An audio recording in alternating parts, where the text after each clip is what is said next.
Well, good morning, race fans. Welcome to Hampton Downs, and to those out on the internet, welcome to Hampton Downs, New Zealand, in the final round of our Northern Nationals. This is our New Zealand Superbike and Road Racing Championships and the big finale here. We started in January at Ruapuna near Christchurch, moved to the bottom of this beautiful country to Teretonga, and hosted by the Southland Motorcycle Club for round number 2.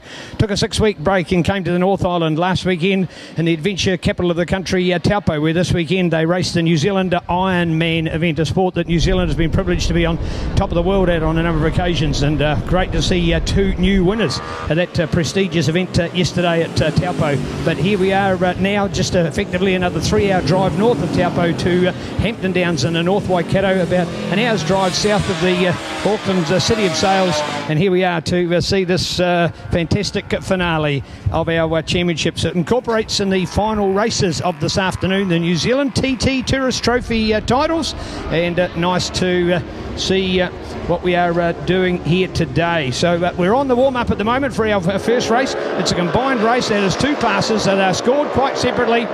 And we have the 650cc Pro Twin class dominated by the Suzuki SV model, and then we have our 125 GP. Still those fantastic GP bikes that have raced circuits all around the world, and many of these bikes have been imported, have previous racing overseas, and it's still a lightweight class, and to have still 11 competitors in this class in little New Zealand is something to be admired, and they are still just a sensational bike to watch around our New Zealand tighter, generally shorter circuit, so still very competitive. They're in two waves. They'll take two opportunities on the line. They'll each have their own individual start, but incorporated within the same race day. Otherwise, to not have these classes combined, we would have even a longer race day. So this way we can incorporate more of what we've got. So here we are, looking forward to a start for our Pro Twins in the lineup. Nice to have here with our team today, yours truly, Turbo Tonsils, Neil Ritchie, and we'll be joined by Graham Spider Staples in the team, and also to Chris that we have here as part of our guests at the moment. So our line here is assembled for this class, and keen just to see if we are still looking to our update on the screen, and no, we don't see that at the moment, but we'll certainly come back to that shortly. So our championship for this Pro Twin class already won with Dennis Charlotte, who sits on pole as well and gets away to a good start using the fantastic lights here. And then we start here back on row 5 with the 125 class, so this will be the split start. They will also have the lights for their start, so already the Pro Twins have got it away. Love watching 125 start, because the start is so crucial. If you don't get a good start in this class, you are way back in the field and you've got some hard work to do. So we look out for the Honda Cars medical car sitting in behind the grid here at the moment, and the lights are ready, and we are about ready to get underway. And a nice start on the inside, yes indeed, getting away there. Nice to see that man is Regan Phipps. Now that is the IMD 250, a similar bike to Moto 3 that we see in the world, and so that is the 250cc 4-stroke that has been tucked inside the 125. Morning to Chris, and an opportunity to see our Pro Twins to get away. Nice to see here. Still got the sponsors product on board. You're on the other side of the track. What does it look like? How does it feel to be here and not where you should be on the racetrack? Oh, it's all good, you know. You'd think it would be really disappointing, but I love seeing the racing. It's really tight, it's aggressive, really good watching, and you know, you get to root on for your teammates and the guys who really push hard every weekend with you. So it's not so bad to really enjoy it. All right, so there we go with our Pro Twin field, and already start to split out already as we go to a 4x2 and then back to a trio with our Superwoman and Nikki Smith back there. And look at that for Nikki, a disappointing start. She's taken her Ria Kawasaki up into that field. Oh no, we've got an issue. Regan Phipps up front on the IMD. He's just pulled off to the side. He must have a mechanical. Oh. Chris Wallinger's pulled up in front, closely followed by Matthew Hugenbusen. He wrapped up the championship yesterday in race 1, having dominated all the last 2 rounds. Comes around the outside to turn 1, he's going to make a move. Great to watch here as Matthew Hugenbusen gains control of this field at the moment, so good to watch him. For those of you looking on the web at mxt.co.nz can have a look and see the 125 class further down on the screen, so it shows them being in the same race, but they're a completely separate class. They do get their own credits, and unfortunately for Regan, that will be disappointing Chris, that he's already back to the pits. Yeah, an absolute disaster for him really. He was absolutely flying, qualified on pole, first time on the bike last weekend, so yeah, riding super good, also in the 300s. Bit disappointing, but I know he'll come back strong. Here indeed. All right, Chris, tell us about your own layoff and how long before you're back on the bike? I'm hoping to ride next weekend at a bucket GP, but yeah, just a stupid racing incident, a couple of weeks in training, and yeah, just I tore my rotator cuff and put a fracture in my elbow, so not quite enough strength in my arm to pull the brakes as hard as I need to. I'm supposed to be chasing Matthew Hugenboesen for the championship lead with Chris Wally, so if I can't battle with them, I don't want to damage it any further. And you know, it's still good racing, like I said, really enjoy it, and stoked for Hoogie to pull such a gap on the championship. All right, yes, indeed, he has done, and that's where Spider is looking out for those points for us at the moment. And Spider looking to come in on this one at this stage. Oh no, disaster! Where's Spider? Chris Wally? He's dropping down through the field. Yeah, and that points are quite interesting. The track one, either new sealed that one at Taupo last weekend. We've got a gap between Josh Augustine and Jordan Burley in the Pro Twins there of 14 points, and he goes back 19 points to Matt Dunlop. So there can be some changes there. We go back 47 points to Ben Rosendale and 5 to Jace Augustine. So not much going on there at the moment, and it may take 2 races between these 14 points and 19 point deficits to come up with. In turn 1, 2, 5, unfortunately Chris Bollinger today with he'd overfilled the gearbox and it was leaking onto the exhaust, and the management did the right decision to black flag him in case the bike was going to deteriorate and cause him or some other people some dramas. But Matthew Hugenboesen's the championship. Chris Bollinger was 80 points behind. He's 39 points ahead of Matthew Reichenbach on the 24 machine, 28 points ahead of Chris Malcolm, and 6 points ahead of Brian Harder. That's a gap between Chris Malcolm and Brian Harder. Can we go back to Chris Kane, who's not competing in 5? Yeah, Chris, you've got something? Yeah, Matthew Reichenbach's pulled right up on Hoogie. Hoogie's been absolutely dominant. Matthew, he's really pulled finger. And also on the bike this weekend, really pushing to pull up Hoogie. Hoogie's the 2014 national champion as well, so you know he's got a lot of experience for these guys to come out and challenge him. It's pretty great. All right, indeed, Chris Kane and expert comments here, Spider, and doing an update of the results as we look back to the front of our field. And there's a swarm here as they come towards us as the 650s cut the line and get the slipstream up there. And look at that for the number 2 at Dennis Charlotte. On the last lap it was, in fact, Ben Rosendale that led the former champion. He's been unseated by Dennis Charlotte for that title this year. But it's Ben Rosendale and Dennis Charlotte, Josh Augustine right there with him as well. Those riders. Separation first to second at .049, second to third at .067. So super tight, super close, super exciting. They come back over and rejoin the track here. So we use the short original track here. They head down towards the higher pull, the hairpin. They'll come into view, an immediate blind spot in there. And the 3 650s all in the battle. In fact, there's one that's not too far back behind them. Should give the credit there at the moment to Jordan Burley as well. So Jordan Burley back in that 4th place, but tucking down on the inside to Dennis Charlotte, going to Ben Rosendale, looking for that very good second place there, then with Josh Augustine and Jordan Burley. Now, each of these 4 guys have been on the podiums with wins for the event, but there'll only be 3 of them here today for the overall result, and also, of course, for the TTs later in the day, Spider. But, hey, Dennis Charlotte might have already won the title, but he's not letting them take it away from him. Well, he's after the perfect score. Excuse me, folks, he's after the perfect score this season. He's qualified on pole everywhere and had race wins at every meeting. And he's this is the most he's struggled, or well, I wouldn't say struggling. The boys are right on the pace here. And I know Dennis, championship or not, he'll be enjoying the hell out of this race. Some of the races he's got away, and even last weekend we thought his bike had broken down towards the end. He slowed that much. He was just getting bored. So he'll be really he'll be pumping out there, as will the other guys there, because this guy is the New Zealand champion and they're able to mix with him. So it shows a benchmark that he can get next year. So 254 points, the maximum. Here he comes out of the higher pole corner and is still leading. Back to the 125s there, Chris Kane. An absolute scrap going on here in the 125s. 4 in a train, just coming up on lap traffic. Mark Robbins is actually taking the lead on Matt Hoogie. That's the first time in a long time that Matt Hoogie hasn't led the race. Mark Robinson's just jumped on the 125 now, having not ridden it in months and months and months. He's really old bike 295 up against 2001, so really pushing hard. Total train going on in the 125s. Rick Ford is up there too. Just dropped back a little bit through the traffic, but this is not over at all. Now I can remember Mark Robinson here, I think at the Shoreye meeting, the classic meeting on a 125. because some of them are so old they qualify. And he was mixing with the big boys on the big 4-strokes. And down at Timaru, he was racing this 125 against a TZ250 and matching it so well. And the TZ250 rider, I think, was one Dave, the 125 versus the twin. So he's pulled all that talent out and he's brought it to the New Zealand Championships. And wow, what a race this is going on. 5 of them all down that centre straight going towards the Dale ITM Pirelli corner. Folks, I understand it was raining in Auckland this morning, and that'll stop people coming down to the racetrack. If you know someone you're thinking of coming down to Auckland to the racetrack, give them a text, ring them up and tell them the weather is just beautiful down here, because it's all about gate takings as well and enjoyable racing. So do that.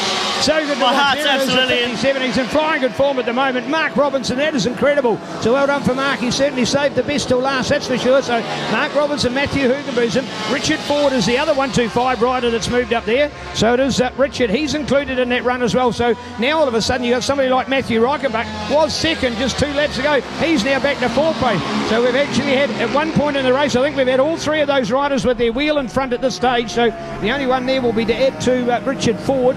So keen just to look out for that group. So Richard in there.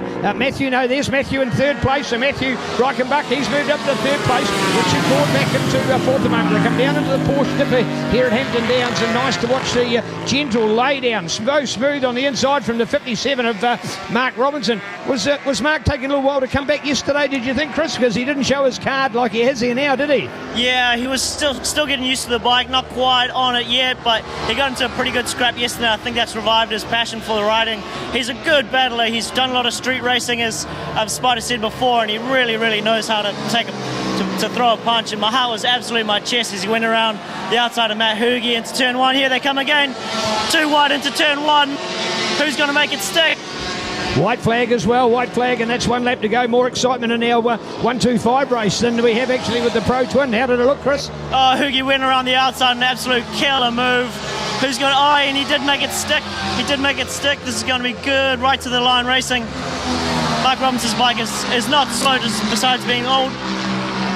So there we go with our checkered flag. Dennis Charlotte, as Spider talked about, keeps that immaculate record ahead of Ben Rosendale. Josh Augustine got the fastest time out there. Here's the race. Last lap, these 2 guys, Liam Underwood and Matt Dunlop, were 10,000ths of a second apart across the start-finish line. I think it's going to be tighter than that. 10,000ths of a second between Matt Dunlop and Liam Underwood. We're waiting for the timing to refresh itself. This is the Pro Twin class.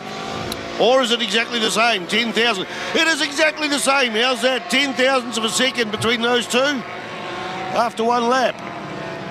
All right, and that is for the minor money, 5th and 6th in the Pro Twins. Opportunity to watch out for our 125. I want to crack a race on here at the moment. Mark Robinson has not won one of these races in this championship. He's only been a one-off Auckland campaigner. Chris Kane's got a smile on his face here and keen to watch it as we go to the line. He's going to take it. He just pulls a gap. Pulls a gap, and Matthew comes through. Be absolute. Mark Robinson absolutely shredding to get that 2nd place. He really pulled that out. He's stoked. All right, so we've got Mark Robinson. Chris, he's got the local track knowledge, but on the other hand, Matt, having been a seasoned campaigner and a racer and having done the series, what would have been the tactic for Matthew to try and regain that place from Mark over that last lap? Oh, Mark just pulled a bit of a gap, so he needed to put his head down and be smooth. You know, Mark's really quick, but he was taking punts at the front and really, not being as smooth as he needed to be. So if Matt really wanted to make up that gap, he had to put his head down, stop focusing on Mark so much, and you stuff up a little bit, just a 10th or 2 here and there, and you lose massive momentum onto the straight. So he would have really had tried hard to get that back, but credit to him, he really put his head down, and Rick came up behind him for a challenge at the end there, and I could see him reeling in Matt, and he was trying really hard. He didn't quite make it. He pushed really hard through turn 6 and couldn't quite get him on the line.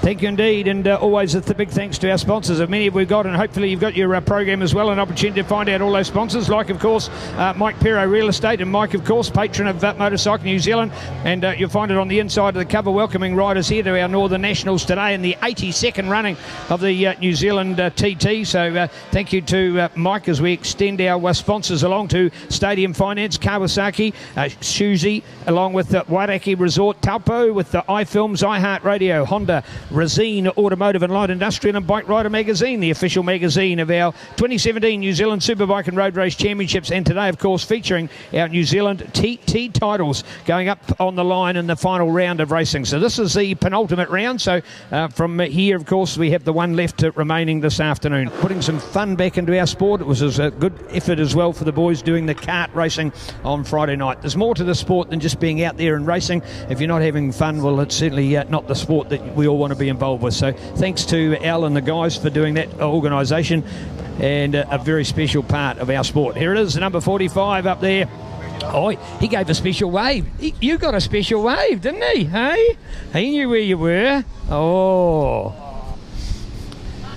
Yes, indeed. Just looking down here at Lee's partner, and Lee gives him a wave. Know exactly in the seats where they were going to be standing. He comes down here. He did not get the pole position. Did you notice that? Did not get the pole position. But yesterday was one of those sensible days. It's all about the title, and he is on the cusp of taking that title. His first ever title in New Zealand road racing. Lee's been a more casual rider. Just picked up a few events along the way. He's been a good competitor in the Suzuki Series over a number of years. This is his first serious assault in doing all of our 4 major circuits around the country. And going down to the South Island for the first time to do the series. He's away with a good start there on the W450, and this is what we talk about, the little bike made into a bigger bike, where the bike next to him is a bigger bike made into a little bike. The little bike started its life as a GP125. It's had a transplant of a 450cc motocross engine inside of it, where the 600 bike next to him has had a change of the engine and only having a 450cc engine on board. So they're both 450s down there. 1 cigarette, 2 cigarettes, who's counting? Well, she's feeling guilty now, Spider.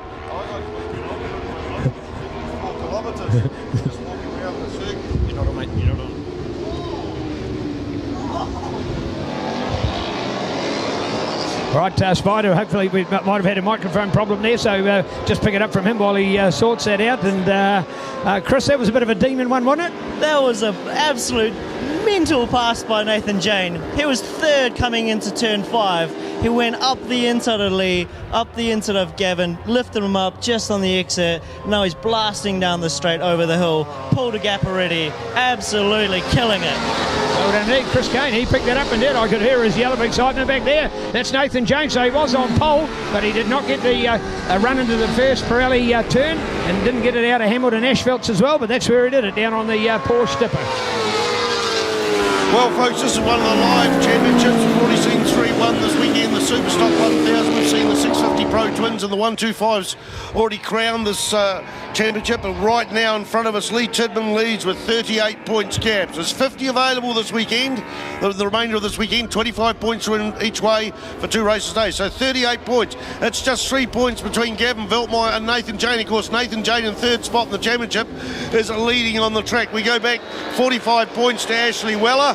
He's suffered a blow up at Taupo, but a bit down on points here. But he's just 2 points ahead of Christofori. And of course, on the track at the moment, Christofori is ahead of Weller. So great to see Ashley back at the track, blowing his bike up, thinking he was going to have to go home.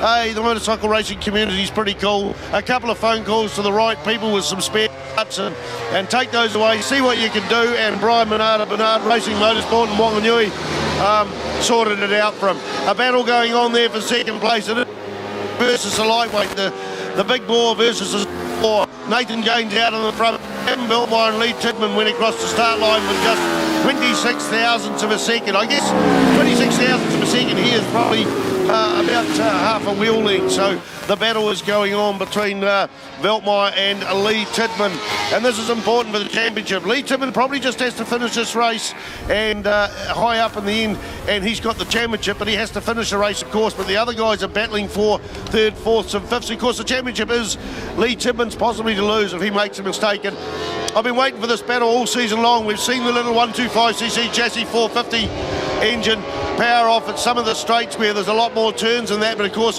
Hampton is so open, and it's great to see the slipstreaming happen as they go into the Dale ITM Pirelli corners. Well, the big bunch goes in there. Nathan Jane is in the classes zone at the front, but 4 bikes coming up onto the hill there, Neil Ritchie. Yes, indeed, and Chris Jane, I'm still delighted with your excitement, because here you are in our commentary position and you were yelling with excitement for Nathan Jane. You've ridden this track a number of times. Was that the ultimate line you could take around that corner? That's definitely the best passing manoeuvre I've seen in that corner in a long time. 2 of some of the best in the country in that class, taking a 1 swift move, lifted Gavin up. It was great. He actually did a 9.5 in that lap, which was quite a lot faster than second place in an 11.1 or 11.2 or something like that. He pulled that out straight away, second lap of the bloody race. He's really showing confidence on his home track. It's great to see, because he's battled a bit in the South Island. He's come back up into the North Island where he's really comfortable, ironed out all the bugs, and look at him now. Look at that gap he's got. Doesn't even have to battle the whole race. Done the hard yards and done it early, and that's what it's all about as he heads out of the Porsche dipper, goes down towards a Dale ITM sweeper, and he'll be ready to come up the front straight once again, and this is a kind of advantage. And Nathan Jane, this is what he would have hoped he could have done at visiting Ruapuna Spider back in January, because he was in very good places and crashed in both race number 1 and race number 2, which effectively has meant that he's not a serious championship contender. If he'd only maybe reversed the rounds and we'd started here at Hampton Downs, might have been a whole different championship for him. Yeah, and he had a bit of bad luck too. Was stood up into one of the corners at Ruapuna in the other race and run off the track. It's quite a bit of ground there. Wasn't his fault, he got stood up there. So that's right, Nathan Jane's still happy, and an rider that only popped up last season. I see this guy in the Pro Twins.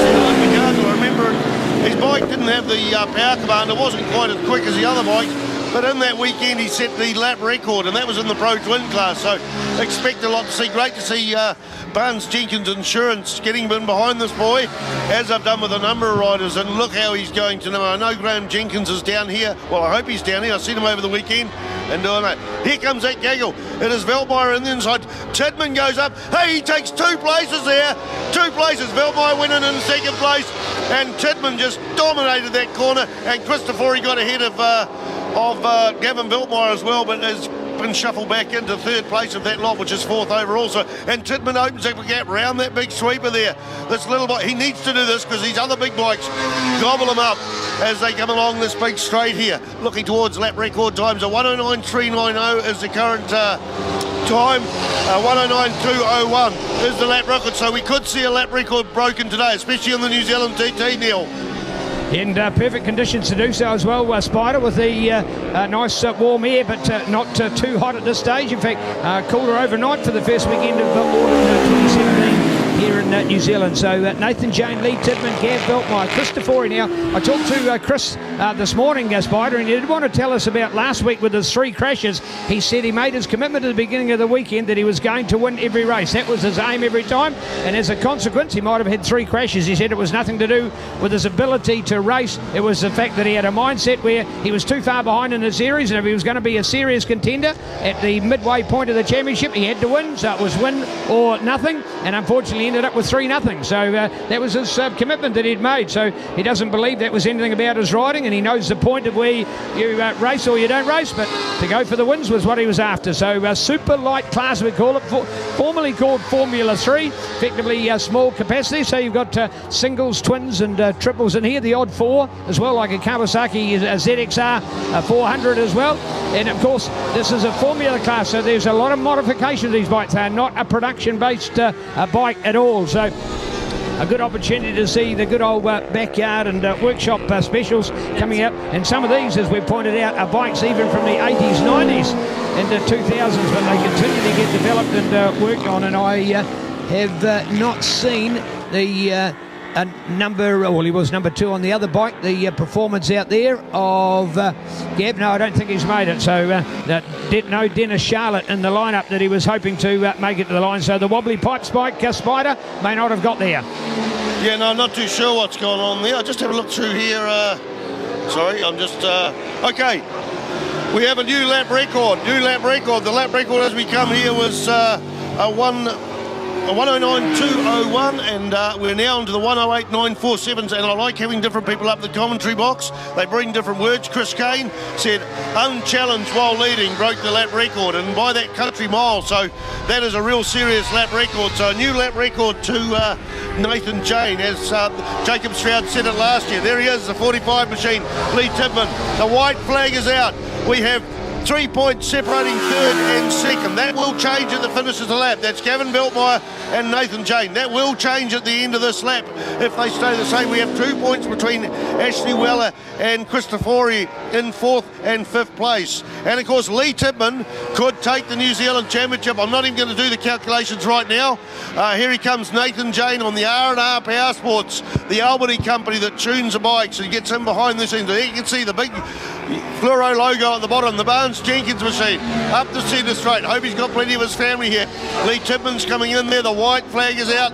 Here is, this is Mrs. Tidman, well not quite Mrs. Tidman. Kelly has got a pump of the air. Lee Tidman will get 20 points for this, and that will give him the New Zealand Championship. I'm confident of that. But right now, the man of the moment, Nathan Jane, a new lap record holder on the R&R machine there. Did he go better? No, down in the 110, soft cock. And here we go, let's Lee look at the finish. We're looking for Lee Tidman. Here we are, 45. There's your new champion, folks, ladies and gentlemen. Your new New Zealand champion, Lee Tidman. Yes, does it on the R450, the fantastic little bike, the lightweight jock himself, ringing wet at about 65 kgs. The pilot from Taumarunui in the heart of the King Country on the Gillison Contractors Bike Talk Racing machine brings it home for the glory. Fantastic run from him. So the number 45, Lee Tidman, comes home courtesy of Mar and Pa Racing and Powerhouse Gym, Dave Allen Car Painters, Peter Tidman Limited. A lot of neat little sponsors from Taumarunui, a little town in the heart of the King Country here in the middle of the North Island, and that has been a great moment out there. Of course, their last New Zealand champion was none other than Russell Josiah, our New Zealand Superbike road racing hero of the 90s here in New Zealand. So Taumarunui can rejoice in a fantastic championship, so well done there. But I tell you what, it's Nathan Jane that owns the race, and it is Lee Tidman that owns the title. And that means that come the TT at the end of the day, look out for Lee Tidman, because he's allowed Nathan Jane. He hasn't worried about Nathan Jane, because Nathan losing all those points in the first round has not been a serious contender for the title, and that means that Lee could just sit back a second today, a fourth yesterday, good enough to give him the national title, and he'll be keen to get out for that one-off TT race later in the day. Spider's busy working out the points here at the moment, but back with Chris Kane at the moment. Chris, your excitement and watching what Nathan Jane did, it's as if, well, he didn't quite get the perfect start, even though he was on pole. He waited 4 corners, and at number 5, the Porsche Dipper here at Hampton Downs, he just drove it up on the inside. You yelled, was that with excitement or joy, or how was it? I thought he was going to get into a massive tussle for them. You could see the whole rest of the class, the whole race going hammer and tong at each other, and he was smart. He got in there early, pulled a gap so he didn't have to do it. So yeah, I was just yelling so that he had some gap to run at the pace as he could, because I know he could do it. 108 new lap records, testament to him. He's riding by himself too. That's pretty massive. Totally elated for him.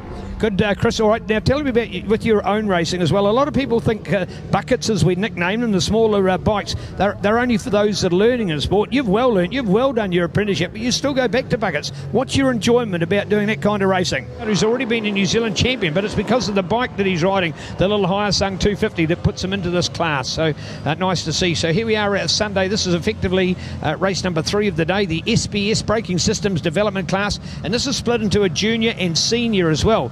Now, if you think that it was good enough for Jacob Stroud to be riding, got to tell you, of course, that it is Jesse and Caleb who are out there as well. So I think we're going to see the 3 brothers on board in the race. But certainly know we've got 2 of them with Jacob and Jesse. But we'll find out whether Caleb's going to be in this lineup as well. So it could be all 3 of them. Now, these machines are generally either a 150cc 2-stroke or the 250cc bikes as well. So we do have 250 production, but they are for the a more production base model bike, rather than these bikes as more a sort of a after, well, you wouldn't quite call them a scooter, but you get the idea. They're a small lightweight commuting bike rather than the more production based bike. Here we are, ready for the start, and they'll be crouched down on this one. Our officials go to the inside. Then we come back over. We'll shut the safety fence. The lights are going on, which then means that when they go off, we have a start. And a poor start there for Jesse. Somebody right up the back of the field here. The Honda Cars medical vehicle. This is the Honda Civic RS. The Honda Civic voted 2016 Auto Car of the Year for its class and capacity. The fabulous little Civic. And put your hands up if you've not known anybody that's owned a Honda Civic. Of course, they're still very fabulous cars. Of course, remember me, Honda Motor Company was after all of this started by Mr. Honda, so it's where effectively our bikes and our cars originated from, even though, of course, in many countries they are separated as individual businesses. They still come from that great family of Honda that have made fabulous motorcycles and cars for our world market. And so the Honda Cars Civic RS is our medical support vehicle here at Hampton Downs. A big thanks to Honda Cars Manawatu for the use of the vehicle. Thank you, Mick. All right, down into our dipper there, and keen to look out for this development lineup. And we've got a senior and a junior now that's based on the on your 18th birthday. So up to your 18th birthday, you're a junior. From your 18th birthday onwards, you're a senior. And we've got a number of pilots that have been riding this class for a number of years. That's where they're comfortable. That's where they're, whether it be their budget or their time allowed or their performance, just puts them into this class. And we have some very close and exciting racing. We've got a young dynamic lady out there, Vanessa Woodley-Gill, and Vanessa was a former junior champion, and here she is now up into the senior class on that little 150, and we'll just spot her in the field. And was that, in fact, there she is, sixth place for her at the moment. She's in sixth place, and that's on the fabulous little Trevor Pierce Yamaha supported Suzuki RG 150. So Jackson Cotton, the super kid Jackson, man, he's an all-round nice guy, and I'll tell you what, he can pedal as well, and he's been doing lots of good results and good winning around the circuits all around this country. Big thanks to Tony Brown from Underground Brown for the use of the truck, which has helped to transport these bikes. If you can appreciate a container-sized truck that has been coming all the way from Christchurch here to Auckland, absolutely jam-packed. I think there's something like 20 bikes on board. So thank you to Tony Underground Brown, where boring is made easy. They're boring all of Canterbury, that's for sure, in the massive rebuild of that region. So thanks, Tony. Love your commitment to the sport. So the Underground Brown development class getting a real edge, and these riders would not have been able to afford it otherwise to have come here to Hampton Downs, so it can really improve their race class. It's great to go to your local circuit and do a lot of racing and then develop and decide, or you might take your racing further. There's no substitute for going to other tracks that you may not have raced on in the past, and that would certainly be the case for a number of our competitors here today. And by the way, the biggest field that we're watching here as well overall. Fantastic to see junior and senior together, the development lineup. So there we go with little Jackson. There he goes, picking it up out there. Nice little bike battle in the run there at the moment. Grant Cullen in there, Philip Lowe. Philip No, we know how good Philip's been. And Jacob in there as well. Now Jacob's campaigning the Ken Dobson owned Higher Sung Cup, little Higher Sung 250. Interesting yesterday, Spider, that people thought that Jacob should have actually gone to the 250 production, but the Higher Sung, he just thought he was getting in the way of the actual bigger twin cylinder racing bike. So he's come back into this and straight away in amongst other good riders and helping to produce their talent as well. So I feel a much more comfortable place for fellow competitors and for Jacob and for the sport to be racing around these other bikes in this class. Well, don't forget, until 10 minutes ago, he was a New Zealand Superlite champion. Oh, yeah. But, so what I see is somebody out there that's a New Zealand champion can mix it with these guys and girls, and the guys and girls can mix it and pass this guy. Jackson Cotton was over the moon that he had beaten Jacob Stroud. I said, mate, yeah, that sort of puts you into the class. If you got a like that, should mean that you are able, with the right machinery, to be podium or win the Superlite class. And hey, a huge shout to Underground Brown. Tony Brown and Vicky Brown have lent a truck for the whole season, taken it away from their business and lent it for the whole season to transport all these bikes up from the South Island. I think it's about 14 or 16 in there. I went to Tony. Tony's got a bit of a try. He's not a bogan, but he's a Triumph Norton man from way back, got a huge collection of motorbikes. And I went up to him and said, look, yesterday when I saw him, he's flown up for this meeting, I says, hey, guys have all had and they're going to give you something for the end of the season. He said, oh, I don't need to do that. And I said, yes, they do. We're going to get you an RG 150 tattoo. He had that look on his face. You know when you put your finger through the paper? Yeah, we will. Find so many people, including the Dennis Charlottes and the Alistair James Hugenbosom and Jake Lewis, and behind the whole Canterbury movement of development to put on that truck. You couldn't do it with other classes because they got tyre warmers, generators, tents and all that. But you could squeeze a lot of development bikes in there, and mate, this has just made the season in this class, and it's just look at it, it's just booming. All right, thank you, Spider. As we look out for this development class lineup, part of our program through each of these events, they don't get any less racing than anybody else. It might be the word support, in other words, it's non-championship, but they still have a few safety controls and requirements. It just means that it's the stepping stone. And you ask people like Jackson Cotterman, as far as he's concerned, it is a title. Just because somebody says it's not, we still add up the points. We still give them their certificates of credit at the end of the event. So as far as everybody that is racing it's concerned, it's still actually a true class. Brought to us by SBS Braking Systems, and of course they'll have their unofficial TT with it as well, so great to see. All right, listen, this is a slow class, there's no denying that in terms of speed, but what that says is that there's not the power there to save yourself and if you make a mistake in that. What I'm trying to allude to is the lap times are going to be oh so perfect, and if you talk to Hugh Anderson about who was 4 times world champion days at championships, he said it was all about being consistent. I'm looking at the lap times at the moment. We got a 1:23.002 for Jackson Cotton, I think, somewhere in the line, a 1:23.004, 0.92.004 for Philip Lowe, and a 1:22.949 has just gone for Jacob Stroud. We got top 4 people all in the 1:23s, so close together, just less than a second separating. So right now Jacob Stroud set the fastest lap. We do not have a lap record in front of us. We do not have points in front of us for the development class. It's not recognised as a national championship class, but we have been keeping up points, but we haven't got those at the moment. Sorry folks. But Jacob Stroud, a 1:22.949. So right out in the front at the moment, as of the last lap, Jackson Cotton, Philip Lowe, Jacob Stroud, Grant Cullen, Nicholas Burke on the tyre sung. Vanessa Woodley-Gill there. She got 8th yesterday. She's in 6th spot. Michael Patchett, Justin Reid, Sean White, John Michael Towery. That's the top 10. We got Graham Turner, Laura May, Ben Cook, Peter Cohut, Sean Parker, Todd Gibson, and young Jesse Stroud's out there on the 111 machine.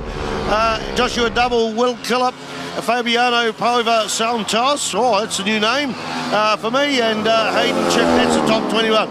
Young Jesse Stroud on the 111 machine. It's he can't even touch the ground. In fact, I saw him warming up in the pits this morning and got on the bike. Dad pushed him off. Over Dad running the bike up to warm it up and down the straight. So young Jesse Stroud, another one of the legends. And the checkered flag has gone. Sorry folks, I missed that. And it was Jackson Cotton, Philip Lowe, Jacob Stroud, Grant Cullen, Nicholas Burke in 5th place, Michael Patchett. Nicholas Burke was pretty rapid. He set his personal best yesterday, and he's probably got a little bit faster. I think conditions are a little bit better today. So that was Nicholas Burke in 5th place, Michael Patchett, Vanessa Woodley-Gill, Justin Reid, Sean White and John Michael Towery as the top 10. Keen just to talk about the development of road racing. One of those things that a lot of guys that have started in road racing, and you've only got to look at the Swanson Rainey stories and many others, and go back to Wayne Gardner and others from Australia would give you a good idea where they've all started out on flat track racing, and it's in for a little bit of a rejuvenation in the country at the moment. So whether you ride dirt, on-road or off-road, doesn't matter. Get involved with flat track. There's an event on Easter weekend, Easter Saturday this year, called the Harrisville Hoedown. The Harrisville Hoedown. So check it out on Facebook. And people there like Jason Easton, former New Zealand Superlite champion, and of course Craig Shearis, a former champion, and more importantly former Superbike road race winner in New Zealand.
Well, the world of Bears Racing, Bears Support Class, brought to us by Kiwi Riders, still New Zealand's favourite motorcycle magazine, been on your favourite bookseller now since 1984, the original name in New Zealand motorcycle media, Kiwi Rider. And speaking about Kiwi Rider, of course, Kiwi Rider, Journo and Andy McGeechan here today, bikesportnz.com. So Andy previewed the event on Friday, reviewed yesterday and previewed today, and of course there'll be a big review today and more again during this coming week. So check it out, bikesportnz, all one word.com, and it has more hits than any other motorcycle-based website in the country, the most popular by far. So take an opportunity and check it out.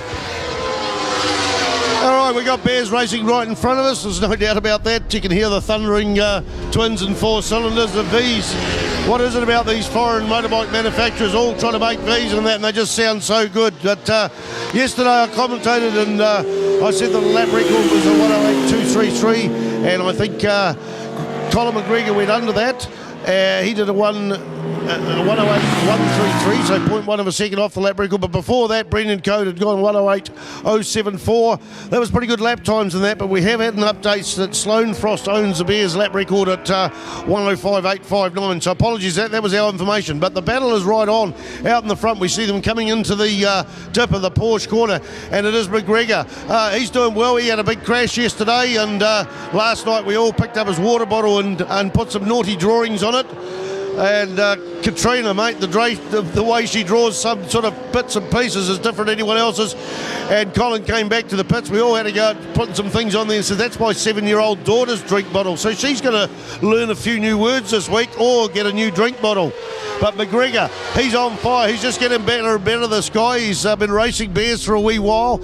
A good man too. He dressed up as Zorro last night to go to a fancy dress, believe it or not. I said, what's your wife dressing up? His wife's got him a Zorro outfit. What's your wife dressing up as? And says, I don't know. I hope I recognise it. So that might have been a good party last night. So anyway, he's got his mate Zurin coming. So it's Zoran and Zurin today. Zurin borrowed his bike. Zurin Wiki's a very, very quick rider. He borrowed his bike to do pyro. So what a gentleman Colin McGregor is, that dishing out his bike and lending it for pyro. He gave it to him as soon as he'd finished the cemetery circuit on the McGregor plumbing machine and said, I haven't got time to run this at the moment. You take it and sort it. And he had a few bitten fingernails there watching his own bike going around pyro. So I think he got a second on it, Zurin Wiki at pyro. But Brendan Code slipped off the pace there, or has Colin McGregor opened up the pace as we see Code coming out of the dipper there, popping a wheelie. They've already gone in and out of the Pirelli Dale ITM corner. We do have a screen now. The iFilm screen is with us now, so we can look at doing more commentary off the screen, and it's great footage as well. You can watch this iFilm footage, I believe, for free after the racing. It is on today, but it's not as good as sitting at the track or standing at the track and watching it live. So the action is on out in the Bears and that, and let's have a look at the lap times. Actually, I'll just slip across there. Wow, look at that. Neville in third place, the quickest lap of the day so far on a 1:11.536, so 1:11.5. So, oh, hang on, what's gone on there? He's showing the quickest lap there. No, there's a problem there with the transponder because he shows a 42-second lap. All right, let's take the credit. The credit's got to go to Colin McGregor, a 1:08.536, so about 0.4 of a second off what he was doing yesterday. But certainly the man is pumping this bike around down into the dip of the Porsche corner. It used to be called Barrel 51 when we first got here. It is now called the Porsche corner. They go up that centre straight off towards State Highway 1 into the Dale ITM corner, the Pirelli corner. It's just a big long strip. I only ever driven a car around here, or a van actually, so I don't know what this place is like at speed. I did get offered a ride on a Superbike this weekend, believe it or not. I can ride a motorcycle, and I was quite nervous going out at maybe lunchtime and in front of all this crowd and running a Superbike that I've ridden Superbikes before, but not at anger, and this wasn't going to be an anger, but I was quite looking forward to going out there. Unfortunately, the time constraints with the commentary mean I can't get down there and put on my gear and come back in the time. So Bears Racing at the moment, we've got 4 laps to go, and it's great to see this as a support class there. We got some interesting bikes here. There, Graham Kepper is out there on MV Augusta Brutal 1198, and he's just about swallowed his ears this weekend. His smile's been that good. He's just so keen on his racing and that. He followed his son around New Zealand a couple of years ago, about 3 seasons ago, doing the 600 Supersport. Rides his own bike and is in the Good Bastards Motorcycle Club. That's a trademark, so I'm allowed to say Good Bastards here on the microphone. He's in that club, and the boys will be here supporting him as well as he rumps that big bike round, the Brutal. It's a naked one with a 27 on the ferry. Colin McGregor now, a 108.536 his fastest time. He's in first place. Brendan Code second, followed by Neil Neville, Jeff Rogers and Graham Keeper. Tim Barnes on the little wee 251 Panther, not running as well as he'd like, he said, but one of the smaller bikes out there. Lance Goodger, David Sharp also doing Superbikes, Jim Wells, and Tim Gooden. In fact, those 3 guys aren't even started. They're still on the screen. So there we go, back with our Bears class, and yes, I do like our 251 actually as well with that Panther, and there's no substitute for a Panther, aren't they awesome? So well done, of course, the TT1 courtesy of Sports Motorcycles, so well done to Tim. He will be the first F2 bike out there. So Formula 2 bike in amongst our Bears support class. Something special about that name Bears, of course, because in its advent, the Britain motorcycle was one of the debut winners of Bears racing when it was first established there back in the 90s. So certainly New Zealand reticent with the name of Bears, and Bears do roar, and so do these beautiful motorcycles, making some real distinctive sounds and amongst some other ones. Hey, keen to talk about one of our supporters, and they've been right throughout the series as well with us, Spider, of course, and they're pitted over here next to Sloan Frost Team Suzuki truck, and they are motorcyclegear.nz for all of your luggage, leather, parts and accessories. Check out their stand here today and be in to win a set of 3 Oxford Comfort neck warmers, race day specials on gloves and helmets as well at motorcyclegear.nz. They are a red top stand by the Suzuki factory racing team Motorcycle Gear. You can go down there as well and go in the draw for the Oxford Comfy Pack, and it will take place immediately after the last race today, and the winners will be notified by email. So thank you, Motorcycle Gear. So thank you, Helene. Helene's been following right throughout the series. Doesn't matter whether they were in Invercargill or here in Auckland.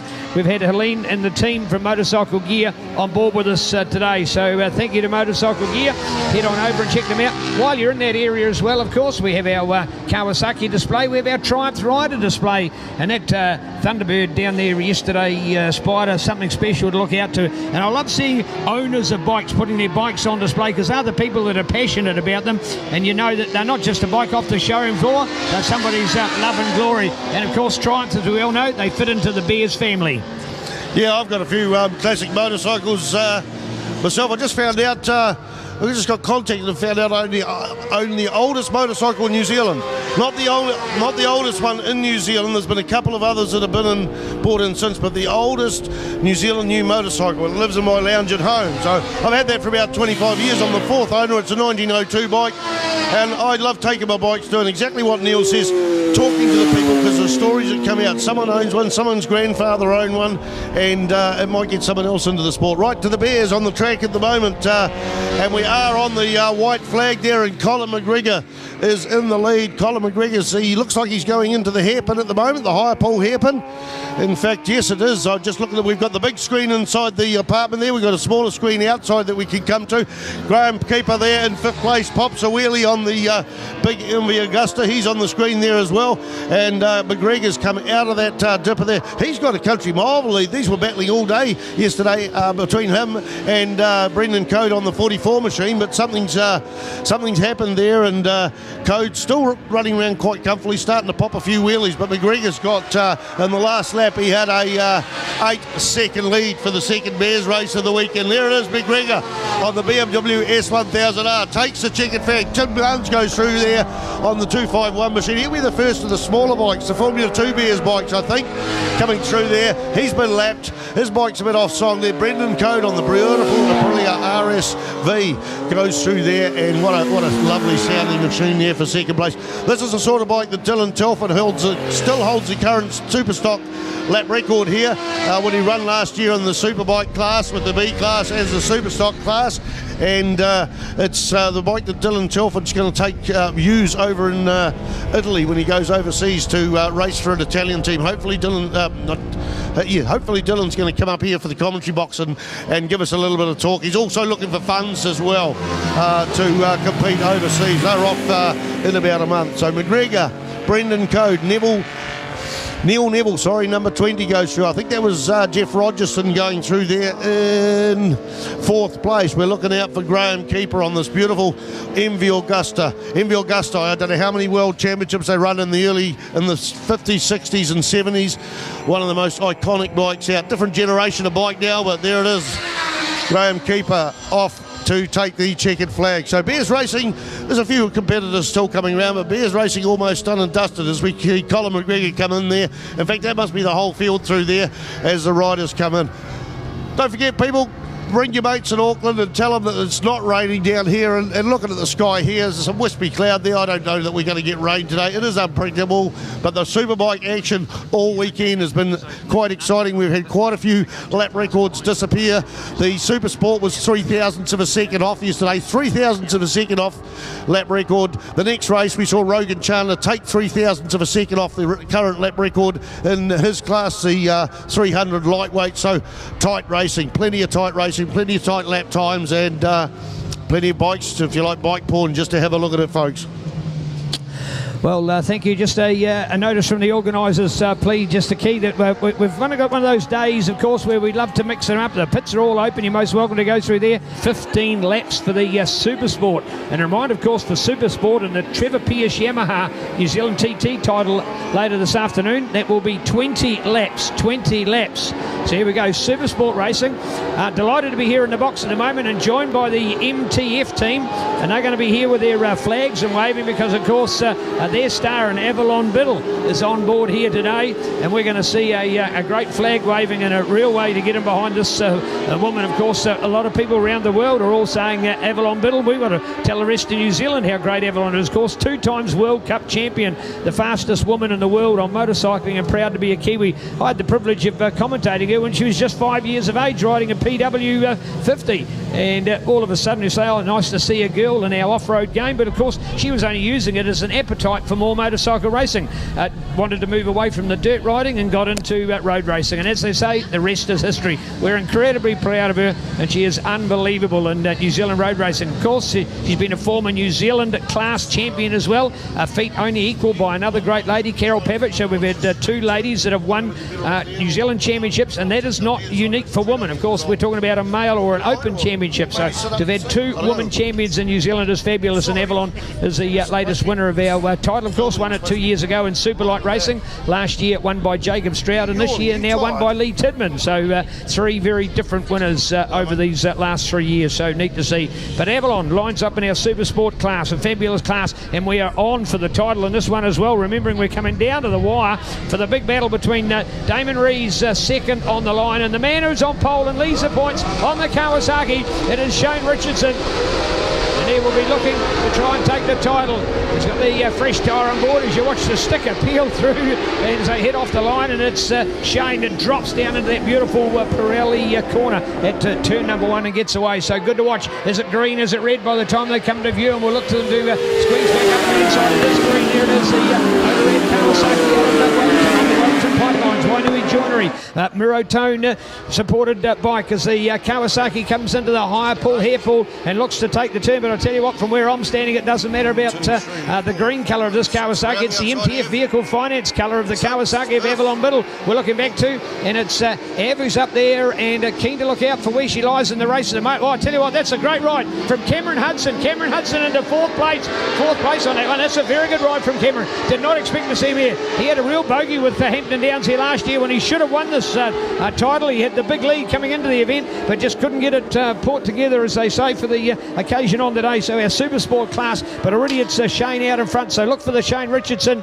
run as we go to the green bike, then go to 5 and Damon as we look back to Alex Phillips in there, and going back in there, 2, 3 as we look out for them. No, we'll include Aaron Hassan, Cameron Hudson, that man, and then looking to Avalon Biddle and Jake Lewis in there as well. So look out for Jake on that Triumph Triple 675 in there. Genesee Underground Brown and Budget Motorcycle Spare. So looking out for Jake. And Jake, of course, and Avalon as partners. They get out and race on the tracks together. I'll tell you what, there's no partnership when it comes to racing. Everyone for themselves. And Avalon getting quite a few better performances than Jake over this championship as well. But it's Jake that's got the best of it. Here goes Shane looking out for that title, of course, so crucial to him. Then going to Damon, then looking to Phyllis, then going going to Jake Lewis in there, and Spider, that Cameron Hudson battle, that's what he should have been doing right from the start of the series.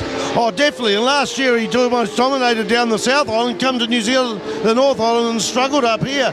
That'll be a good boost for his season because he's been a bit sort of bewildered about how much faster everyone's got. Hey, have a look at the front wheels, especially on the slower corners. These guys have all got stickers on their slicks, and they don't peel them off before the race. You'll see a couple going.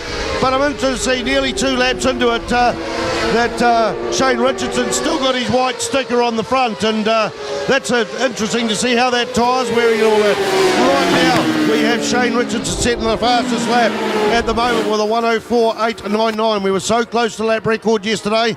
We were 3,000ths of a second of it. 104.899.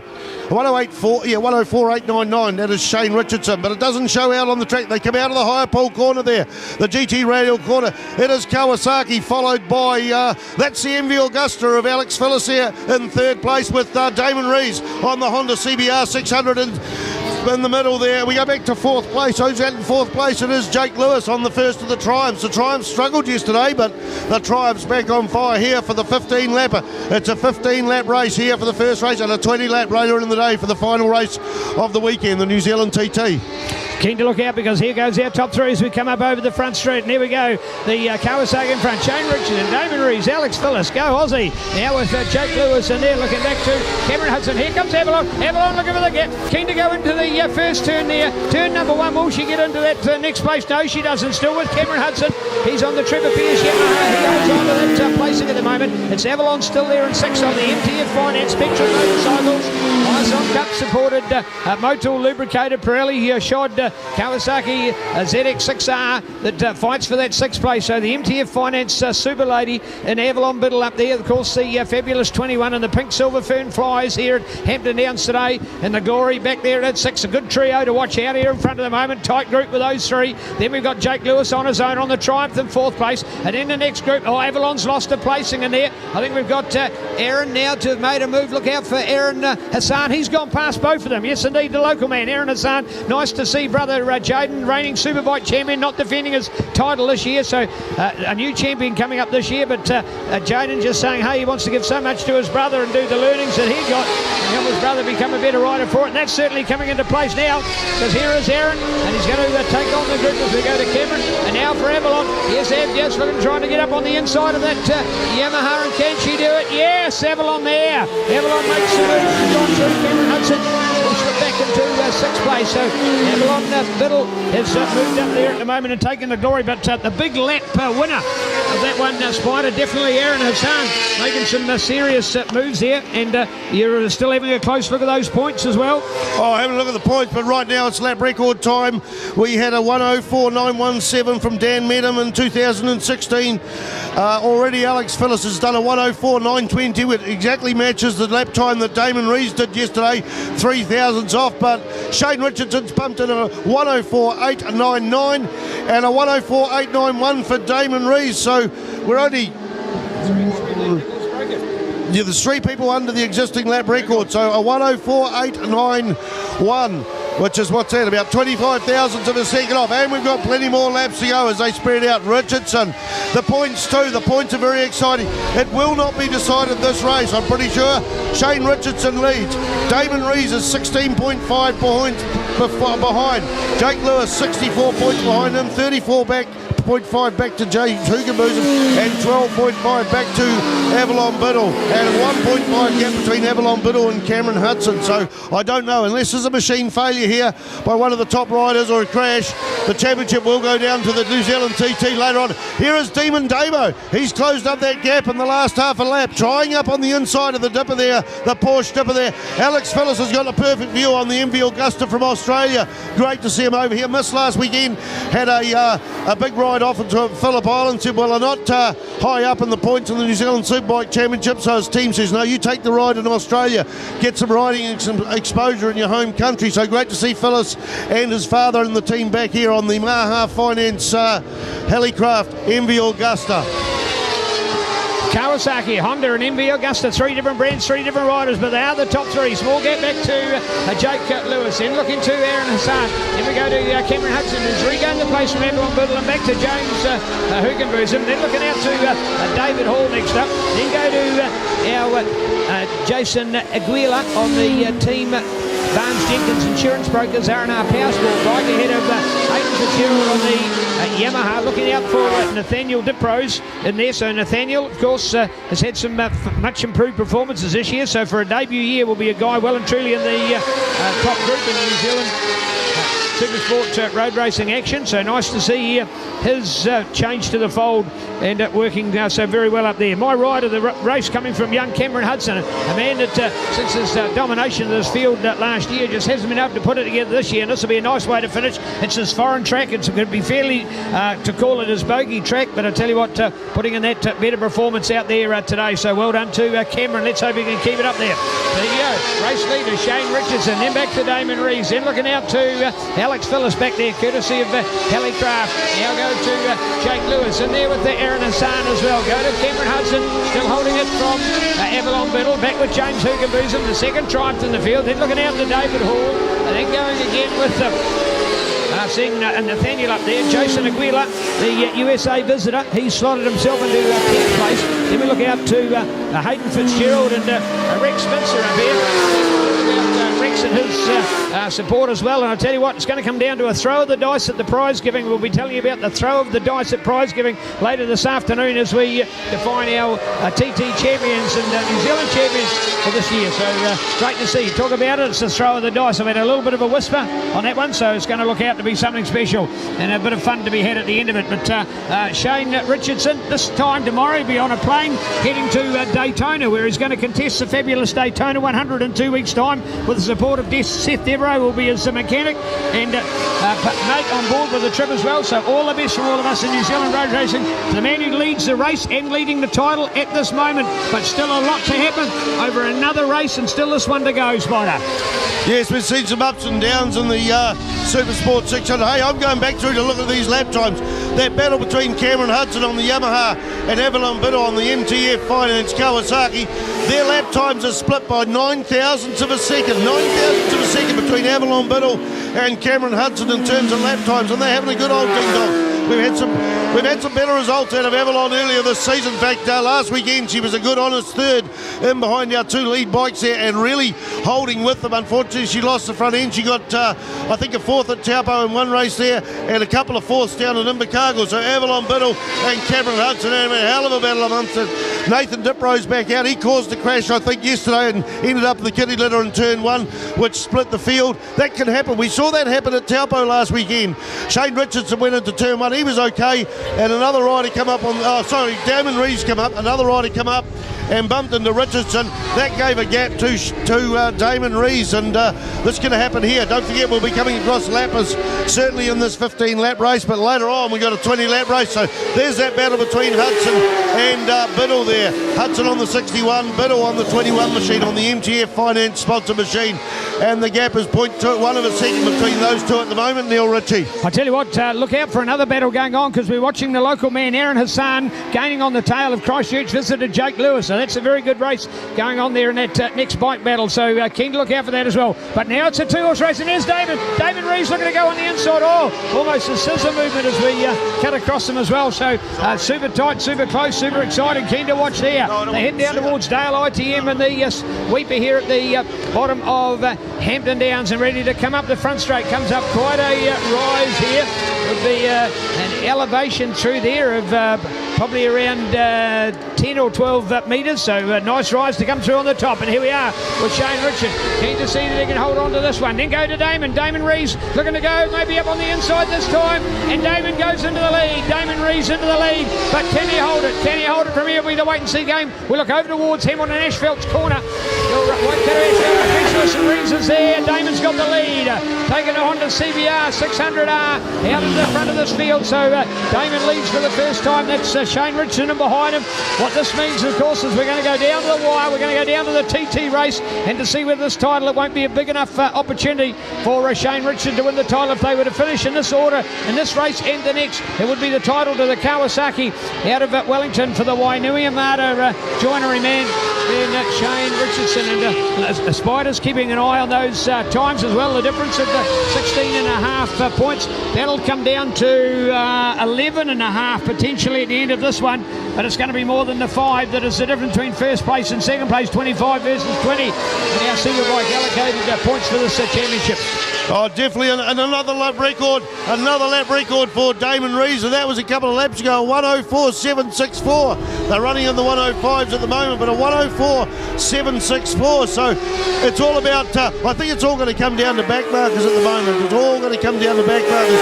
At the last lap, it was a 105.1 and a 105.1 for Shane Richardson and Damon Rees, and in fact, who's in the 105s? A 105.8 for Jake Lewis as well, so wow, racing opinion, and we're just over 2/3 the way through the 15 laps here at Hampton. Now, there goes Hayden Fitzgerald on the Yamaha machine. He did so well in the Superstock class yesterday, just got faster and faster and faster, doing double duties courtesy of Yamaha Blue Crew New Zealand.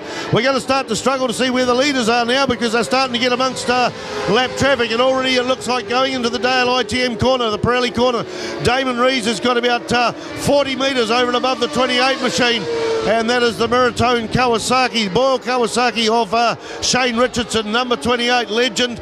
Had a couple of issues over the years. 2 years ago he knocked himself out on the first day of practice down the South Island, and that sidelined his whole season, but righty now he's on fire. Did so well last year, but mate, action-packed. You'll notice those three bikes, the 3-cylinder ones. It's a 600 Supersport class. Yes, it's a 600 4-cylinder class, but you're also allowed the Triumphs and MV Augustas, which are 675cc 3-cylinders, and you can see how even they are matched there. David Hall from Te Awamutu had a good start yesterday, not featuring so highly at the moment, back in 9th place. He's capable of winning around here in the wet, but certainly enjoying his weekend in his home track from Te Awamutu.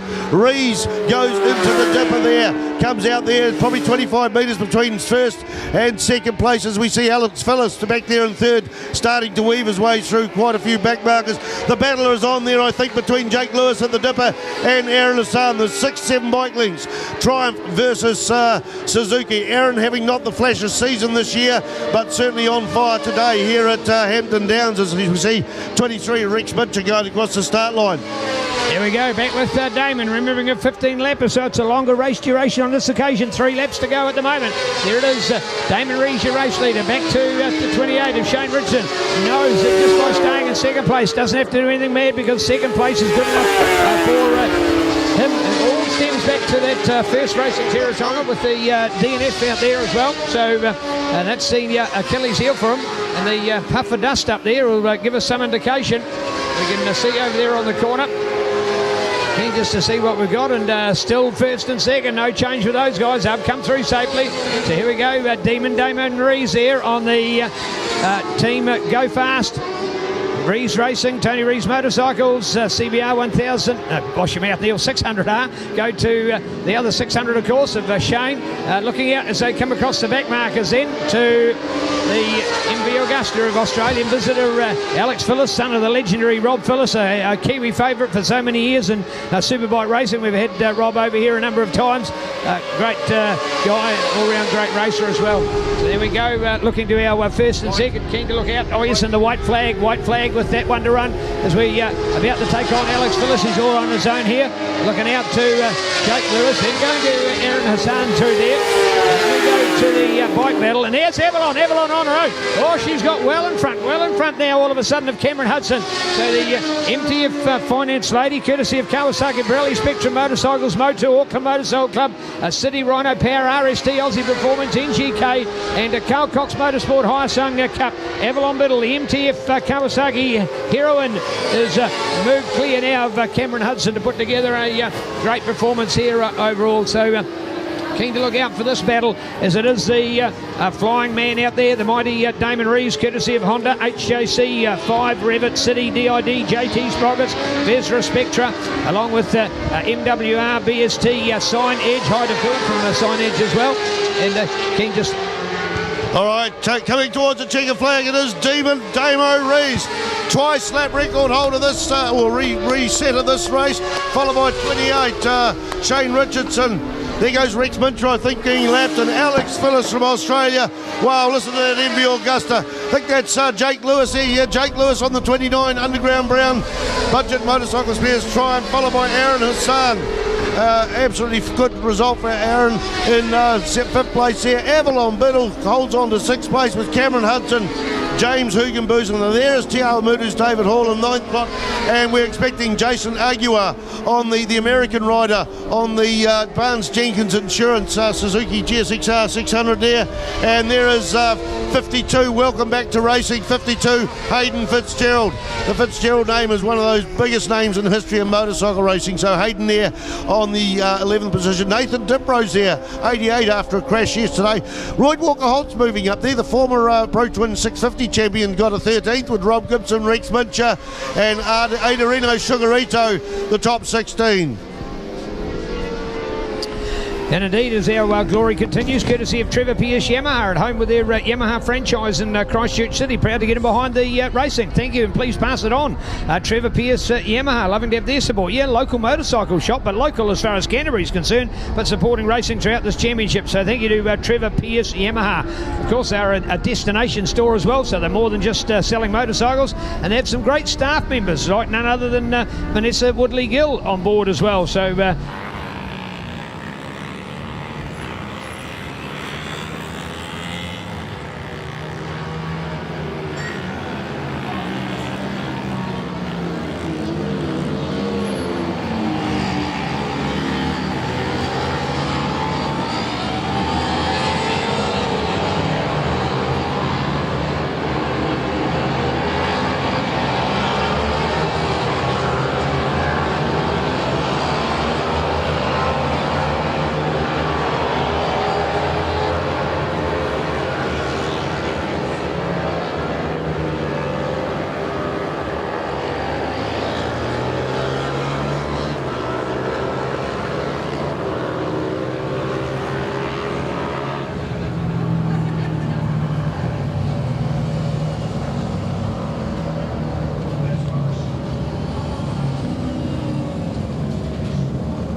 well, we've long in New Zealand road racing had a 250cc production class, but there is now a lot of bikes that are just creeping up past that 250 300s and into the 300s.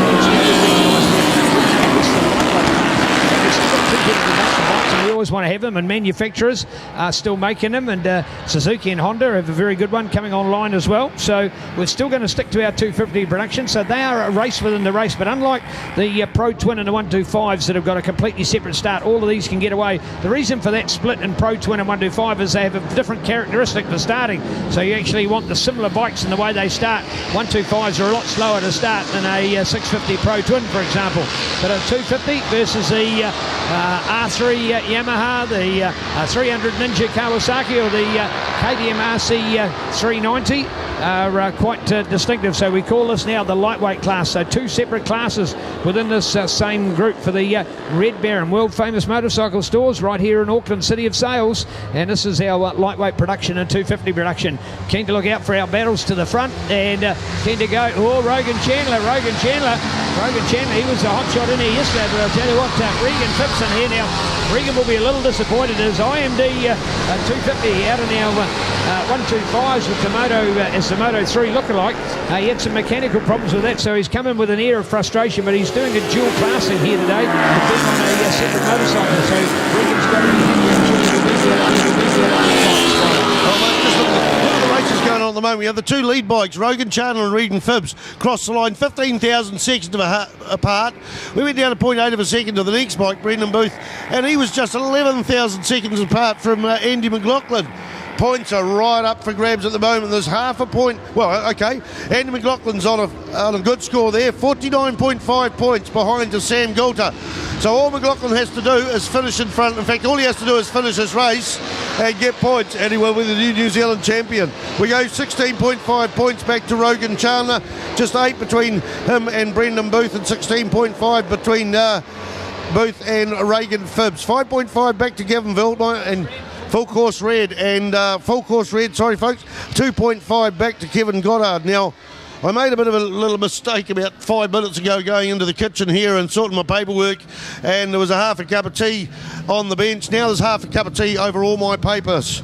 So we're sort of trying to dry them out and that, and I will not be able to get my pen out and write on these things to update the points accurately at the moment. I apologise, folks. I don't even drink tea. But at least I got a pen. But we will be able to update some of the points. Some of them will go through my figures in my head. So I know it's a critical time in the New Zealand Championships. A whole lot of different clubs, some bigger, some smaller, but all proud to be behind New Zealand Superbike and Road Racing Championships. All right, Red Baron motorcycles and lightweight class. So we'll reassemble. That, of course, drama all happened on the opening lap, so we didn't even get to find out who was the fastest person on lap number 1, as we didn't get it completed here at Hampton Downs. You're a centre of excellence, exceptional facility being developed here, and just magnificent. Yesterday, the truck going out to blow any sign of debris out of the way of the circuit. Continual maintenance, improvements made, and now everything from our sound system to our toilet and shower facilities. There we go, the roar of the bikes. It might only be small, but they're still roaring. Dominated by 4-stroke bikes, and you've got the single-cylinder KTM, you've got the twin-cylinder Kawasaki's and Yamahas in there. Interesting to note that a lot of people are talking about the circuits. All of a sudden, we now find that the Yamaha seems to have the longer legs, and that's a 325cc twin as compared to the KTM and the 390, or actually 375cc single as well. So different machine configurations, so different ways and different parts of the circuit where they'll draw their best position or unparalleled engineering to the fore. Keen to look out as we head towards Dale ITM here at Hampton Downs in our final round of New Zealand Superbike and Road Race Championship on the first weekend of autumn 2017. And Hampton Downs looking the picture here today as it shows on the iFilm coverage. And remembering, if you're out there, you can go to the internet and get it with iFilm, or of course, if you just want it on the palm of your hand, pure results at mxt.co.nz. Brought to us by CTAS Live Timing. There we go. Oh, right in it again. And I'll tell you what, Rogan Chandler trying to put his nose in front. And we go with Rogan Chandler and Rogan and Regan, and their margin at the moment down here at .003. How's that? 3/1000ths of a second. Regan Phipps with his nose in front, but it has been a Rogan Chandler benefit now. Spider, my co-commentator, and Dean Watson, who lined the bike. Rogan Chandler got a ride on one of these bikes for the first time, but Regan back to using his bike at Terratonga. Whoa, we got a cloud of dust there over on turn 3. A cloud of dust over there on turn 3. That's one of the top 6 or 7 bikes here. Didn't quite see how it was down, but saw it on the big screen there. So we'll try and pick up who that is. The bikes are coming over to the dipper there, and already Rogan Chandler's got a bit of a break. In fact, is that possibly our second place bike, Regan Phibbs? Is that possible? I'm not going to speculate. No, Reagan Phibbs is missing out of that group, so drama's there already on turn 3. The other thing Neil was talking about, it is our first left-hander, but it is a horrible off-camber corner. Remember so many years ago that the Superbikes were so close to the final points, and we had Australian Robbie Bugden went down, and then a mirror image about 40 metres behind, Craig Sheriffs went down. Both of them couldn't cope with it late in the day, and bingo. So Reagan Phibbs out of action at the moment. The good thing is he must be up and about because no flags, but the battle is on now for second place. We saw 3,000 between first and second. We've got to look at the timing. It's 41,000 of a second between Andy McLaughlin and Brendan Booth. Of course, a key reminder as well to take an opportunity to look out for young Josh Goddard and tell you what he's been under mentorship, as you always said, all your life with your father, and his father is an absolute legend, all-round good guy of our sport, former representative of Motorcycle New Zealand as a board member, and a guy giving so much, of course, even though it's not his sole life and living. He has a motorcycle support business called Race Supplies, exactly what the name suggests is what it is, and Kevin has just put so much into it that, of course, Josh has come along for a great ride of motorcycle, and now, as a family, they both bought 2 brand new R3 Yamahas from Trevor Pearce Yamaha for this year's racing campaign. And through Ruapuna, Teretonga and through Taupo, it had always been Kevin to get the upper hand. But finally at Taupo last weekend in the final race, Josh was able to beat one on Dad, and yesterday, let alone beat one, he gave him an absolute thrashing with finishing in his very close second place, and Dad back in either a 7th or a 9th or thereabouts. So Josh has now turned the upper hand. He had a very good practice session here on Friday. So look out for young Josh Goddard, ladies and gentlemen, boys and girls. A new name to look out to, a rising star in our sport. One of his good features, he's got the build of his mother as well. He's petite and he's a tiny character.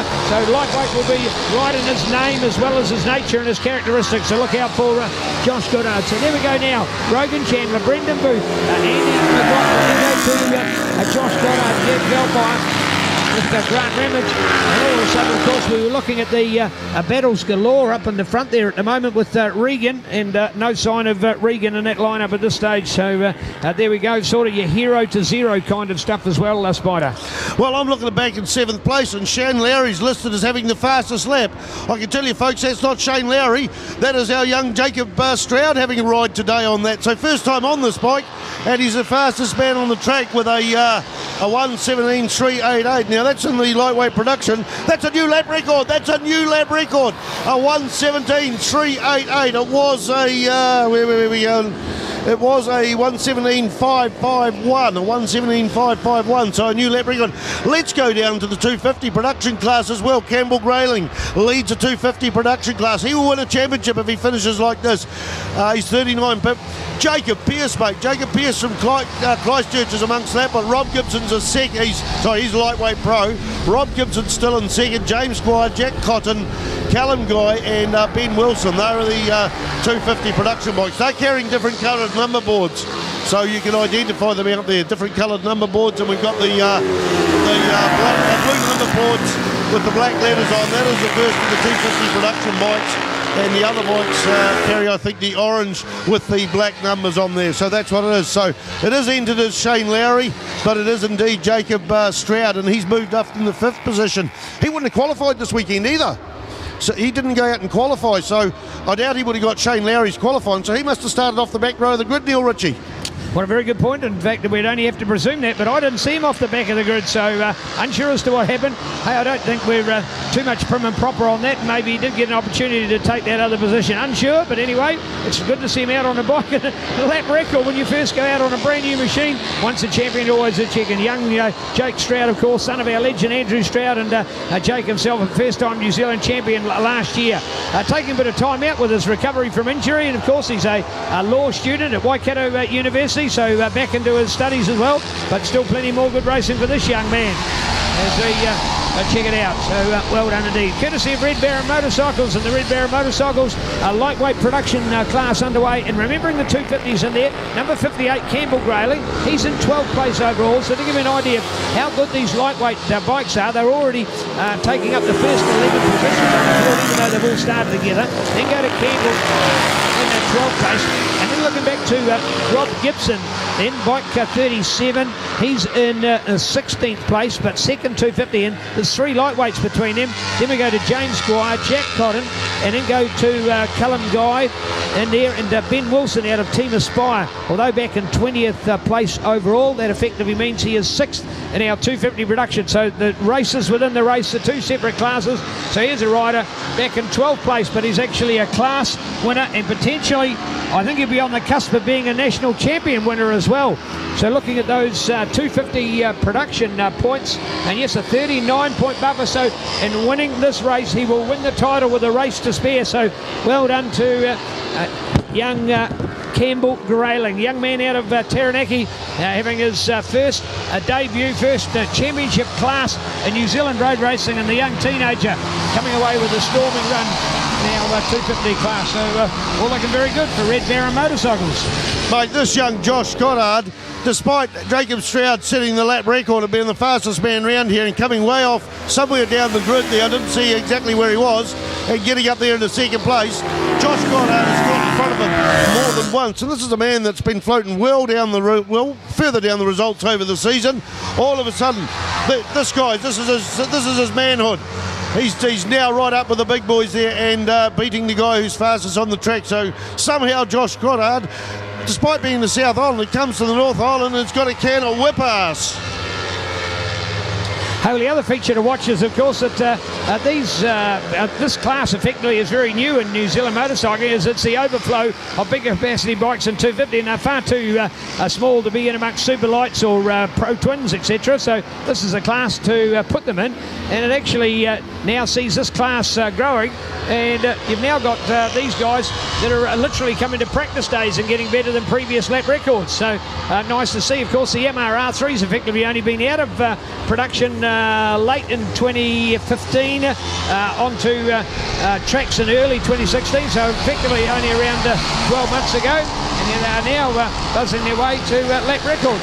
They were not the hottest bike on tracks last year either, but they've certainly become that way. White flag, a symbol of 1 lap to go for New Zealand motorcycle road racing.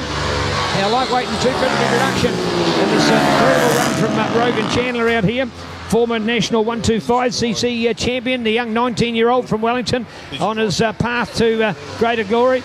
Generally rides classic and older model motorcycles. In fact, he'll ride anything that anybody wants to put in front of him. He's a titanic young man and one of the all-round nice guys of our sport as well, so nice to see. But Josh Goddard, the new kid on the block, and they're back in 4th place. Jacob Stroud's got up there for the 2nd, and Jacob already that lap record.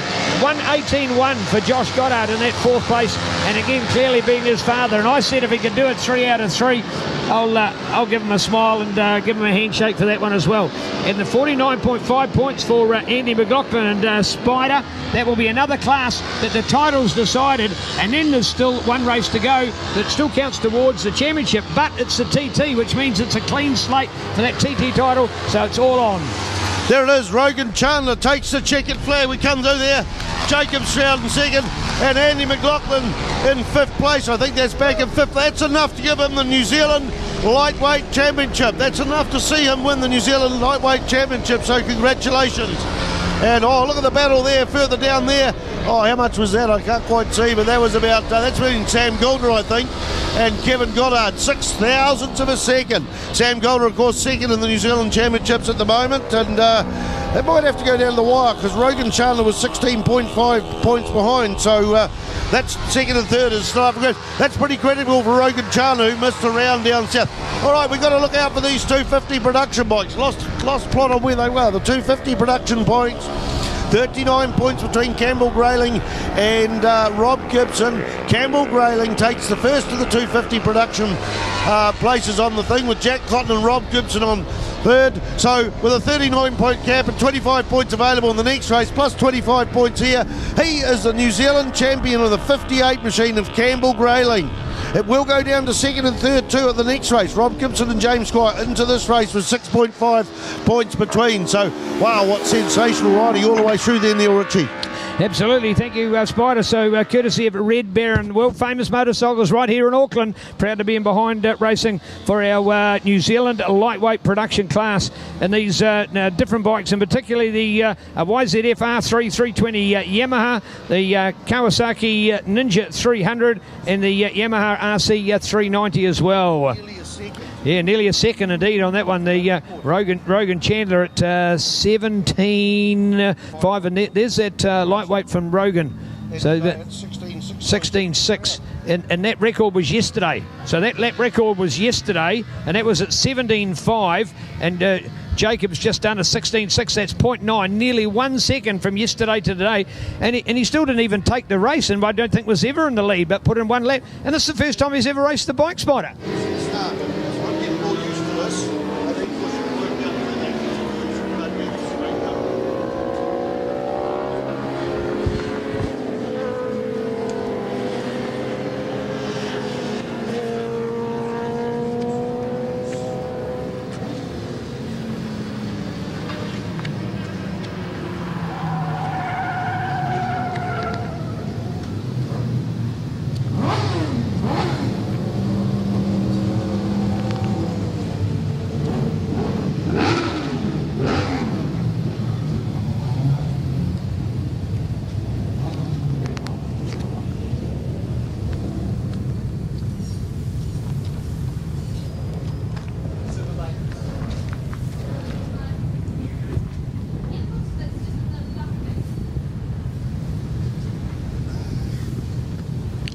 Well, they sound so peaceful, but of course under start of orders the noise will go up, the action will go up, the adrenaline will go up, and we're ready to get underway. Counties Honda sponsoring our racing for the Mike Pero New Zealand Superbike Grand Prix and Superstock TT action, as well as we head to that first corner and looking out for it, and straight into that corner, and Spider was a tight one as they went through. They then of course head down that short inside straight out of one and into two.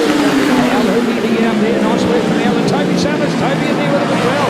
This is the Barnes Jenkins Insurance Brokers R&R Powersport rider, and he did have his nose in front there at one stage, Spider. So now we go to Al Hoogie looking out to Sloane as well. So the number one there with Sloane Frost. We come out of the high pull hairpin down towards the Porsche Dipper here at Hampton Downs, and keen to look out Al Hoogenboosum, a man making a real storm in New Zealand Superbike road racing on the Triple R supported Honda CBR 1000 RR. So great work out there by the 43 Triple R Motul, Pirelli, Revit, Clive Barrington Construction, Wallich, Bike Sport Promotions, along with James Lee Design and Honda. So Al Hoogenboosum out in front as we check out the Kawasaki back there in second place. Fantastic run then from Toby Summers, Barnes Jenkins, R&R Powersport, Super Refinishing, and Mad Love Media, Dunlop, to Tony Reeves as Tony in there at the moment, then looking to Sloane Frost back there in that fourth place. So 11 by 1, the reigning champion back there at the moment. He's back on points and he's back in the race, so he's got some work to do now with then Scott Moyer, Daniel Medham, Ray Clee, and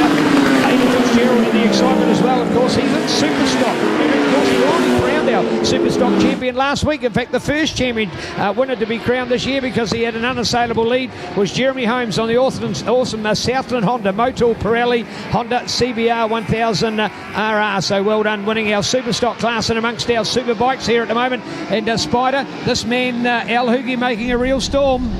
Oh, he's been better than the lap record. Set the lap record yesterday, won the race, but somebody else, Sloane Frost, come through and got the lap record. But right on behind him, Tony Reeves, mate, we've got 25.5 points between first and second in the championship. It will come down to this race possibly, but Tony Reeves, a man on a mission, he was pushing it so hard. I watched his bike fishtail more than the others coming over the start-finish line.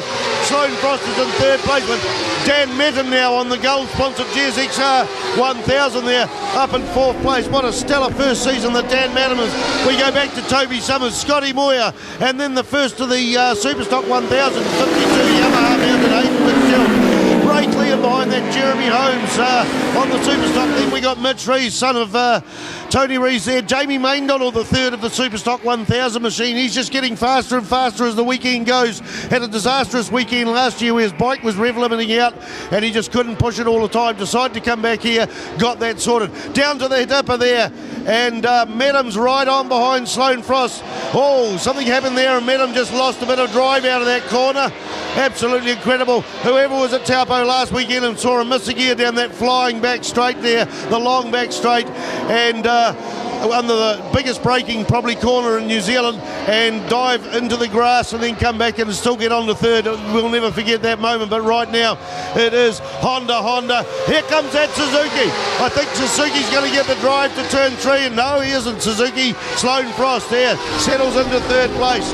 We go over to our big screens. What great footage we've got. Occasionally it's freezing up, but that shows us the bits we can't say. 43, 11, 1, 34. Then we'll go back to Toby Summers on the R&R Power Sports long-time sponsor machine. Barnes Jenkins there as well as Mad Love Media, the 22 Kawasaki. So Honda, Suzuki, over to the hairpin there, Neil.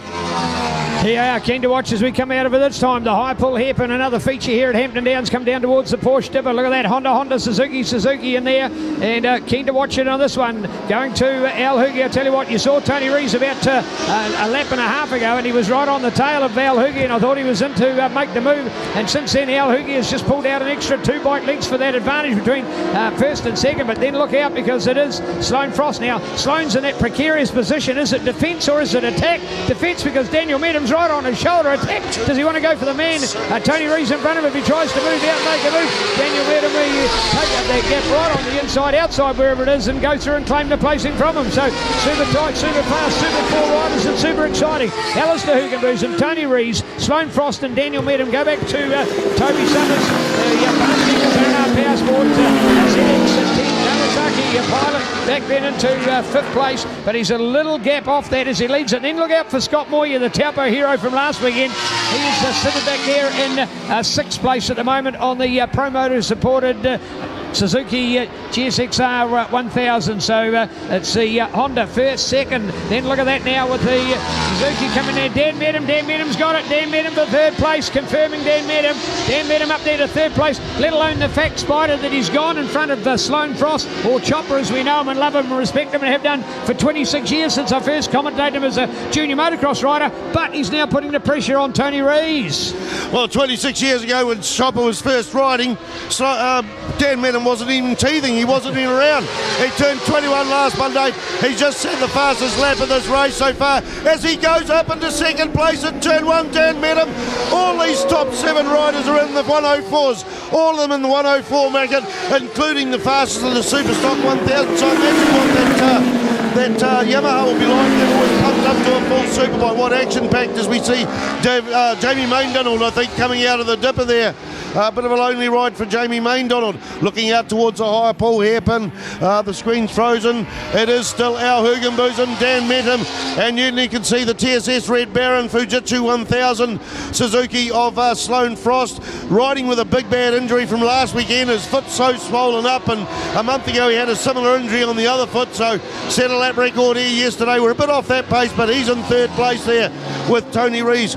Look, the championship's got 25.5 points between them. It's down to this race. If Tony Rees finishes in front of Sloane Frost, he's a New Zealand Superbike championship, but right now that is not the case on the track as Sloane Frost starts to attack Dan Medham back along the front straight. Neil Ritchie. Well, there you go. In fact, over the last 2 laps we've seen Tony Rees go from 2nd down to 3rd and now down to 4th place, and a more distant 4th of that. So certainly the hot shot through there is Dan Medham. All of a sudden Sloane Frost says, hey, so here comes TSS Red Baron, Suzuki, Bell Helmets, Alpine Star, and Derby Partners, Black Ink supported rider, is saying, hey, if I don't run with this guy, I'm going to miss out on my performance. So keen to go with it. But look at that from Alistair Hugenboos, and what a sensational ride from this man, because made a storm for us, and we enjoyed his victory, maiden victory in Superbikes in the South Island back in January. And here he is now, taking it from the opportunity to do it all over again. And here he goes now. Now look out for Medham. There we go with Dan Medham. Dan trying to get down on the inside as we go to Dale ITM corner. No, won't be this time. So still out there with Hoogie. Remembering, of course, he had the big top 4. So keen just to look out as to how he performed on that one. But I tell you what, that was close and even faster. Here we go now with Medham. Medham looking away through. Watch him on the inside. He's going to go for it this time into turn one. Must surely take it. 4, 3, 2, 1. He's into first place. Look at that, Daniel Medham. Come on, Auckland Motorcycle Club. Auckland, big crowd. What an outstanding effort from this young man. Exactly as 74. Chopper Frost was starting in junior motocross. This man wasn't even born. So the young star, of course, he stole the show here last year in Supersport class when he became our national champion. He made the big step up to Superbike racing, and here he is now in the penultimate race of the championship and looking to see whether he can try and take away the title. And yes, so he is in the lead. There's confirmed. Here we are into the Porsche de Bar as we go back to the lap rider coming into that one. The others get out of their way. There we go. Now look at that at the moment, because now you've got Al Hoogie. He's dropped right back to third place, and Tony Rees almost overtook him on that occasion. So the fact that Dan Medham's gone into the lead, we're then looking at seeing Sloane Frost trying to come back through there.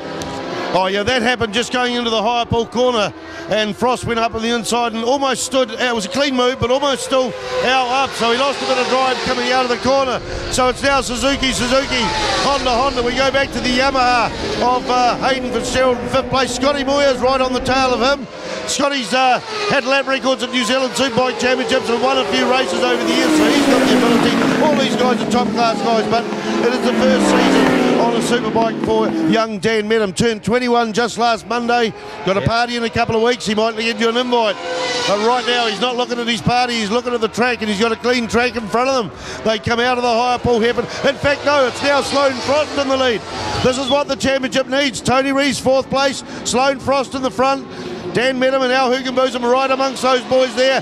There we go, Scotty Moyer's just gone in for fifth place at the dipper there. Past, beautiful move, past on the tight line with, got in front of Hayden Fitzgerald. Remember, two different classes here, so fifth is Scotty Moyer at the moment. Oh, Hayden Fitzgerald, what a ride. Remember, of course, he's a Superstock rider as well, not on a Superbike, but on the Superstock, the fabulous Yamaha out there. So well done to Hayden, courtesy of Yamaha Motors, Yamaha Blue Crew, along with YMF, YMI, NW Design, Advanced Auto Refinishes, Ross Graham Motors. And there he is out there at the moment and running with somebody as good as Scott Moyer. So great to watch out there. So there we go, with Scott in fifth place, Hayden in sixth, Toby, who was remembering had his wheel in front of that earlier lap for the lead, is now back into seventh place. The Barnes Jenkins Insurance Brokers team, R&R Powersport Mad Love Media pilot of the fabulous 22, Toby Summers, has gone from 1 back to 7th place, giving you an idea of the calibre of the top riders out there at the moment. The Awesome Foursome, here they are as they come up out of High Paul Hairpin and into the Porsche dipper here at Hampton Downs, and it is Sloane Frost on the Fujitsu Heat Pump Suzuki in the lead, ahead of Dan Medham also on Suzuki. The two Hondas to go with 43. Earlier race leader Al Hugenbosom back there on the Triple R Racing 1000, and then of course the legend and the man who leads the points, the man who's in that position where he's got to watch what he puts on, because any form of misadventure and he could be into some real problems. And at 25.5 may have been an opportunity to have won the title, but no, we're still going to need the last race because he's back there in fourth place at the moment. Scott Moyer, Hayden then on that Superstock bike, the Yamaha, then back to Toby here in seventh place at this stage. But I tell you what, the championship definitely, Spider, will be coming down to the last race, the TT. Oh, certainly, and there's some minor money there as well, and Alistair Hugenbosom and Dan Medham and Toby Summers are also in the mixes there. What I'm excited about in this race particularly is we've just got 40 thousandths of a second separating the top three riders in terms of the fastest speed. So 40 thousandths of a second. Remember, we're not quite actually on lap record place. Sloane said it yesterday. I wonder that we had a 10 lap race yesterday, but they had softer tyres. Now that we've got 15 and 20, they got to the harder. We've also got a bit of a breeze, so that's got to be slowing them down on the front straight enough to take that edge off the lap record. This is the first race meeting this season at the New Zealand Superbike Championships that the Superbikes got even close to the lap record, far less breaking it. So that's exciting news as well, as we're coming across Rob Whittle, coming across there, another back marker. Sloane Frost comes through there. The blue flag's out for Rob Whittle. Sloane Frost coming through there. We have 5 laps to go. So we're only 2/3 away through this race as we see Scotty Moyer breaking a bit of a gap ahead of Hayden Fitzgerald on the 52 machine. Scotty Moyer on the 4 machine. So action here at Hampton Downs. They go through turn 3, that very, very difficult. Sloane Frost, Dan Medham, Alistair Hugenbosom, and then in behind him it is, I think that's a lapper there. Yes, definitely a lapper. Tony Rees gets through cleanly, and they come round the hairpin there into view of the commentary box, so we change there. Medham's on fire. He's tying that tight inside line. Remember, this guy was last year's New Zealand Supersport 600 champion, moved up to Superbike, so how strong is Sloane Frost? He's still got a 15 lapper. This guy must be fit because he is carrying an injury. I'll tell you what, as well, think about it. We've had 4 different race leaders during the race at the early stages. We've had Al Hoogie, we've had Toby Summers, we've had Dan Medham, and now we've got Sloane Frost. So it's all on at the moment. The only man in the top 4 not to have led a lap at any one point. In the flying 11, the overall points leader, and Tony Rees, who may be playing Mr. Conservative. You call it or see it the way you like, but I tell you what, he's got that points buffer, 25.5 points, and he won't be able to win it from this point because the man behind him, Sloane Frost, is going to finish those points in front of him. But he will certainly see that points lead shaved away, but still good enough to be back in 4th place. If he does a 25.5, that's 12 points. So Spider, if we were to see the same in the TT race, the 12 points becomes 12 points again, which is 24. He's got a 25.5 lead. He might win by 1.5 points. Tony Rees at the moment finishing up in that first place, but of course a lot to happen between now and that next race. So here we are at the moment. If we look out for our hot shots at the moment, number 1 in front with Sloane Frost on the Fujitsu heat bumps, TSS Red Baron, Suzuki New Zealand Bell Helmets, Alpine Star, Derby Partners Black Ink, Suzuki GSX R1000. A man, of course, who has been and tried the awesome new Suzuki out, and I'm sure he'll be on one of those for next year, ready to go. Daniel Medham not giving up the battle. Al Hoogie in there, and Tony, Mr. Conservative, Mr. Hero, Mr. 49-year-old legend Tony Rees out there to fly in a very good place at the moment. Dan Medham still the best lap time. Dan Medham still that best lap time. Only man into under 4 at 103.990, 103.990, and 103s is around lap record time here at Hampton Downs. So keen just to see how far we are away. 103.622 is what Sloane said yesterday. As I say, I wonder whether they put the harder tyres on. There is a slight breeze, but never mind. Dan Medham's the only man into the 3s. Alistair Hugenbosom's right on his tail. They're both going Sloane Frost hunting. Sloane Frost wears the number 1. He is the current New Zealand Superbike champion. Tony's there leading the points at the moment. Tony, mate, he's got a history of Lyons Yarm and Superbike racing in New Zealand and motorcycle racing. I think it was 2002 and 2004 he was New Zealand Superbike champion. 1 year he won the Supersport Sports Production Open class and the 600 class. And Castrol 6-hour winner, white flag out. He's got a list as long as the arm. Wanneroo Cemetery Circuit lap record over right now. We're looking over the back. Sloane Frost has extended lead a little bit. There's a bit of dust in the air. That's not from this race, I don't think. All right, we're trying to look at the big screen, see what we can see with the dust. It is the same old suspects in the top 4. I think, hello, has we lost Tony Rees? Have we lost Tony Rees? No, I don't think so, no. It's he's just dropped off there a bit, dealing with the back marker there. Here comes Tony out of the high pull hairpin, but all eyes on the front there. Sloane Frost into the dipper. 1 bike lead back to Dan Medham. 1 bike lead back to the Honda of Alistair Hugenbosom. He's already had a win this weekend. Here comes Medham up by side on the Dale IGM. Medham goes in the front there. And it's 2 bikes side by side that Sloane Frost is driving around the outside. He's settling in. It's going to be a drag to the line, Neil Ritchie. Here we go. Let's watch out for them. Come on, folks, on your feet. What about this for a New Zealand Superbike road race finish? How good is this? And Dan Medham. And there it is. Oh, no. Sloane to do it. Sloane to do it. In fact, I'll tell you what, Dan Medham just pushed out wide there as we go to the checkered flag. And it was Sloane Frost from Dan Medham. Alistair Hugenbosom. Tony Rees was still the fastest man on the racetrack. And Alistair Hugenbosom finishing up in 3rd place. But Daniel Medham wanted to have a race with them all the way. When he tried to give them a nudge, it was almost shoulder to shoulder. They were so close to each other. It was then a matter of moving over and taking the advantage. And because he had to come a little wider here on the run down the front straight, it then meant there was an opportunity almost for Al Hugenbosom to get in and take that. And in fact, he has finished .043 back in 3rd place. Alistair Hugenbosom, fastest man on the racetrack in that race, and he has finished in 3rd. A terrific performance. Suzuki, Honda, head of Suzuki, Yamaha and Kawasaki for our manufacturers' glory. Sloane Frost, ladies and gentlemen, the reigning champion, the number 1 on the Fujitsu heat pumps, TSS Red Baron, Suzuki New Zealand, Bell Helmets, Alpine Star Bike, takes another fantastic win as we go to Daniel Medham in second place, the local man, to 21-year-old. Yes, indeed, turned 21 on Monday of this week. Got on the podium with a fantastic run at Taupo last week.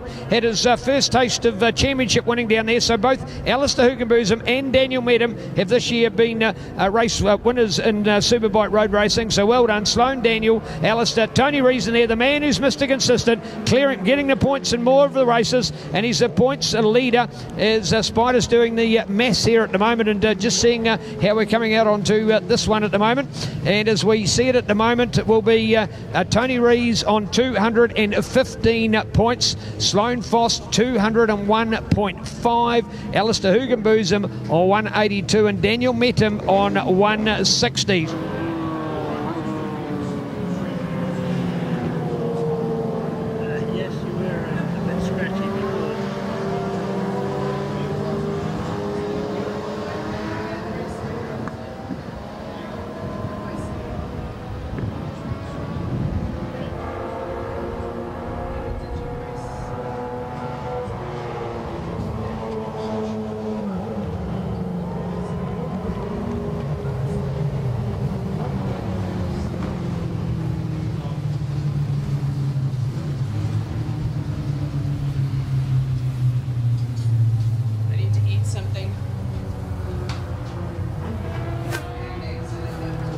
Last night, way down at the Reese's at the Holmes' unit, it was little Arthur's 5th birthday. Oh, okay. Yeah, they had a birthday party and you had to get in and eat the fairy bread, and there was a popcorn and all that. But Pete the Pirate was outside, and the guys were saying, "Here's that pirate!" And little Arthur was running out. There he is, there's the pirate. He'd wave, "See a pirate?" Yeah, he's bad, he's a pirate. You know? Yeah.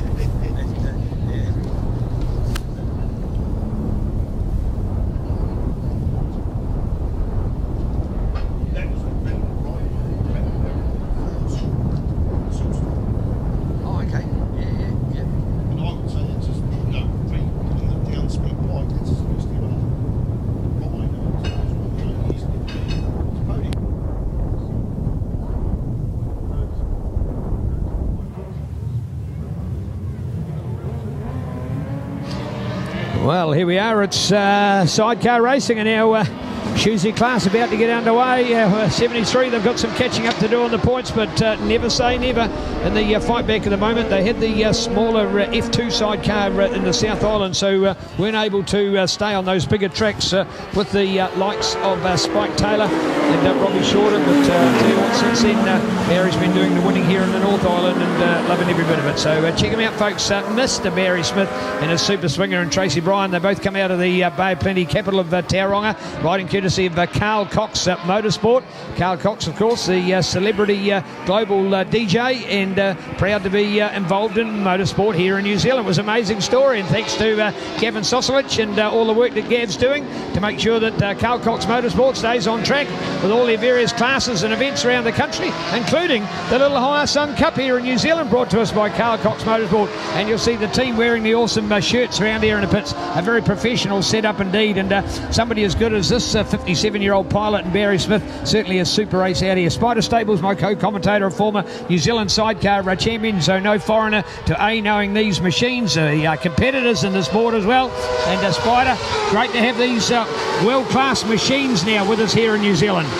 Oh yeah, they're getting better and better. I was lucky enough to go to the Taupo Have a Go Day last year and actually have a ride on this Carl Cox Motorsport machine. I'm actually a passenger with Colin Buckley, several times New Zealand champion, and I said, don't go too quick, but certainly I can just imagine the generation difference between the machine I rode back in 89 to 92 and won 3 New Zealand championships. It was a New Zealand built machine by Steve Roberts, but these factory built machines from LCR and Windle and the likes of that is just absolutely a step into the future. We are in the future now, and look at that gap already between first and second. And right now we've got number 12 coming on fire. He was struggling yesterday. His passenger certainly was struggling, and I'll talk to you a little bit more about that later. But that is Adam Unsworth, winner at Wanganui, lap record holder at Pyra, winner of about 10 races or 12 races at Wanganui, and he's out there in third place. But it looks like Spike Taylor, the points leader, taking him into the Dale ITM Pirelli corner on the Mobility Wire Wrapper sponsored machine with Robbie Shorter doing the swinging. Robbie's now just signing up to do the World Championships as a passenger for the Ramsey team him, and he is looking, as anyone is looking for sponsorship. He's not looking for a lot of money. He says he needs about $5,000 to help him get over there. So $5,000 a lot of money to support someone to go to the World Championship. And the rider owner is Janus Ramsey. The rounds are April 15th and 16th, France, Le Mans. May 20th and 21st, Germany, Austria or something. June 17th, 18th, Hungary, Pannonia Ring. August the 5th and 6th, Assen at Holland, Assen, and then Grobnik in Croatia on September 9th and the 10th. So he's looking for support, both morally but also financially. Right now you can see Robbie Shorter in third place, one of the most talented swingers we got. In fact, all those top four swingers are they're just incredible, especially Kendall Dunlop, her first season on sidecars, and these sidecars are brutal on your body in terms of bruises and bangs and bumps, and they are very, very painful to ride. Not falling off, just riding. I've broken ribs just riding before. The worst thing is you got to do another lap and still suffer with those broken ribs, and you can't slow down. At least the rider, if he gets tired or sore, he or she can slow down, but the passenger's got no choice in the matter whatsoever. The 73 machine, Barry Smith and Tracy Bryan goes through. Pete the Pirate and Kendall Dunlop on the 111 machine, second place. Mobility Wire Rapper 17 machine with Spike Taylor, already won, I think, 3 New Zealand Superbike Championship race titles over about 3 decades. He's there in third place. He leads by 26 points, so unless there's a breakdown of a machine here, the championship will go down to the final thing. It's 18 points between Barry Smith, Tracy Bryan and Peter and Kendall on the 111 machine. 56 points back to Warwick Dimmock and Will Climo, the only South Islanders to do the whole series of New Zealand Superbike sidecars. Great to see them there. We go back to Lance Payless and Craig Pellison. Lance coming in from Perth, Australia, and they are running the number 11 machine, and great to see him coming, a former Kiwi, but been over in Perth long enough to call himself an Australian, and he put his bike in his trailer and sent it out to New Zealand. Struggled to get a passenger coming over there. He had one signed up, decided that he'd get a local passenger, and Craig Pedersen is one of the new legends in the passengering world, gone up from being 8th to 10th and right up there now. The battle is on for second place. It is Pete the Pirate with a bike link down to Spike Taylor. Spike Taylor knows he needs all the points he can get. He hasn't been riding too hard in the last couple of race meetings because he's just trying to consolidate his championship. We go to the big screen and it is frozen. Back onto that battle. They're down off between turn 1 and turn 2. 111 versus 17. 73's already cut a track and disappeared off into the distance. Remember, Neil said that they did the entire South Island on a 600cc machine. Now they're on the big Carl Cox Motorsport sponsor machine. It's great to see the extra power there.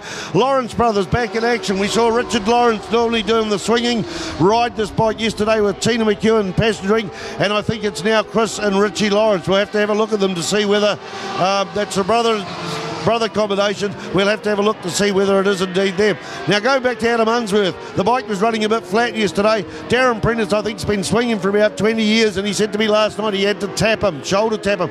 It's the first time he's ever tapped a rider to say slow down a bit, and he was a bit embarrassed about it. I said, mate, it's better to do that and end up upside down in the kiddie litter. And he's struggling literally with the size of the handles on the bike. The handles are a bit bigger than he's used to, and he's really struggling with that. But there is absolutely no shame whatsoever in shoulder tapping your rider. It's lucky you can reach over and do that, because at the end of the day, our lives are on the line, their lives are on the line. The problem he's got as well is they damaged his bike in Taupo and damaged the main fuel tank, and unable to repair it inside. They put an auxiliary fuel tank, 20 litre fuel tank out on the back deck. Stu Dorr, his normal passenger, can tuck his way around there, but Darren's just that little bit bigger and struggling to tuck his way underneath that machine. So especially down the front straight with the sheer speeds, he is struggling.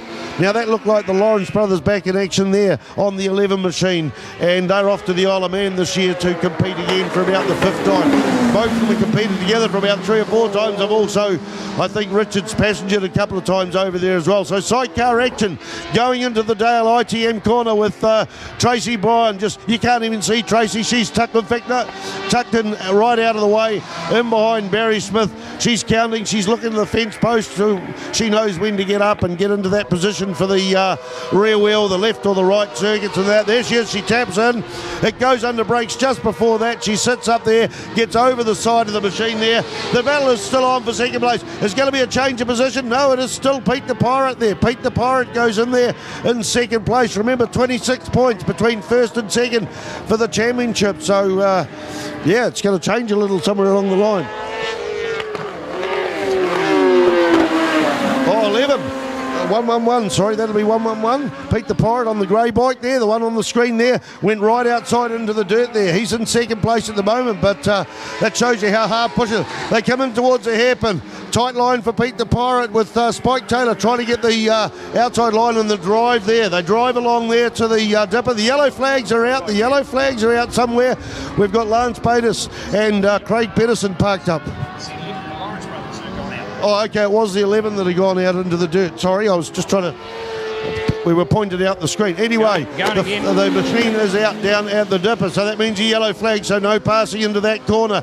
Matt Peters on the number 13 machine doing the riding for Doug Corns. Great to see them out there. This is the bike Aaron Lovell won the New Zealand Superbike Championships on a couple of seasons ago with Tracy Bryan doing the batteries. So there's more partner swapping than the average squash club going on here, and wow, it's incredible. Spike Taylor coming across the lap bike there. The lead bike 111 gets in there. They tuck in behind there. We go to the screen. The Lawrence brothers back on the track at the moment on the 1-1 machine. The 11, the beautiful pink and blue and pink Yamaha 1000. This is a New Zealand built machine by Peter Anderson in Auckland as well. A guy that's done a couple of big bikes like this and a lot of classic sidecars as well. Oh, just keen to pick up on the pace of our Shoesy. Of course, Shoesy, the health jewellery company, technology for everyday living. Look good, feel great. The alternative in pain management, aches, pains, arthritis, carpal tunnel, migraines, gout and vertigo. It's called supporting normal brain activity, supports healthy blood cells and circulation, nano vibration technology. And, well, of course, they say, people say for pain, I've tried this and I've tried that, and nanotechnology can beat them all. So if you're in need of pain relief, then do try it, and I'm sure, absolutely sure, it's got years of proven ability to be right for you. Proud to be behind LP Racing, Aaron Lovell and Tracy Bryan as well. And of course, Shoesy founder is none other than Gary Goodfellow, a New Zealand legend of road racing, the first ever Kiwi to win a World Superbike race as well. Formerly from New Zealand, went over and did a professional stint in Canada for a number of years. But he has, of course, been back in New Zealand to race as well. We're in his fan club, hope you are as well. So good on you, Goody. We love your support, Gary Goodfellow. And Shoesy, the health jewellery company, proud to be supporting sidecar racing and Spider. If we'd really sort of seen the advantage made up by Spike Taylor was going to get closer by Barry. Barry's been all the winning since, but Spike just using his head and keeping those good places because he had enough points that he'd made up that he was really, despite a bit of bad luck, will have the title in the palm of his hand. Yeah, I do, but I'll tell you what, Spike is struggling to get past Pete the Pirate. He's been following all race, and if you're sitting there foxing and waiting for a final lap mover, you really got to be a bit closer because he's right now down into the Dale ITM corner. About 80 metres separates second and third, and Spike Taylor, 3 times New Zealand champion, Pete the Pirate is on fire, and I reckon Pete is just outriding Spike at the moment. There we see the 73 machine. The white flag is out for the 73 machine. 111, Pete the Pirate goes through. They pass Dave MacArthur and Tony New there on the 67 machine, the Hamilton-based machine there. That's a lapper and they go into turn 2. 73, another lap, and they'll get another win there for the New Zealand Superbike Championships. Done the South Island on a different machine, on a 600 Formula 2 machine. There is no differentiation between Formula 1 and Formula 2 at the New Zealand Sidecar Championships. They do have it in the Sidecar Association. They give trophies for Formula 2 and that. But anyway, they go into the dipper for the final time. Tracy tucks out. She just lifts up there, pokes her back end out the side just to try and keep that sidecar wheel down. And the battle is on for second and third. 111 Pete the Pirate, bloody 8 bike lengths as they drag it out of the corner. Kendall Dunlop doing a massive job there, swinging her husband Matt Dunlop is running in about 5th or 6th in the Pro Twin Championship, so it's great to see them, a couple racing a long, long way from home all over the New Zealand Championships. And here we go, the lead bike coming along here, Tracy Bryan, lap record holder at Wanganui on classic sidecars, passing for a brother, takes the win there with Barry Smith, another 25 points. Pete the Pirate will get 20 points, and there it is, Spike Taylor and Robbie Shorter takes a good clean third there with 16 points. So I just got to go and get my pen and add up these points, Neil. Thank you indeed, Spider. Keen to see that, our New Zealand Sidecar Championship. So just to give you the background, that the F1 bike not ready for Barry and Tracy for the South Island League. So they did it on the F2 bike, the smaller 600. So a very good bike from a riding point of view, and exciting to watch through the corners, but didn't have the legs along the straight. So Spike and Robbie got the big points advantage down in the South Island. Coming to the North Island now, where you've got Barry and Tracy back on the big bike and showing their commanding performances and beating the flying number 17, courtesy of the Mobility Wire Wrapper and the great combination that is Spike Taylor and Robbie Shorter. But in fact, of course, the points advantage was already made up. So even though Barry's been doing the winning here, unable for the TT Kiwis Carl Cox Motorsport LCR Pirate to get the advantage. Great to see our 111 and Pete Goodwin. Congratulations to Pete and Kendall. When you're going to hold Spike Taylor and Robbie Shorter at bay, that is an incredible performance. Kendall in her debut year, her husband Matt is a rider in our lightweight class, so great to see that the couple in fact share the passion for the sport. And if you see in the program for the bike that Pete's got written down LCR and GRR and Windle, because he's actually got the choice of all of those machines, and it just oh, there he is, he's look at that, folks, doing his handstand. Check it out down there, Robbie Shorter, there he goes. If it's not that, it'll be planking. There it is, the headstand, shoulder stand. Look at that for a performance. Robbie, oh no, oh, it looks terrible. Oh, look at that, there it is. It's the famous why, and why not. Exactly, yeah, so there you go. Kendall, well done, nice to see some applause for Kendall. Here she is, Super Pilot, Triple One. I think that will be, look at her, she's nodding her head. That is her ride, that is her ride. An incredible ride there and swinging to have kept these others at bay, so great to see. So well done there with Robbie. There he goes now. We saw some planking in the South Island. We know he's great with his headstands. Of course, the boys that went out here on the Porsche Dipper as well, just thanks to the stewards, pick up the sidecar out of the kitty litter here as well. So nice to see. Hey, this is now our lunch break coming up, an important part of the day because our flag marshals are out there sitting in the sun, the all weather and the wind and everything, so they'll be fed and watered, the officials. And we're going to be joined here by Rob Cochran, our media and promotions sponsorship coordinator for the 2017 New Zealand Superbike and Road Race Championships, and Rob will be here to give us updates on motorcycling and all his thanks with regards to racing and the series and the championships and our sponsors and alike. So delighted to be joined by Rob. We'll actually be leaving Spider up here in the commentary booth, and special thanks to Julie, a number one fan for Avalon and her great support today. We're going to be going trackside because the last round this afternoon will feature these TT titles, the New Zealand Tourist Trophy. So we go to round one with the GP, the Grand Prix titles, now the TT titles up for grabs, the one-off unique titles for those special races, and we'll be incorporating down there with iFilms and doing our presentations at trackside. So taking a break, everybody. We'll be back with more excitement. Food available if you're a visitor here to Hampton Downs, over by the pavilion, the dome roof building over behind the pit sheds. You'll find food over there, the burger bus and the kiosk is all there, so plenty of opportunity to grab a nice bite. Go over here and check out our displays with Kawasaki and the Triumph Owners Club. Also, of course, motorcyclegear.nz is over there as well, and we also have an opportunity for you to go into the pits. Free admission to go through there, and please everybody keep it safe with so many bikes around. Oh, they're getting a push home.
awesome New Zealand Supersport TT title as the riders warm up and will assemble down here on the line as well. A key part of their build-up, just getting in a good lap down here. Some of them, although the leaders often come out, they don't like to sit here too long on the line.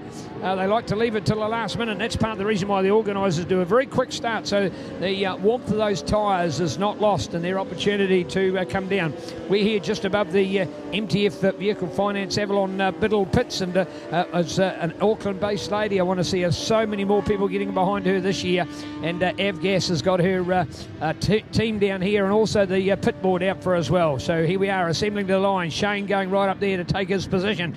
The supporters out here for Alex Phillips. Alex missed the round last weekend, but the great news is it was worth the miss because he got to ride in the Supersport support class at the Australian round of World Superbikes, incorporating the Australian Road Race Championship opening round as well. Demon Damo, who's done more winning than the man next to him, Shane Richardson, but has not finished the same amount of races, which is why Shane's in front on those points. Comes down to his dynamic finale on this one. So a very good front row assembled here with young Aaron Hassan. A special hi to big brother Jaden. Must have been an amazing year when he said, well, I was New Zealand Superbike Road Race Champion, but he had other things to concentrate on, and he's here today to help his brother. And all the best to Aaron down there, the young man. He's certainly the youngest on this front row. Supersport, we don't muck around here for too long. We are ready to get underway. Oh, and a little hint of a creep from somebody back there. All right, this is the big 20 lap of the New Zealand TT, the championship decider. We have just 11.5 points. Canterbury Destination Store and our Honda Cars Medical Support Vehicle. It's a case of win it and bin it. Look at that, Kawasaki Honda. Then we got a Triumph there in third place and an MV Augusta, 2 Japanese and a British and a Italian machine there. In the first 4, we go back to another Triumph there, 2 Triumphs in 4th and 5th, and Avalon Biddle on the MTF number 21 machine there, tucked in behind, getting a better start than the last race.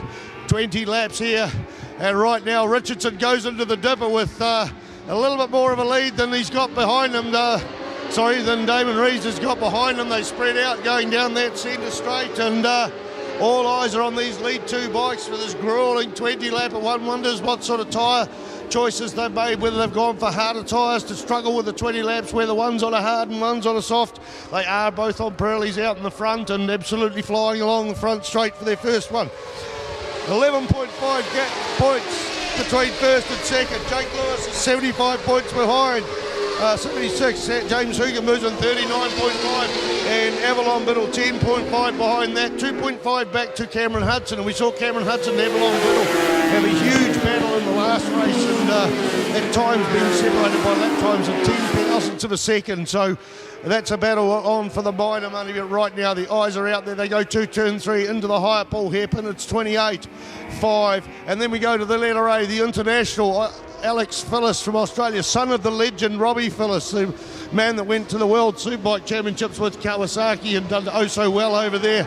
Triumph there. Who's the first of the Triumphs coming through? There it is, Jake Lewis there on the 29 machine. And Avalon Biddle in 5th place. She's got a couple of fourths over the season, actually 3 or 4 fourth places there.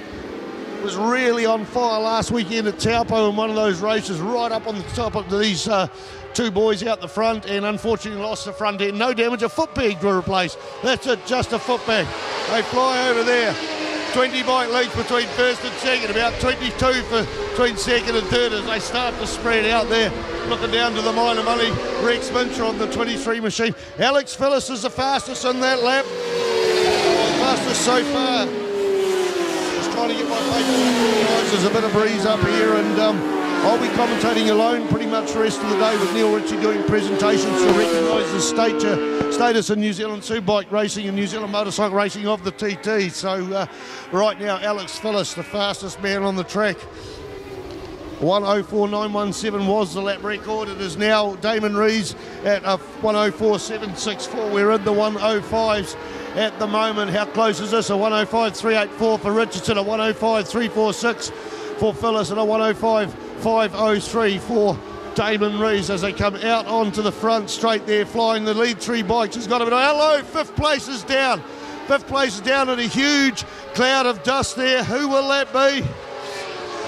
The cameras go on there. That's coming out onto the middleman corner. The marshals are running through there.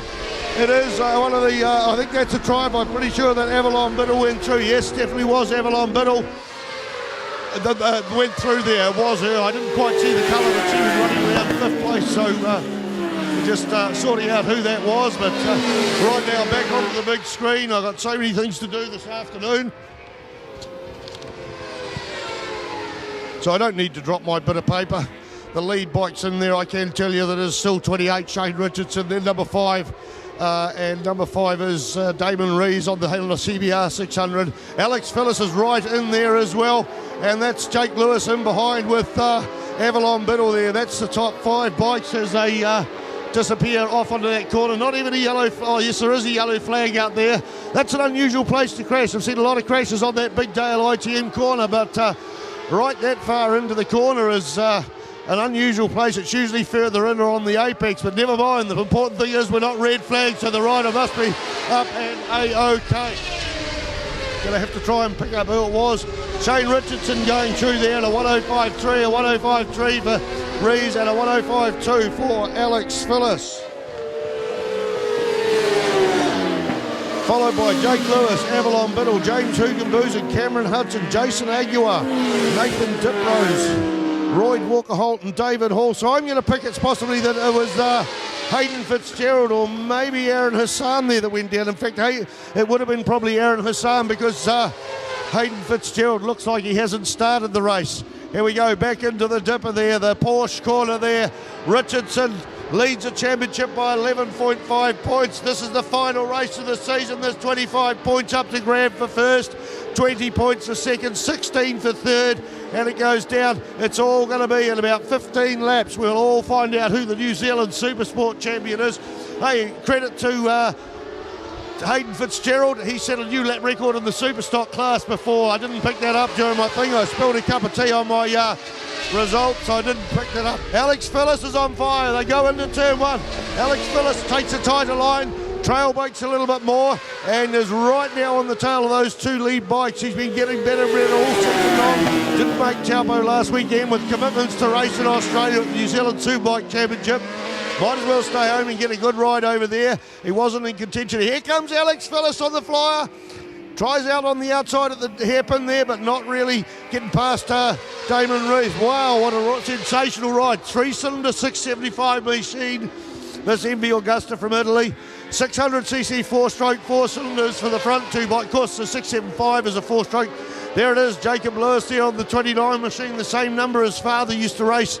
Rob Lewis used to race in the late 70s and mid 80s and that. Used to ride Yamahas amongst other things. That's his number there. MTF sponsored Avalon Biddle there on the Aussie. Chris Osborne prepared and supplied Kawasaki 600 there. She's a bit of a lonely ride there in 5th place for her. All eyes down onto the front straight, and now Damon Rees has set the fastest lap, a 105.257. Still not into the lap record times we were earlier, where we saw a 4.7 from Damon Rees, who broke the lap record twice in the last race. I got my suspicion that they might have fitted new harder tyres for this 20-lap race, whereas the one earlier yesterday was a 10 and a 15. We've also got quite a strong breeze along the front straight. We haven't had much wind this weekend, so maybe that's a game changer in terms of lap records. Forget the lap records. We're out there trying to push as hard as we can for New Zealand Superbike Championship title. There's 3 bikes here. There's probably 6 bike leads between first and third. They come out of that dipper in the Porsche corner, up the centre straight, off towards State Highway 1, tightening up there. Alex Phillips closes in on Damon Rees. All these bikes are absolutely matched for speed. It's a drag race. It's slipstreaming. They come over the mound or come up towards the mound on the start-finish lane. Take the wider line than most of the other classes there. Damon Rees closes up on the back of Richardson. Does he try up on the inside? No, he doesn't. They all compact. Going there into turn 2 there. Sorry, just dropped my bit of paper. Where am I? Drop my bit of paper. I don't want to lose that. Right, we're going to go back to the track there. And thanks, buddy. Thank you.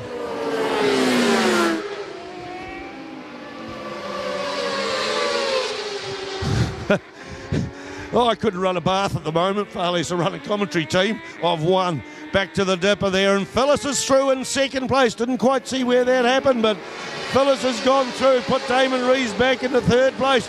Shane Richardson's out in the front. Shane Richardson doesn't run a bit more. I know that Rees does.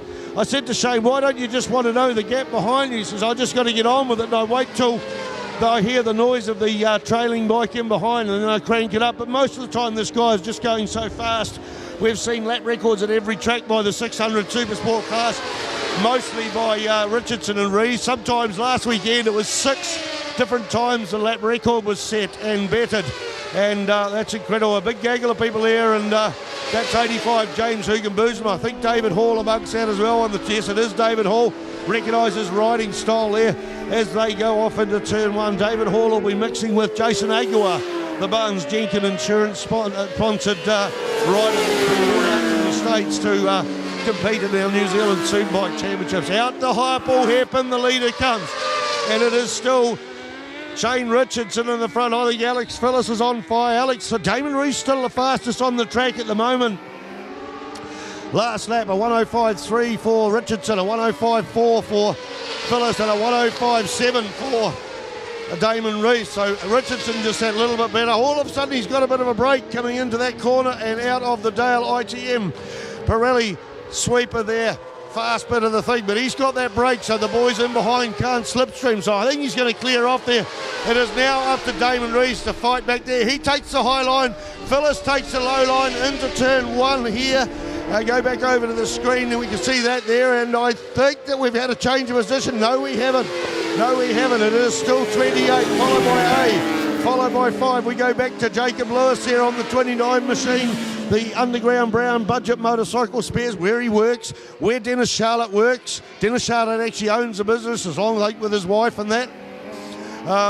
He's in 5th place there as we're starting to come across back markers at the moment. Richardson, Phyllis, and then Damon Rees goes round the outside of their back marker. Okay, they are using the blue flags here at Hampton Down for the motorcycle racing. The blue flags are put out there to indicate to a slower rider that there are some fast bikes coming up and behind them. So expect we got it amongst back markers quite well in the 15 lapper in the last race here at Hampton Downs. There will be a bit more of that going on now because it's a full 20 lap race, and good to see Nathan Diprose out there on the 88 machine. He at one stage set a lap record at Manfield this year. Change of position for the lead. Have we got a change of position for the lead? Alex Phyllis was side by side going into the braking. A bit of a squiggle there for Shane Richardson. Goes right off into the rebel strip. So I reckon Alex Phyllis is really on fire and just trying to get in through there. Meanwhile, this has pulled Damon Rees back up into the pack. He struggled a little bit there and slipped off a bit. They go in there. It is off to the hairpin. Yeah, I've got to recognise this screen. First time I've been treated to that. And there is another lapper they're coming across as well. This will happen in the dipper. So Shane Richardson up on the inside. That lapper knows they're coming. Well done. Looks out for those 3 lead bikes and gets back into it. That's a very sporting thing to do. So the race is on down the centre straight. It's a 20 lap race. We're 10 laps down there. Phyllis is the fastest man on the track, a 105.102. And he said that in his last lap. So maybe we're going to see the first win for an MV Augusta ever in New Zealand, the New Zealand Superbike Championship. I reckon he's got it in here. In fact, as I say that, Richardson opens up a bit more of a gap there. Richardson is now 0.4 ahead with 0.186 back to Damon Rees. 11 laps down of 20 laps here at Hampton Down. As we see one of the back markers there pull in there. Maybe he's had enough of these big boys and girls, of course. We've got Avalon Biddle on the 21 machine, frightening him. So that's maybe what's happening. Back to the screen and see whether I can see the lead bike. Say no, they're back concentrating on something further down. Great coverage too there. We got James Hugenboosum on the 85, the green Triumph there. Another bike I don't recognise, sorry, but that's coming out to the dipper. The lead 3 bikes closed, still just very tight down that centre straight. It is still the Kawasaki and the MV Augusta, followed by the Honda there. Maybe 8 bike lengths between first and second, same distance back to third, but that Phyllis is just that little bit quick around that sweeper, probably most important corner here at Hampton Downs. He's just gains a little bit. They're coming along the start-finish line. Boyle Kawasaki sponsored 28 Shane Richardson there out in the front. So the last lap time We had a 105.282 for Richardson, a 105.655 for Alex Phillips, a 105.529 for Damon Rees. We go into the sixes, and that's Jake Lewis. Further down, it's Avalon Biddle, Cameron Hudson, James Husum, Jason Aguiar, Nathan Diprose, and David Hall. That's the top 10 riders here. Just over halfway through the race. As I say that, Nathan Diprose swaps places and moves down. David Hall's moved up there. Roy Walker Holt, Rob Gibson, Rex Wincher, Peter Allison, John Turnbull, Adriano Sugarito, John Crawford, and Jason Nen, with Aaron Hassan out on lap 2. That's a bit disappointing for Aaron Hassan. So the championship's right here in front of you. Right here in front of you.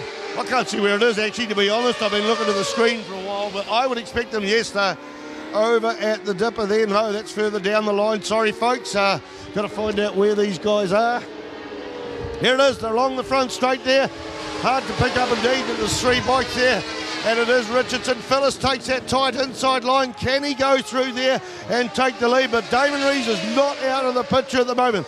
These guys are serious. There's a TT Championship trophy up, as well as New Zealand points. Phyllis is not really in the running at the moment. He's back in about 8 points, but he's got his race face on and absolutely flying, and has often been the fastest on the track, including, that was at lap 10, so 13 laps down.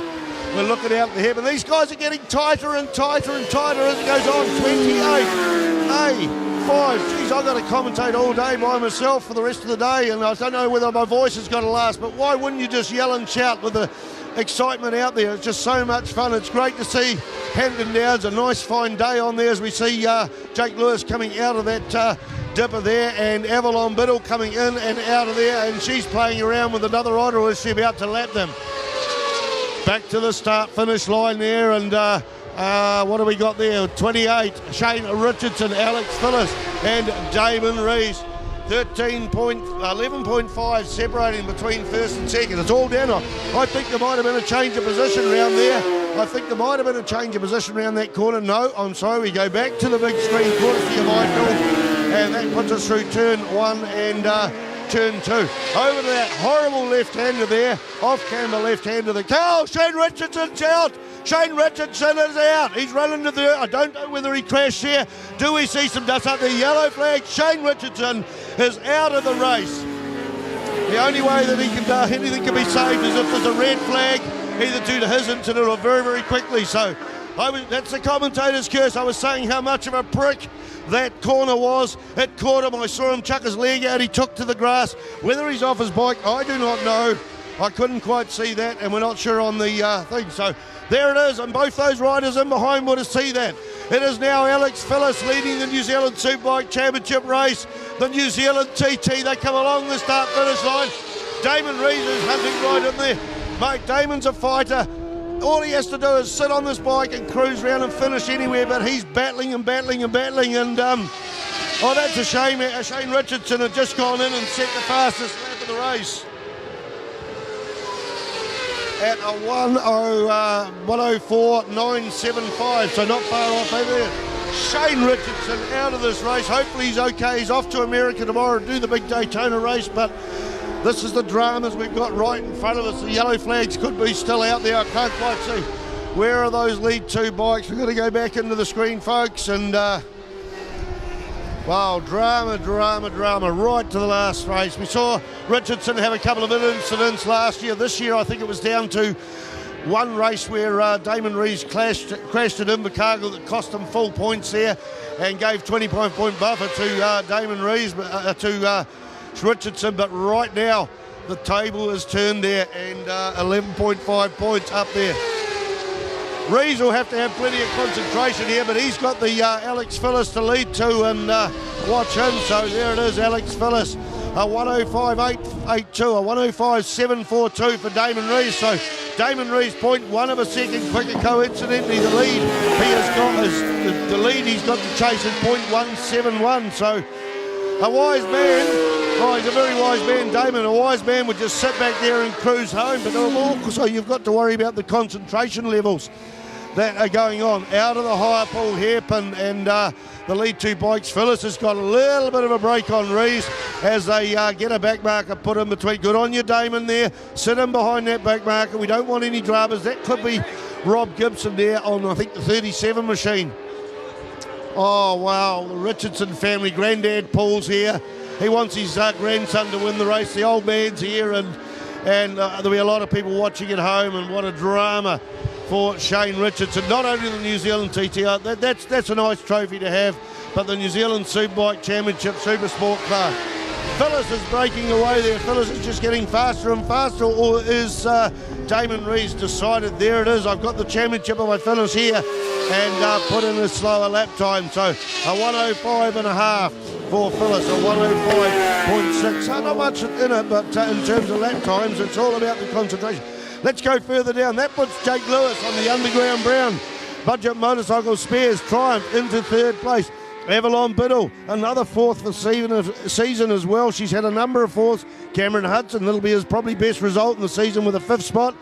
And James Hugenbosom there in sixth. We go back to Jason Aguirre on the Barnes Jenker machine, the letter J. David Hall on the 34 machine. Nathan Diprose, Little Dippy they call him, on the 88 Suzuki. Royd Walker Holt, Rob Gibson, Rex Mincher, Peter Allison, Adarino Sugarito, and Jonathan Crawford.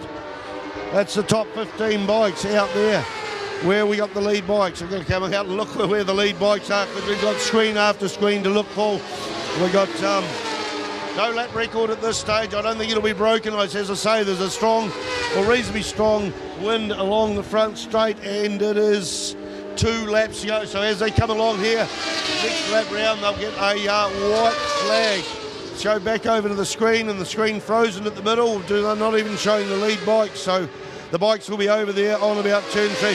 One could only imagine what Shane Richardson is thinking, sitting over there, crashing out of the last race here. There it is, the lead bikes come out. It is the letter A comes out of that higher pull hairpin, and he's got probably a 2-second buffer on Damon Rees. Another back marker there. I think that's Royd Walker Holt. Rees doesn't need to push it. He just tucks up the side there and cruises home. We got father Tony Rees poised to win another Superbike championship. Wouldn't it be amazing to see father and son win the top 2 classes in the New Zealand Superbike championships in one year, mate? That Tony Rees is a legend. Damon Rees has got that same goods in him. And of course Mitch Rees is out there on the 94 machine in the New Zealand Superbike championship class as well. And Mother Vicky running around helping out so much over her whole life doing race meetings and that sort of thing. So I went down to the Burt Munro Challenge this year and saw Mitch Rees on his first street race beat both father and other brother Damon in the wet race there, and it was the wettest conditions I've ever seen on a street circuit. So Mitch is the man that's on the move, but right now all eyes are over to the high pull hairpin for the lead 2 bikes. It will be letter A. It will be the letter A coming out of there. And yep, here he is, the MV Augusta, the beautiful sounding Italian machine. This will be the first time in history that a MV Augusta has won a New Zealand Superbike Racing Championship class or race. It will be the first time. I can't ever remember Ducatis even then, or maybe back when Robert Holden had been winning in the Formula 2 class and maybe the Formula 1 class, but first time in recent years. Alex Phillips, thanks for coming back this weekend. Thanks for Maha Finance and Helicraft for supporting the scene. But there it is, Damon Rees, the New Zealand Supersport 600 champion. New Zealand Supersport 600 champion on the Honda Rider Insurance machine there. Damo, what a legend. Jake Lewis goes through there and takes third place. Where is Avalon Biddle at the moment? Has Avalon come through here? Here's Av, the number 21, MTF Finance sponsored with Rex Mincher, a back marker going through there. So James Hugenboos, 85 machine, takes fifth. And we go to Cameron Hudson there. And Cameron is there. Good result in sixth place. In fact, I'm going to have to look through the points and see.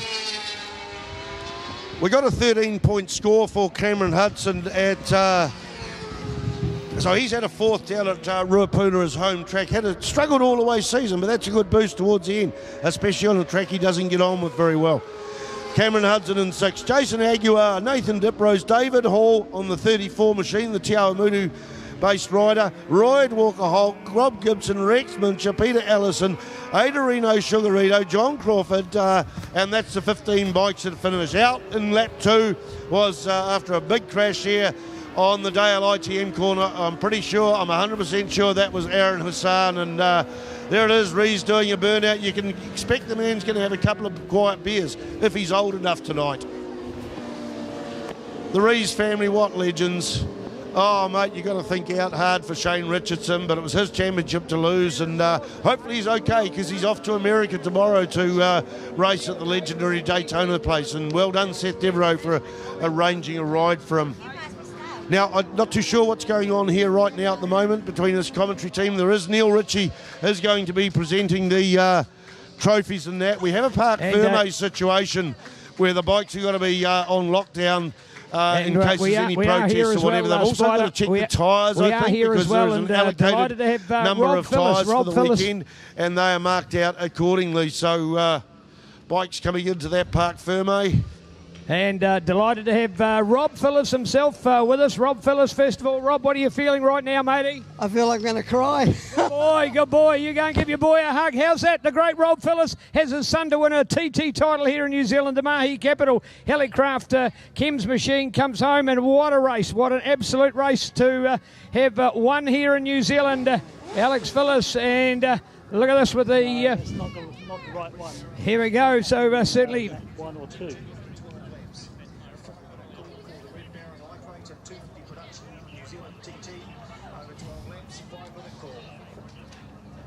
Wow, here we go.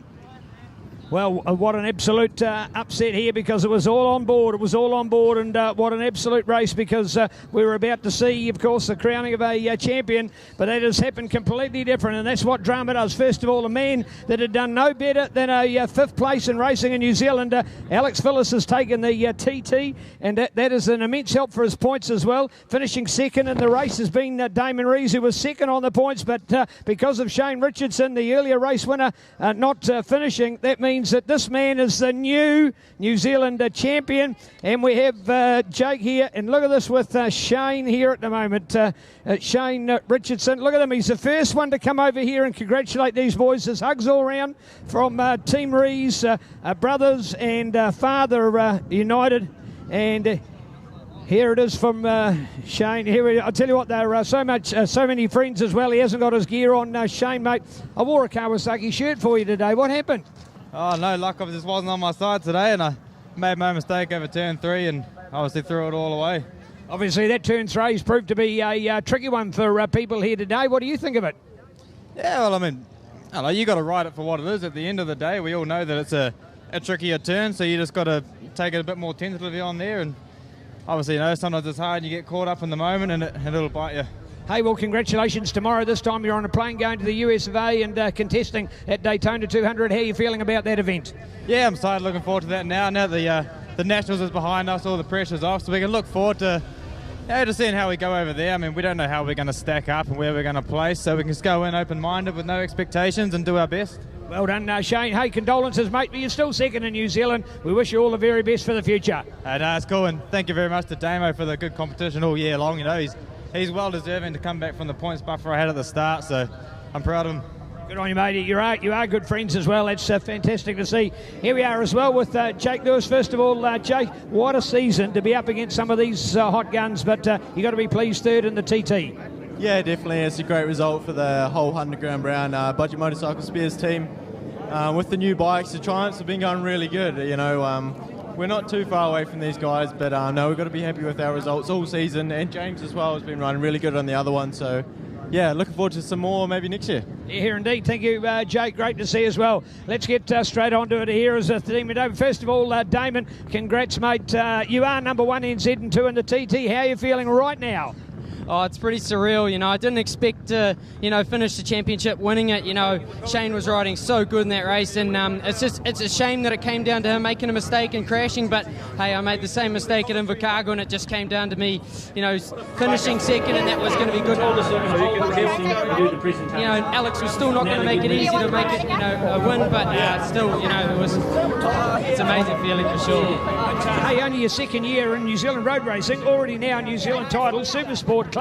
Is there unfinished business here, or have you thinking about moving on? Oh, I'd be a bigger bike class next year. I don't think sticking on a 600, I'd like to prove myself on a Superbike next year, so we'll just see how we go from there. But yeah, that's the big plan is Superbike next year.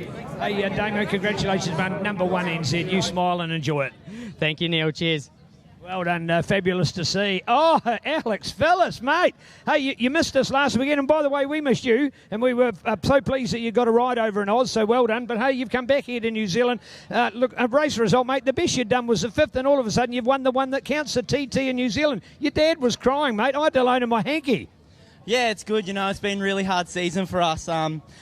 Last year we got to ride a little bit, but basically started again this year with no data. So, by end of Sunday we've been really fast at every round, but this weekend we seem to have a head start for some reason, and we just got on top of the bike, came with a new fork setting, and, knew what the problem was in the last race, why we dropped off, and sorted it out, and then proved that we can run up there, it's good. Hey, well, people are going to say, an Aussie came over, but, mate, you're half Kiwi. Just give us the people an idea now. You've done so many events here at New Zealand. You've got plenty of air points. How many times have you been to New Zealand? You've been keeping a count? I think it's something like 15 return flights in the last year and a half about. So, it's good. It's actually quicker to get to the track in New Zealand than driving half the way around Aussie. So, easy. Hey, mate, we call you one of ours, and what a proud moment, because your dad's been a hero of Kiwi race fans, and congratulations, mate. You absorbed that TT win. Nobody takes that from you. You're a New Zealand champion, and well done. Thanks, mate. I just got to thank Rod Price. He's put such an effort in to get here, never gave up. Radar and also Phil, they've just all put in so much effort, and without them, we wouldn't be getting these results. Fantastic, Alex. Well done. I'm going to go straight to Rod Price now. Rod, you also are going to do a tear in your eye, aren't you? Hey, mate, isn't that special? Yeah, it really is pretty special. Yeah, good on you. I know you've had your mate Robbie, and you knew it was an opportunity with Alex. You've developed the bike along the way. Let's stand them side by side here as well, because this is what it's all about. Hey, mate, we know when it comes to racing, you've got to put a team on board, Helicraft, and you've got to put a bike on the line as well, and you can come away with a victory here. All of your hard years, mate. You've been riding a bike longer than bikes have been invented. No insult, you've still got here. But, hey, this is a special moment. Yeah, it really is. And it's good. Yeah, it's good that Alex has got a result. Like in the last couple of years, if it wasn't for bad luck, he'd have no luck at all. And so he's pulled one out today, and we all knew we could do it. Yeah, we do indeed, Robbie, mate. Another trip to New Zealand, but, mate, this has got to be the most special one in your life. I bet you're feeling better now than you were when you were a winner back in those days. I do, mate. Sorry, I'm a bit... on you. No, this is fine, mate. This is fine. We love. This is what passion. This is what we want to show people, that there's passion in this. For people who don't understand, when you're a father of a young racer, and you've done it yourself for years, and then you see your boy, it's...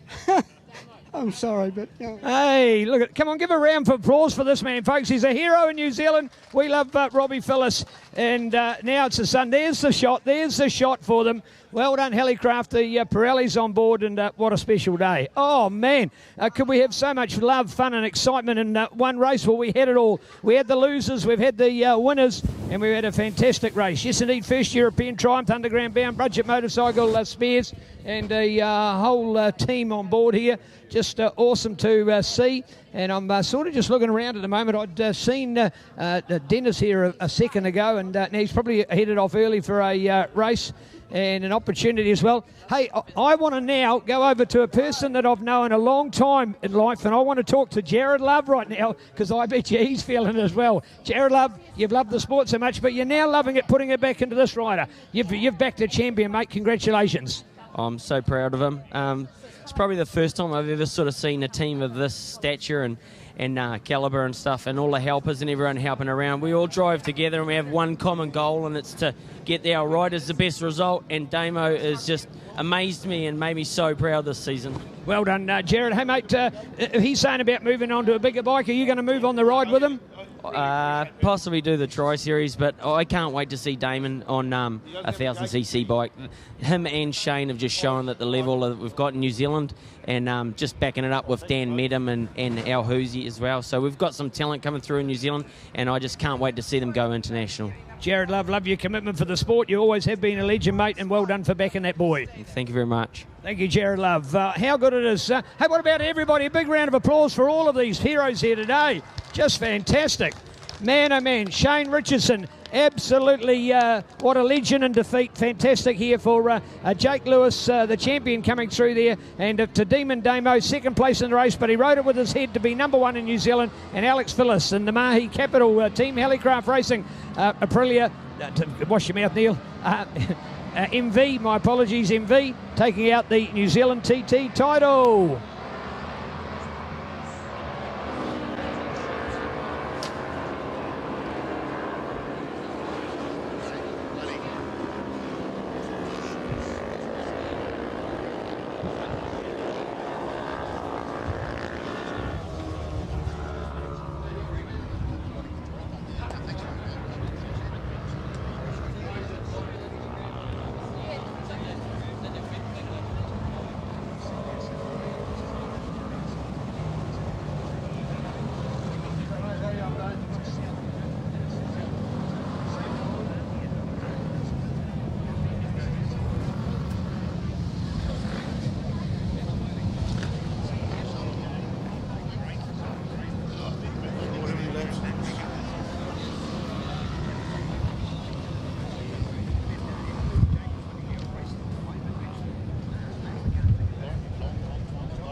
Find the lightweight page, please.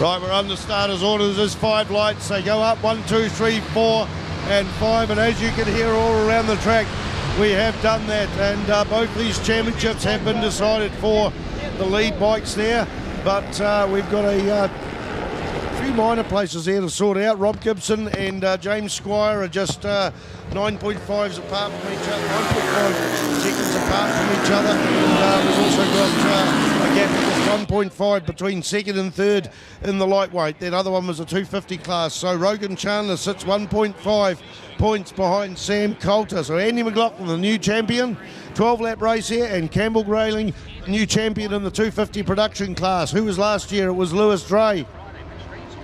Shame we haven't got Lewis Dray on the North Island. He was doing well in the South Island on the new 300 lightweight machine. Had a big crash at Ruapuna. Still turned up at Invercargill, but I don't know why he's not up the North Island. He did injure himself, but already one big lead first lap there, and that's got to be Rogan Chandler and Andy McLaughlin there floating around in second place.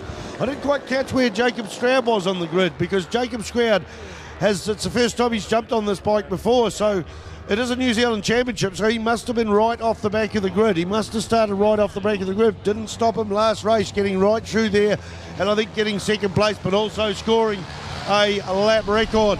37, Josh Goddard. I'd have to say, today here so far has been a lot of good rides, but Josh Goddard, mate, is the most improved rider during the season, just to get right up there and battle. Jacob Stroud already on the 84 machine, the Shane Lowry sponsored machine. Shane's sidelined and punted his bike over to his friend Jacob Stroud. He's up there, and the fastest lap so far in lap 5. Remember though, it was the first lap of the race, so he would have started right at the back, so he would have had a flying start, and whereas the other bikes right up the front have just gone across the line from either row 1 or row 2, but hey, nevertheless, we saw Jacob Stroud set the lap record in the last race, a new lap record. So Shane Lowry lent him the machine, sponsored by Shane Lowry Barrister, Boyd Motorcycles, Pioneer Oils, RST Moto Leatherwear, Pirelli, and Capitol Tyres. 12-lap race here, and all eyes are on Rogan Chandler. He had a crash in practice yesterday over on the notorious Turn 3, that left-hander that just took Shane Richardson's championship away. Shane still finished, I think, second, but second is the first loser in a lot of people's mind. He's not a loser. He gave it his all, and run there. The battle's on for second place and third and fourth. We got a gap. Going to the timing screen there. Rogan's out in the front. Chandler on the 15 machine. A gap of, I'm waiting for the timing screen to refresh itself. 41 thousandths, and a dead tie between, a dead heat between Reagan Fibbs and Josh Goddard going across there. Down to nothing. Nothing between those two. So what's the fireworks between Josh Goddard and Reagan Fibbs? I don't know how I got that, mixed the two names together. Doesn't matter, let's get on with what's coming out of the higher pull corner. And Rogan Chandler, Yamaha New Zealand recognises efforts on other bikes, and when he finally got on the Yamaha he borrowed down of Dean Watson's at Ruapuna, crossed the line in first at one stage, but had passed under yellow, so got put back to I think about fourth with a 20-second penalty. But Yamaha New Zealand stepped up and have given them this bike to ride, and it's paying dividends, and it's great to see Rogan recognise the young teenager from the Hutt Valley. Happy on a Norton Commando with gear change on the other side. Saw him ride and crash a Manx Norton at Pukekohe less than a month ago. Also had his appendix out when we were all at Invercargill playing on motorbikes, and how long you're supposed to lay up with a appendix being out? I think you've got about 6 week light duties. Well, he is on light duties on a 300, but doing so well. Jacob Stroud's now up into second place. I'm going to have to find my piece of paper with the lap records on. Going to find that with the lap records on. So the lap record at the moment for the lightweight class is a 17.551, a 17.2. Oh no, sorry. It was a 17.551. Jacob Stroud did a 16.693 last race. It's a 17.228. So is that wind dropping, or is Jacob just getting faster? Out on the track there as they cross the start-finish line in the last lap, it was Rogan Chandler, Jacob Stroud, Andy McLaughlin, Josh Goddard, Reagan Phibbs, Brendan Booth, Gavin Veltmeyer, and Grant Ramage, the top 8. Sam Goulter there. Wow, Sam Goulter's way down in the picture. He was right up in the top 3. Kane Bentley.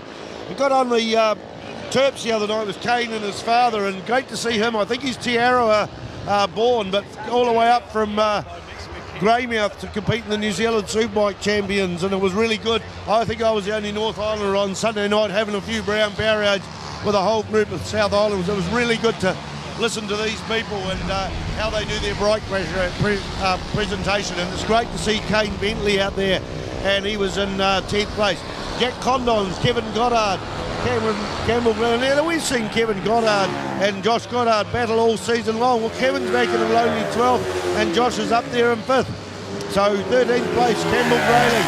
He's the first in the 250 and the New Zealand champion in the 250 class. We go back to 14th, it's Jacob Pearce, Blair Lambarth, and they're lightweight 300 production. Rob Gibson is second there in the 250 class, followed by Alex McElwain in the lightweight pro, Jack Cotton, Callum Guy, James Squire and Turiata Banks on the Team Aspire number 13 bike, and that's the 250 production. Looking out onto the track, and I know Rogan Chandler got an early break, but look at the way he is being reeled in by Jacob Stroud, and let's go and look at the lap times. Fastest lap time for Jacob, a 1:17.2, a 1:17.39 for Rogan Chandler. Right now they're about 0.1 away, 0.8 on the track, so we have 8 laps to go. We're only a third of the way through this, and Jacob's already closed it up. It was 0.881 as they went across the start-finish stripe in the last race, in the last lap, here at Hampton Downs for the final race of the New Zealand Superbike Championship for both 250 production and lightweight 300 class. The gap is hard, 0.495 seconds between first and second, so maybe Jacob Stroud can take the win. Remember, it's only today that he lost his Superlite championship. He didn't compete this year, but that was handed over to the new Superlite champion, our Lee Tidman, but so he is certainly much tough. And I'll tell you what, Rogan Chandler is the New Zealand 125 champion from last year and had such a good race over the last 3 seasons, but Rogan Chandler is last year's 125 Grand Prix champion and Jacob Stroud Superlite champion. Look at them, they close together down that centre straight. It's all coming down to the slipstreaming now. Stroud, there's 2 Strouds competing this week here. Young Jesse's out there in the development class. I see Andrew Stroud, 9 times New Zealand Superbike champion, here supporting his family and a few other of the Stroud kids. Haven't counted how many round. There's 10 in this family. No, just kids, plus mum and dad. There it is, round the outside there, over the start-finish line. 390cc, single cylinder, 320cc, twin cylinder. We go back into 3rd place, and it is Andy McLaughlin there on the KTM, followed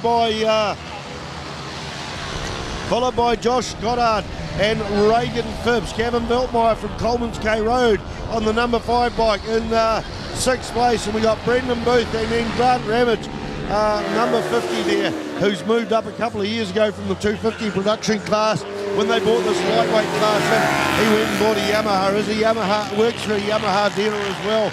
Mate, what a class, what tight racing. We saw the 250 production class come back to New Zealand Superbikes a handful of years ago. People says it may not work. Well, it works in fine form, and I think the first season we saw 2 race wins by just 0.02 of a second. Rogan Chandler hasn't given up here. We're seeing them down that centre straight there. I would have expected this 320s machine to be that little bit quicker, but there's a bike linked in them as they sweep round the Dale ITM Pirelli corner, looking over towards State Highway 1. Stroud just that little bit faster, but it's all about slipstreaming. We've got plenty of laps to go. We've got 6 laps to go, so halfway through the race to these lead 2 bikes. Is Stroud going to take the inside? Either of them going to take the inside line. Looks like Rogan Chandler slightly in the centre of the track, and Rogan Chandler goes back through and takes the lead. He doesn't need the points. Well, he does need points because he's in battle, but right now, look at that. Oh, there's nothing in it. A 1:16.407 for Rogan and a 1:16.614 for those 2 guys. Where is the lap record? We were into the 16s. The lap record was set in the last race by Jacob Stroud, and my piece of paper's on the ground.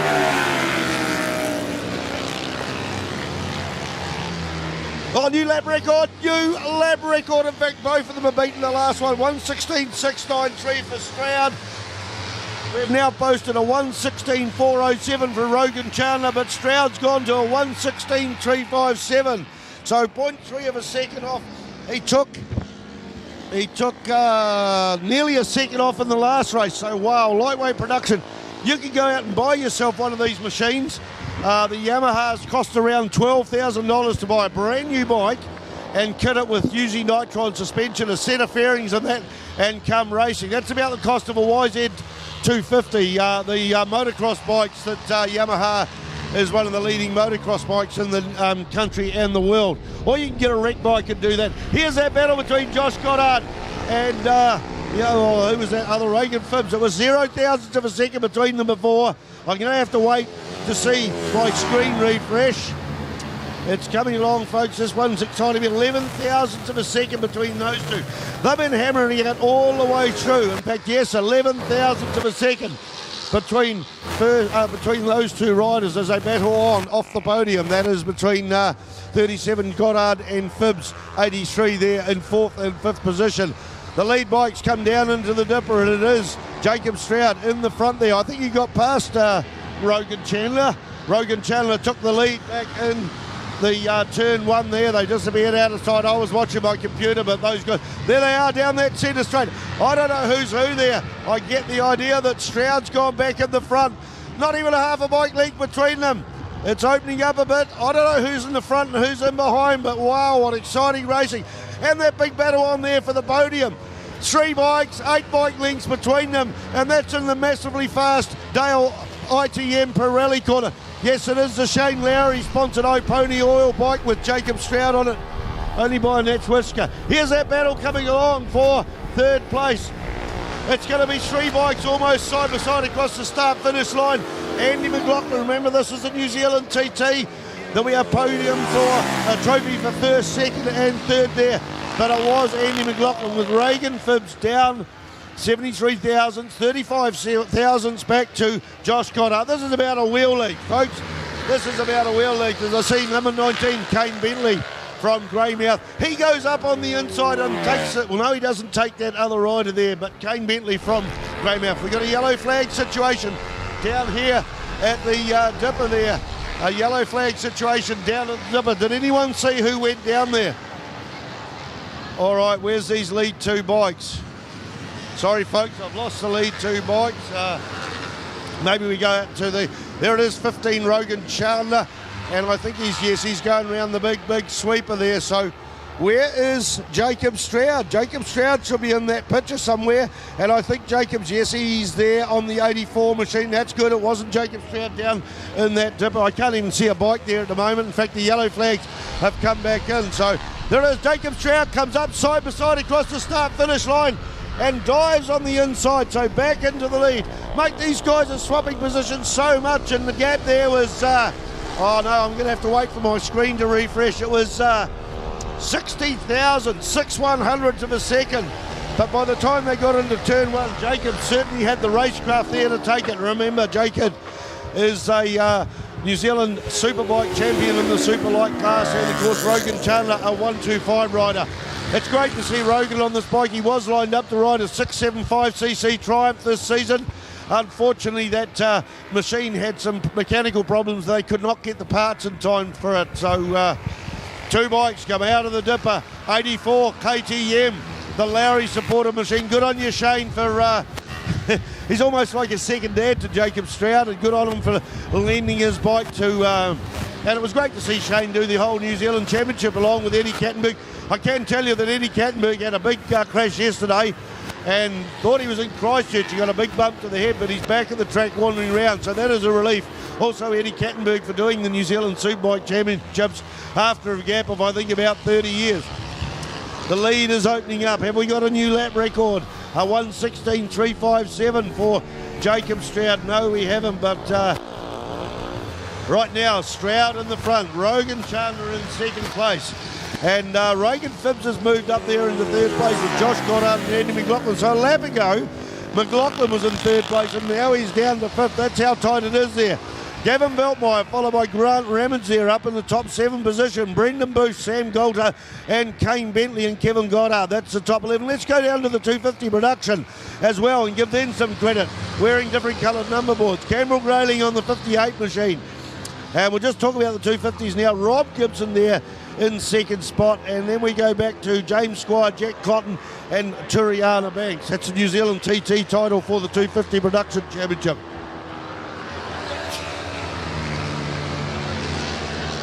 Oh, sorry, folks. Now, where have I lost my place again? Where are the lead bikes?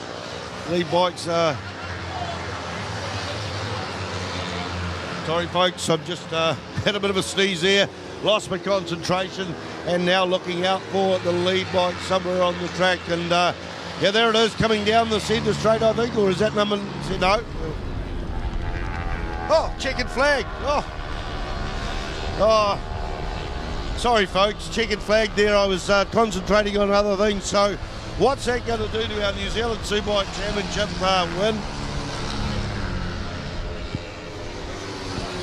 That will mean, well, Jacob Stroud's moved up from 20 points. He's moved up quite a bit, but he was back in 16th spot after only contesting two races of the season. So already Andy McLaughlin has won the championship, and I'm going to say, yeah, I'm definitely going to say that Rogan Chandler has gone through into second place in the New Zealand Superbikes. Well, he was in second place there. Sam Goulder couldn't match him. Sam finishing in a ninth spot. So that's it there.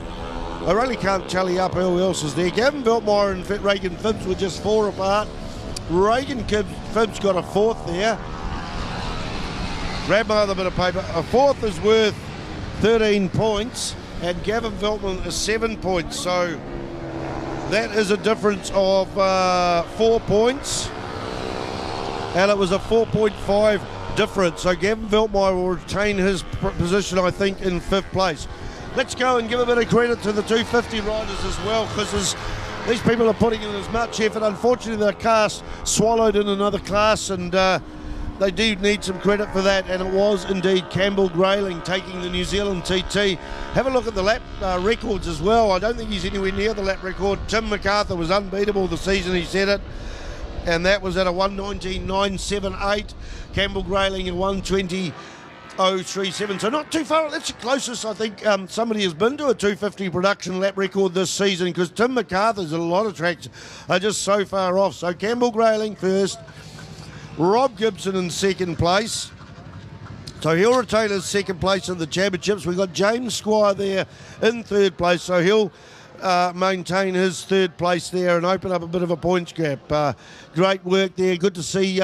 He's not even on the screen at the moment, but Callum Guy here. I've only got 21 riders on the screen, folks. That's the limit of it. So I think we're going to go across to Neil Ritchie. I'm going to go and grab a cup of water because I'm a bit dry. super keen down here at the moment to take a look of. In fact, I'm going back to the championship results, and folks, I want to do a big one here. So this is the man, and this is how he's scoring them. He's gone 6, 7, 5, 9, 7, 4, 9, 9, 10, 16, 13 and 16. So this man has doubled his improvement in the series, and here you are. Congratulations, Josh Goddard, on the podium for a TT, mate. A sensational improvement through the series. You've got to be feeling great. Oh yeah, thanks Neil. Man, this is just amazing, you know. Never thought coming to this round that I'd be able to get results like this, but you know, something in this North Island's just clicked with me, and I just found all this pace all of a sudden. You know, it feels real good. It was a real tough fight that whole race, man. I was battling with those KTMs, but got the best of them in the end. Feels good.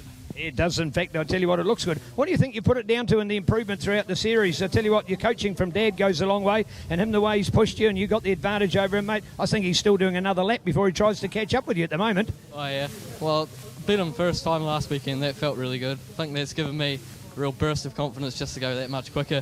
I don't know, feels real good though. Well done, congratulations. Round of applause out there, folks. Josh Goddard, here he is, proud to be supported by the Otago Motorcycle Club as well. Love the fact that we have the riders like that. Now, Rogan Chandler. Rogan, thanks to Spider and Dean Watson, you were able to get a ride on one of these. You fell in love with it at round number 1. Unfortunately, you couldn't do 2, but thanks to Yamaha, you've got on board. How good are these awesome R3s? Yeah, well, Dave Cole and Robert Taylor are doing a really good job of keeping it set up and keeping it good for me to, you know, hopefully make it easy for me. And, yeah, it's been a great experience.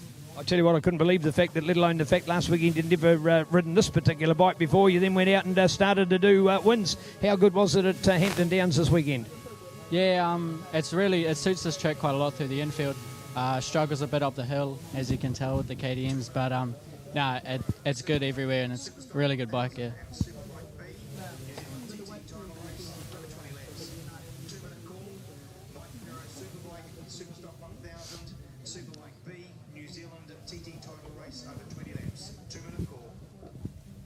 Thank you indeed with Warren making those calls, and then there'll be a microphone. That's better, the microphone comes back in. Thank you, Warren. Just still here with Rogan Chandler. Rogan, you've had the opportunity to be a 125 champion. You're not quite a champion in this one, but well done for getting right up there. What's the future for Rogan Chandler?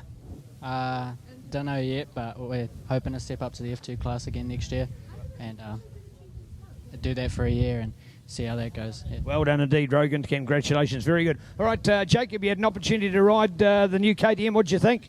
Oh, it's absolutely amazing, eh? Shane Lowry was kind enough to let me have me lend of the bike, and went out for the Superlite right behind the pack on the warm-up lap. So it was my first go on the bike this morning. Missed the scrub because someone forgot to put the key in, and so yeah, my second full lap, first full lap on this bike was the first lap of the race this morning. So yeah, fell in love with it pretty much straight away. It's real nice to ride. Handles great. It's like the highest thing X4i that I'm riding in a different class, so it's pretty easily adaptable, and as you can see, it went pretty well today. Well done indeed. So somebody forgot the key, but don't say it too loudly because he might not give you the bike back. Yeah, no, I definitely would love to have another guy on this day. It was definitely a great race with Rogan. He's pushed me all the way, but there's a bit of speed on this that the R3s I don't think really have, but up the straight it was definitely unmatchable. Awesome, guys. We're going to go quickly back to our 250 production class, so well done here. 250 Proddy, first of all, 58 in here. Campbell, well done, Campbell. Title win, how are you feeling? Oh, I'm feeling great. After I won the championship, I thought to myself I could go for a lap record, but I didn't quite get it, but I wasn't too far off.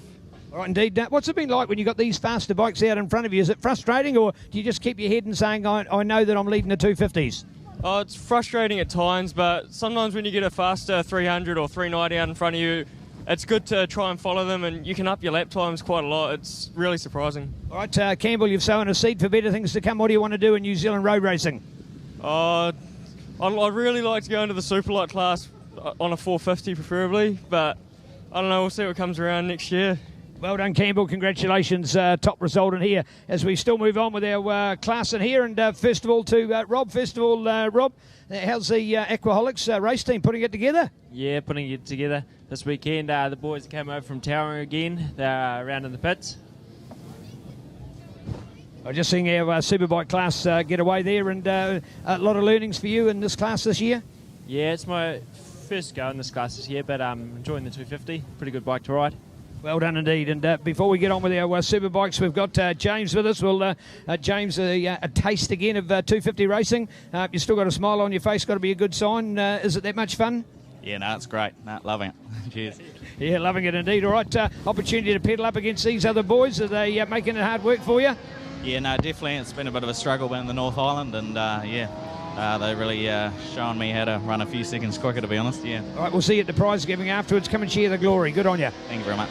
Thank you, most welcome. So there we go. That's another wrap indeed as we go. Our lightweight class and our 250 reduction, all part of the excitement for this final round here at Hampton Downs, the home of excellence, the home of racing. And this is the Mike Pero Real Estate New Zealand Grand Prix. Superbikes coming next.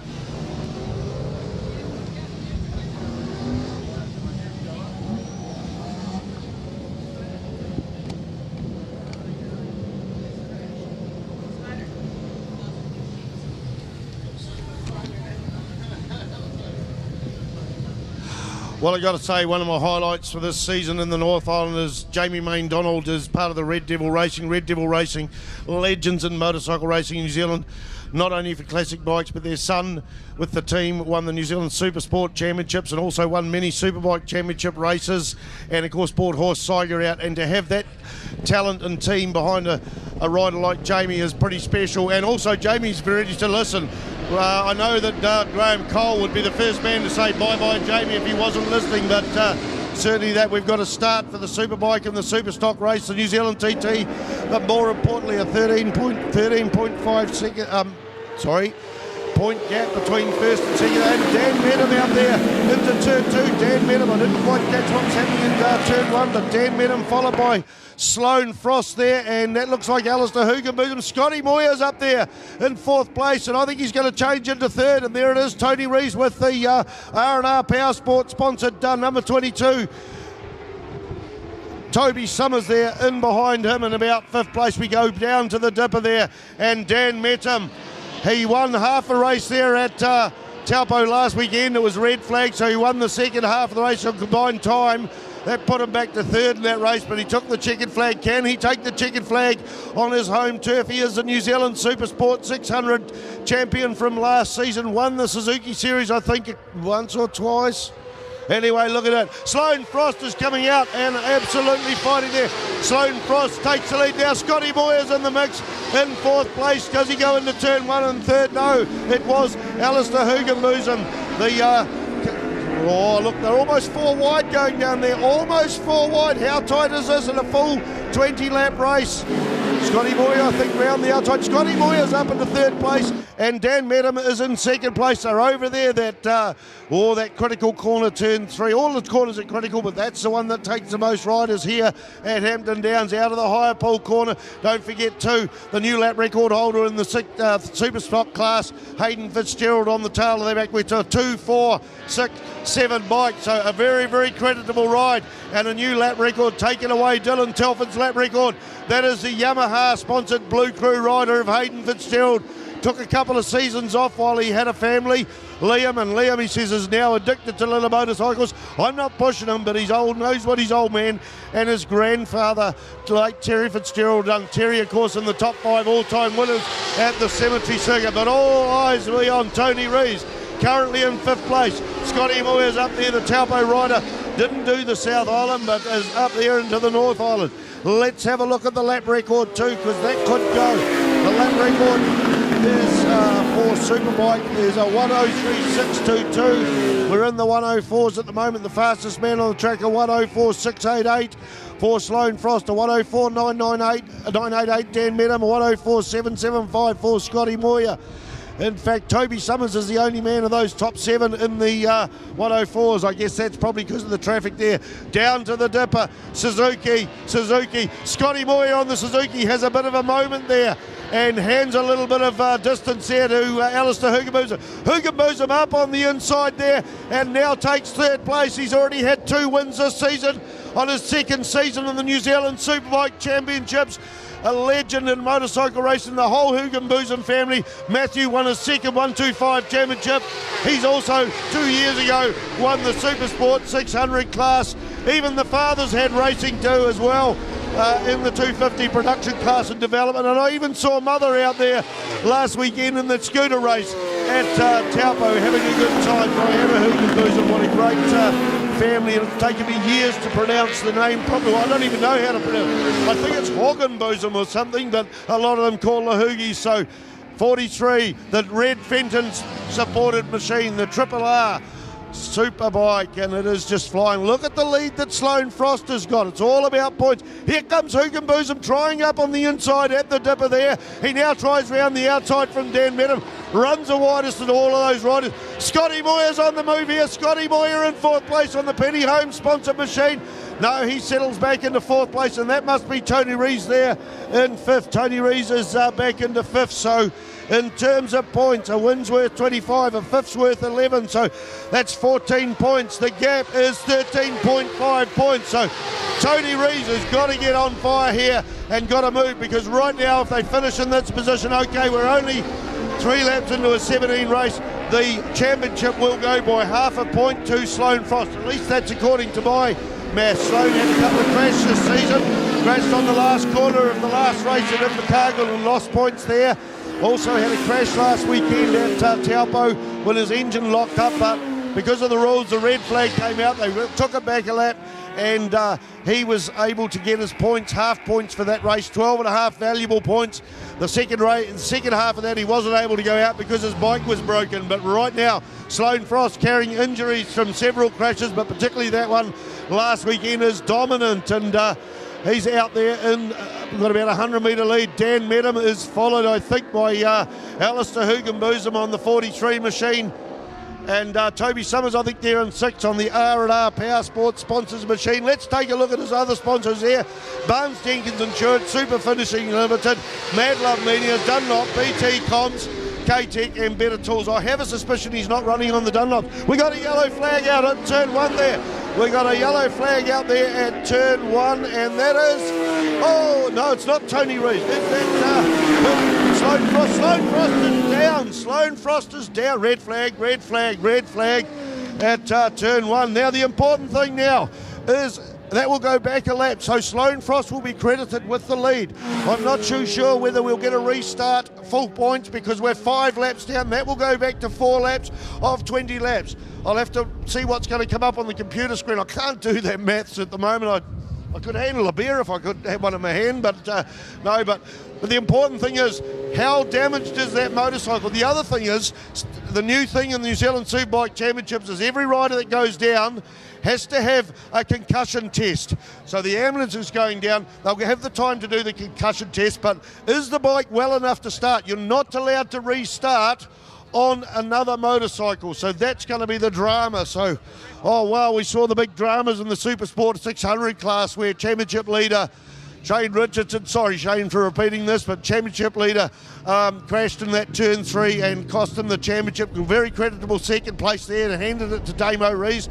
Not without a fight. Damo's been fighting all season long, but right now, oh mate, the dramas will be happening. I don't know whether Neil Ritchie's able to catch up to the race management to tell us whether it will be a full restart. But and on fire was Scotty Moyer as well. So Sloane Frost, Dan Medham, Alistair Hoogenbosom, Scotty Moyer, Tony Rees, Hayden Fitzgerald and Toby Summers, Jeremy Holmes and Ray Clee with Mitch Rees on the 94 bike there, the top 10. So I'm going to go and save my voice, I think.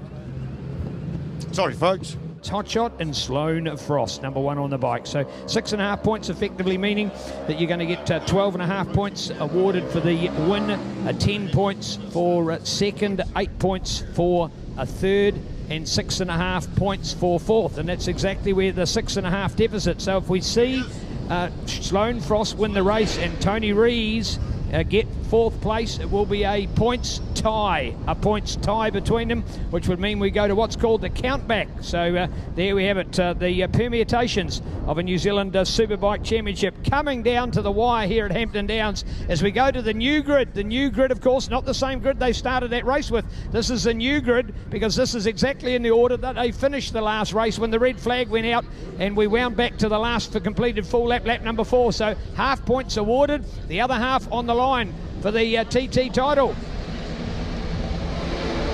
Oh, 34, a good start from Dan. A lot of the bikes there on the rev limiter as they start. They just get full revs ready for that. The drop of the red lights, whatever. They have 5 red lights coming up, and they were gridded up how they finished in the last half of this race. So we come to this race, the whole race, 13.5 between first and second place. We're now 6.5 points between first and second. 12.5 points up here because it's half points, 25 for a win, but 12.5, 10 and 10 for second. So all eyes are on the wall. The top 6 bikes are there, and Sloane Frost, mate, this guy must be Superman, the way he's crashed and bounced and got back in there. I've not seen Superman and Sloane Frost in the same room, so I'm pretty sure this guy's Superman.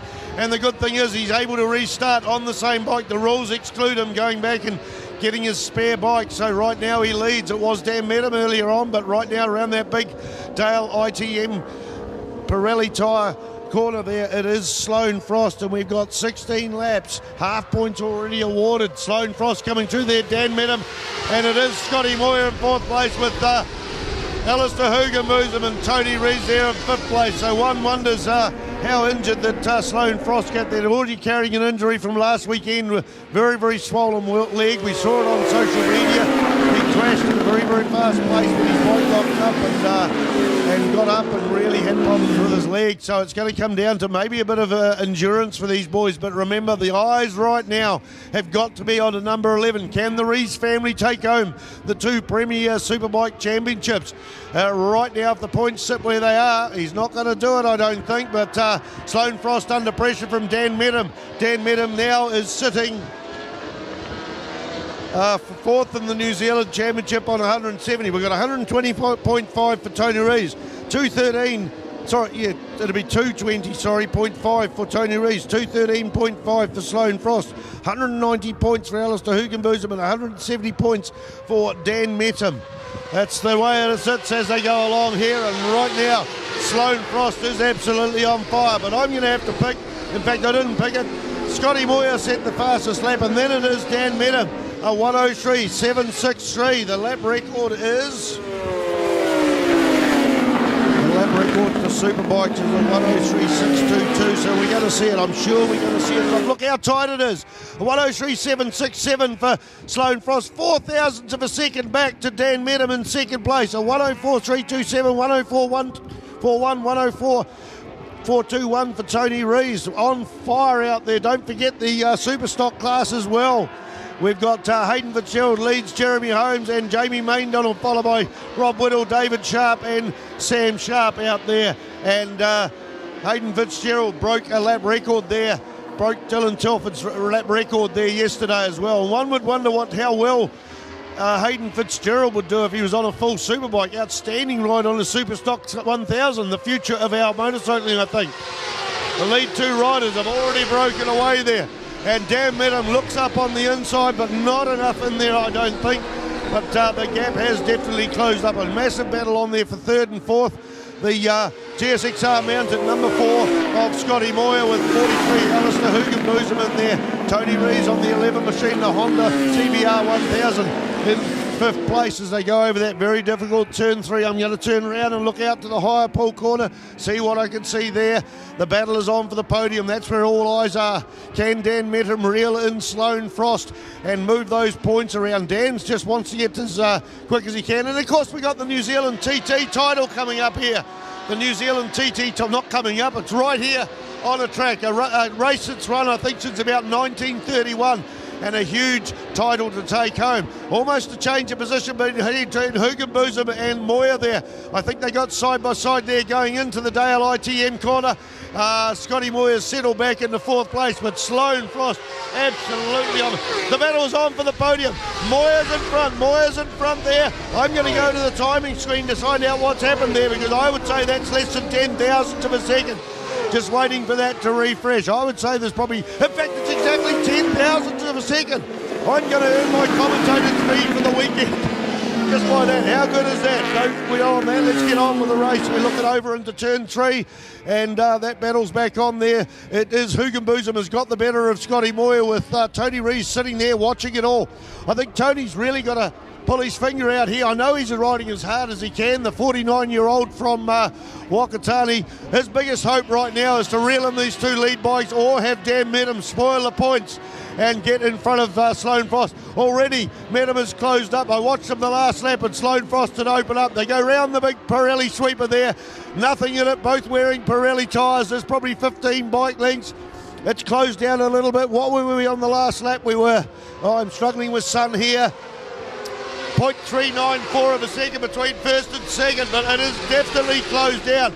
The lead is closed down. 0.178. So I don't think it's Tony's championship to win here without help from other people.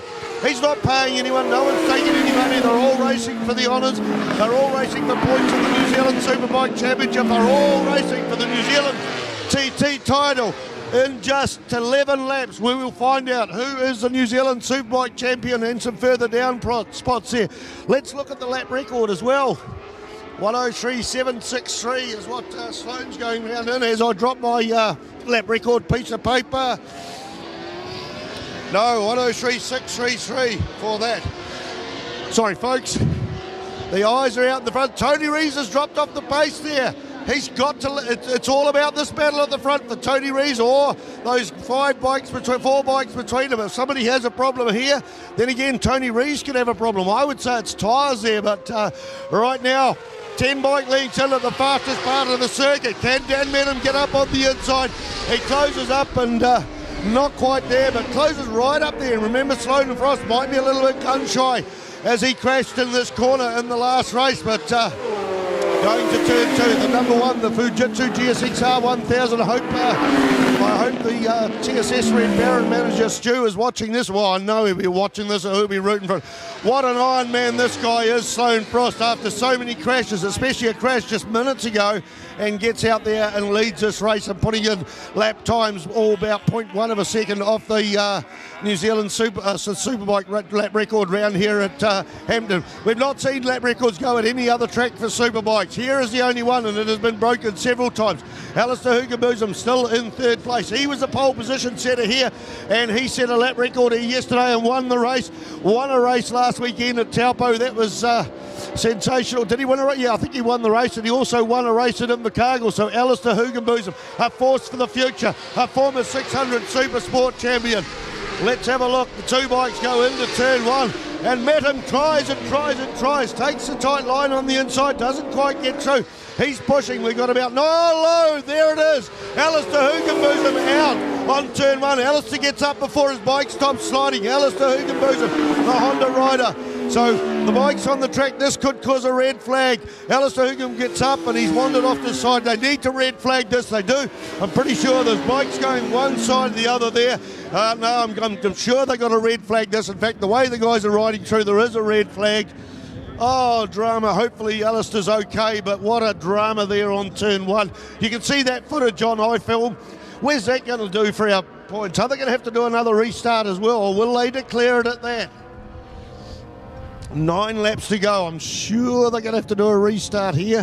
Whoa, I don't even know the rules that well. So, oh, mate, the dramas. I hope that Alistair's okay. He jumped up there before the bike stopped sliding.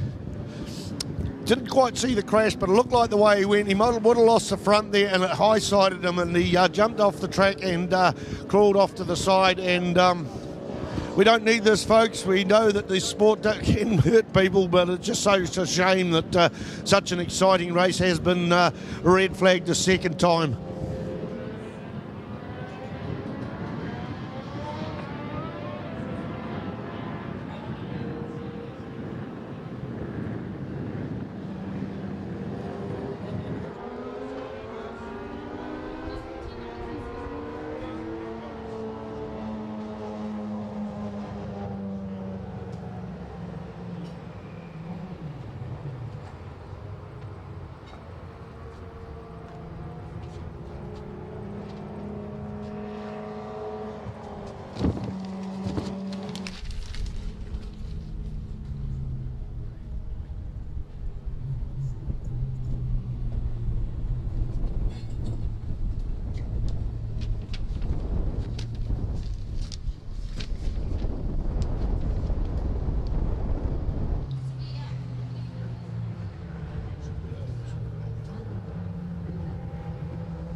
Well, we've got a bit of drama there with the Superbikes, and we cannot tell you the final results at the moment. I understand they are having a Superbike meeting at the moment, so all the riders for Superbikes are having a meeting at the moment. So that's a shame to end the season that way in a particular class, especially the lead-in class. But right now, it is Sidecars there on the dummy grid there. In fact, they've gone from the dummy grid and they're back out on the track and followed him behind them.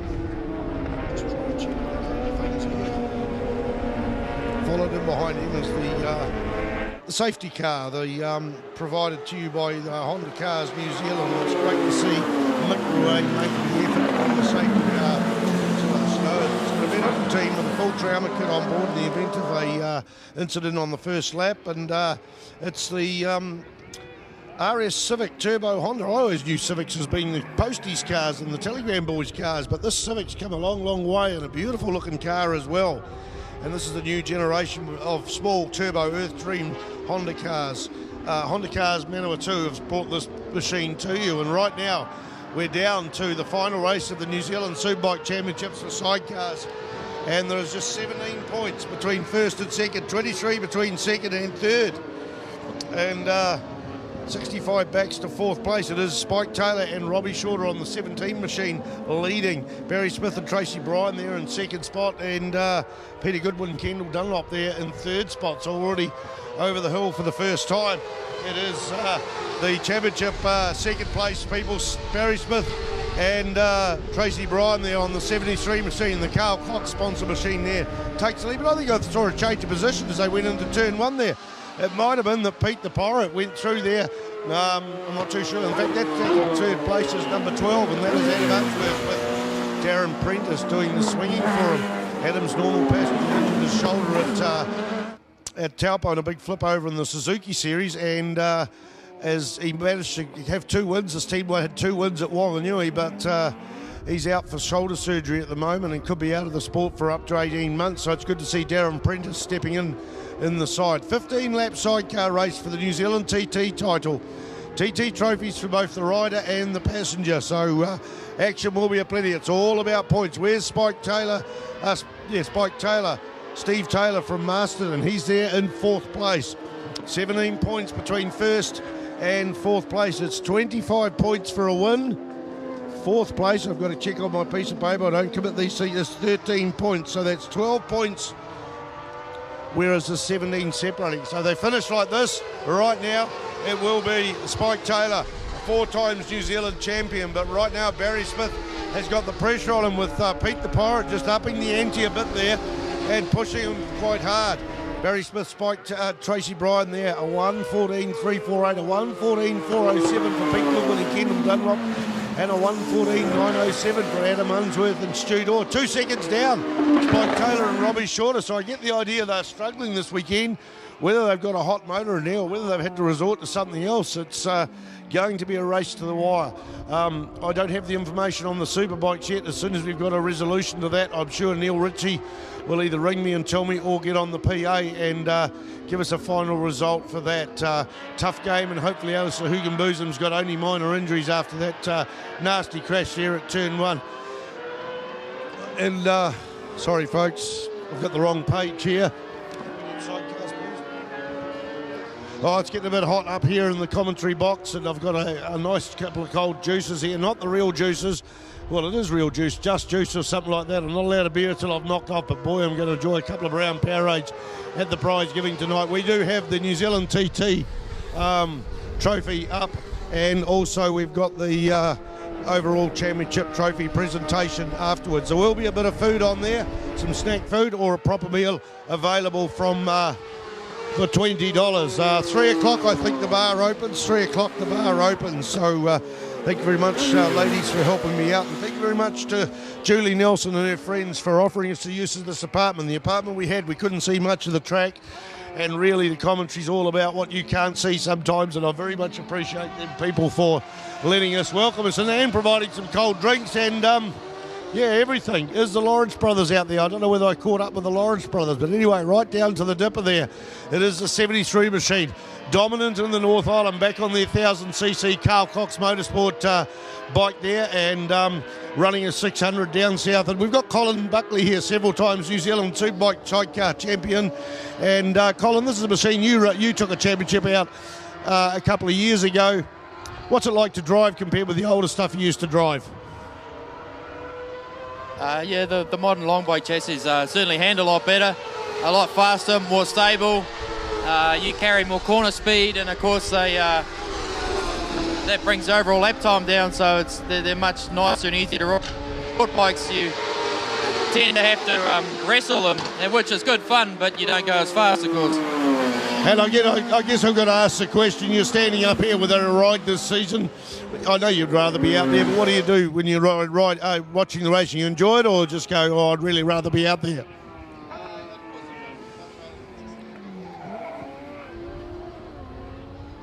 So I'd much rather be out there, but you just got to play the course, and you just got to plan for the next time you get out there and go around again. So we've got some for the future, and we'll see how it goes. And one of your former passengers, Robbie Shorter, has got offered a ride at the World Championships there for 5 rounds, I think. 5 rounds, April the 15th and 15th at Le Mans in France. Austria, Lobing, I think, in Germany in May. Pananona Ring in Hungary in June, and Essen at Holland in August, and Croatia at the Grobnik circuit, which you've ridden before with Robbie on September. And yeah, that's a hell of a ride to try and score with the Team Ramsey, and part of him scoring that was pastoring for twice Isle of Man TT winner last year, John Holden. He put in a good word for him, so no doubt you'll be following Robbie Shorter in his endeavour over there. Oh, of course, and Robbie and I have raced in Croatia and in Hungary, and it's an awesome series to compete in. The competition level is a whole lot higher than here, but it just makes you want to go faster and faster. And the guys up there are very friendly, and the racing is good. The tracks are the good thing. They're very long. So Hungary, I think, was 4.5 kilometres. So it was awesome race distance. And yeah, just different circuits, different levels of competition. Of course, you get within the class, you get the top 3 or 4 guys that are super fast. Then you get a midfield pack, and then of course you get the tail enders. When we were up there, we were tail enders, which only wanted us to make us go faster. And they're down to 600 machines at the World Formula 1 level. Yeah, this year they've changed the rules. FIM wanted to bring the speeds down, but I think overall the speeds are only 3 seconds a lap, 4 seconds a lap slower. The year we were there, Birchall's were racing with a 600, and they passed us on our Windle chassis, so when that was just 1000 cc's. So if you're nice and light on a good fast 600, the speeds are almost the same. The 600 suit the fast flowing tracks, so you can maintain the corner speed. If you get tracks that are stop-starty, then the bigger engine stuff is quicker, of course. All right, we better get back onto the track now, and right now we're going to have a struggle for the New Zealand Championship with Spike Taylor and Robbie Shorter back in 5th place. Back in 5th place, that's a long way down in terms of point, because if we did have a gap there of 17 points between 1st and 2nd, 25 points for Barry Smith at the front. Well, in 5th place is 11 points, so 14 points. No, it still will be a championship for Spike Taylor, but right in front of him, I think we've got the Lawrence brothers back in action, Chris and Richie Lawrence in the Yamaha machine. So Barry Smith, Tracy Bryan lead the race. Peter Goodwin, Kendall Dunlop, followed by Adam Unsworth and Darren Prentice. Chris and Richie Lawrence, Spike Taylor and Robbie Shorter, Warwick Dimmicks, Will Climo. We've got a great battle going on between Dave MacArthur, Tony New, and Matt Peters and Doug Corns. They're along the front, about to get lapped by 2nd place there, and they've been battling all the way along. And Doug Corns, a legend in New Zealand motorcycle racing, not so much for his time on the track, it's his first season on a sidecar or any bike, but he also is one of the leading photographers, so he's jumping off his sidecar and going off and trying to fulfill his photographer's duties. And one of his highlights recently was going to the Ulster Grand Prix to photograph the lights of Bruce Anstey and things like that, and I think he might have popped into the Northwest 200. And hand up there for Will Climo, on the 83 machine. 8 laps to go here at Hampton Downs for the final race of the year. 17 points between first and second. 23 back to third place. 65 to 4. So nothing going to go on down in the minor money. There's those two bikes there having the battle. 13 and 67 with Adam Unsworth on the Windle Honda. Beautifully repaired after a major crash at Taupo a wee while ago there. They pass into the Dale ITM corners. We see 73. Barry Smith and Tracy Bryan doing the swinging there. Take the another lap down there. 111 Pete the Pirate, prison officer from Auckland, was from Northland for a lot of years. He's gone through there in second place. We're looking out for Adam Unsworth and Darren Prentice there in fourth. There is Spike Taylor. Spike Taylor's way off the pace. I get an idea there's a machine problem here, Colin Buckley. I get an idea there's a machine problem here, you think? No, Spike's just conserving it. He wants to finish the championship, and to win the war, you've got to win you don't have to necessarily win the battle, but he's just got to get a solid 6 points, and I think he's won the championship. So he's just playing it safe, not damaging the gear, and having a good ride. New passenger this season in the terms of Robbie Shorter. He did run for many years with Wanganui's Astrid Hartnell on the side. Astrid decided to have a gap year this year, and very experienced passenger Astrid was, but also Robbie Shorter is one of the few people that can jump on there. I'll take my hat off to Craig Pedersen out there on the large Payless machine. Craig has been one of those guys that's floated around in maybe 8th and 10th place for most of his sidecar career. The call was for his passenger for Spike for the Suzuki series, and Craig got up there. And I know as a passenger, when you're running around and you suddenly jump on someone else's bike so much faster, it's a huge learning curve. You ain't got the controls to do it. You're limited. You can't slow down halfway through a race and change the characteristics of that bike. So Craig Pedersen, mate, went into a form of his own, and I think they might have got a second at Wanganui in one of the races, whereas Adam Unsworth and Stu Dorr on the number 12 machine won everything at Wanganui this year. That battle's still going on between 67 and 13. 67 in the lead with 13 in behind, and Spike Taylor and Robbie Shorter can see what's going on there. Nobody, I don't think, has got pit boards up there as we see the lead bike, 73, the Carl Cox Motorsport sponsored machine. The 73 bike, and the TT Kiwis as well. They've been supporting this crew and the Carl Cox crew for many, many years, and great to see Cliff Field of the TT Kiwis following the New Zealand Superbike Championships, particularly in the North Island. I haven't caught up with him this weekend, but I know he was there last weekend. There's the battle for third place coming out of the Dipper, and it is Adam Unsworth on the 12 machine, followed by the Lawrence brothers on the 11th machine. Lawrence brothers, I think, 3 times New Zealand Superbike sidecar champion. Spike Taylor's already done 3. The Lawrences take a big dive up there in the Dale ITM corner, but don't make it stick as we see the lead bike going out of turn 1 and along into turn 2. Tracy Bryan gets over the back there. The black leathers with, I think, a bit of pink floral on there. That's because they usually run a girls team with her and Tina McEwen there doing the passenger. Got matching leathers, but right now couldn't get matching leathers for this season.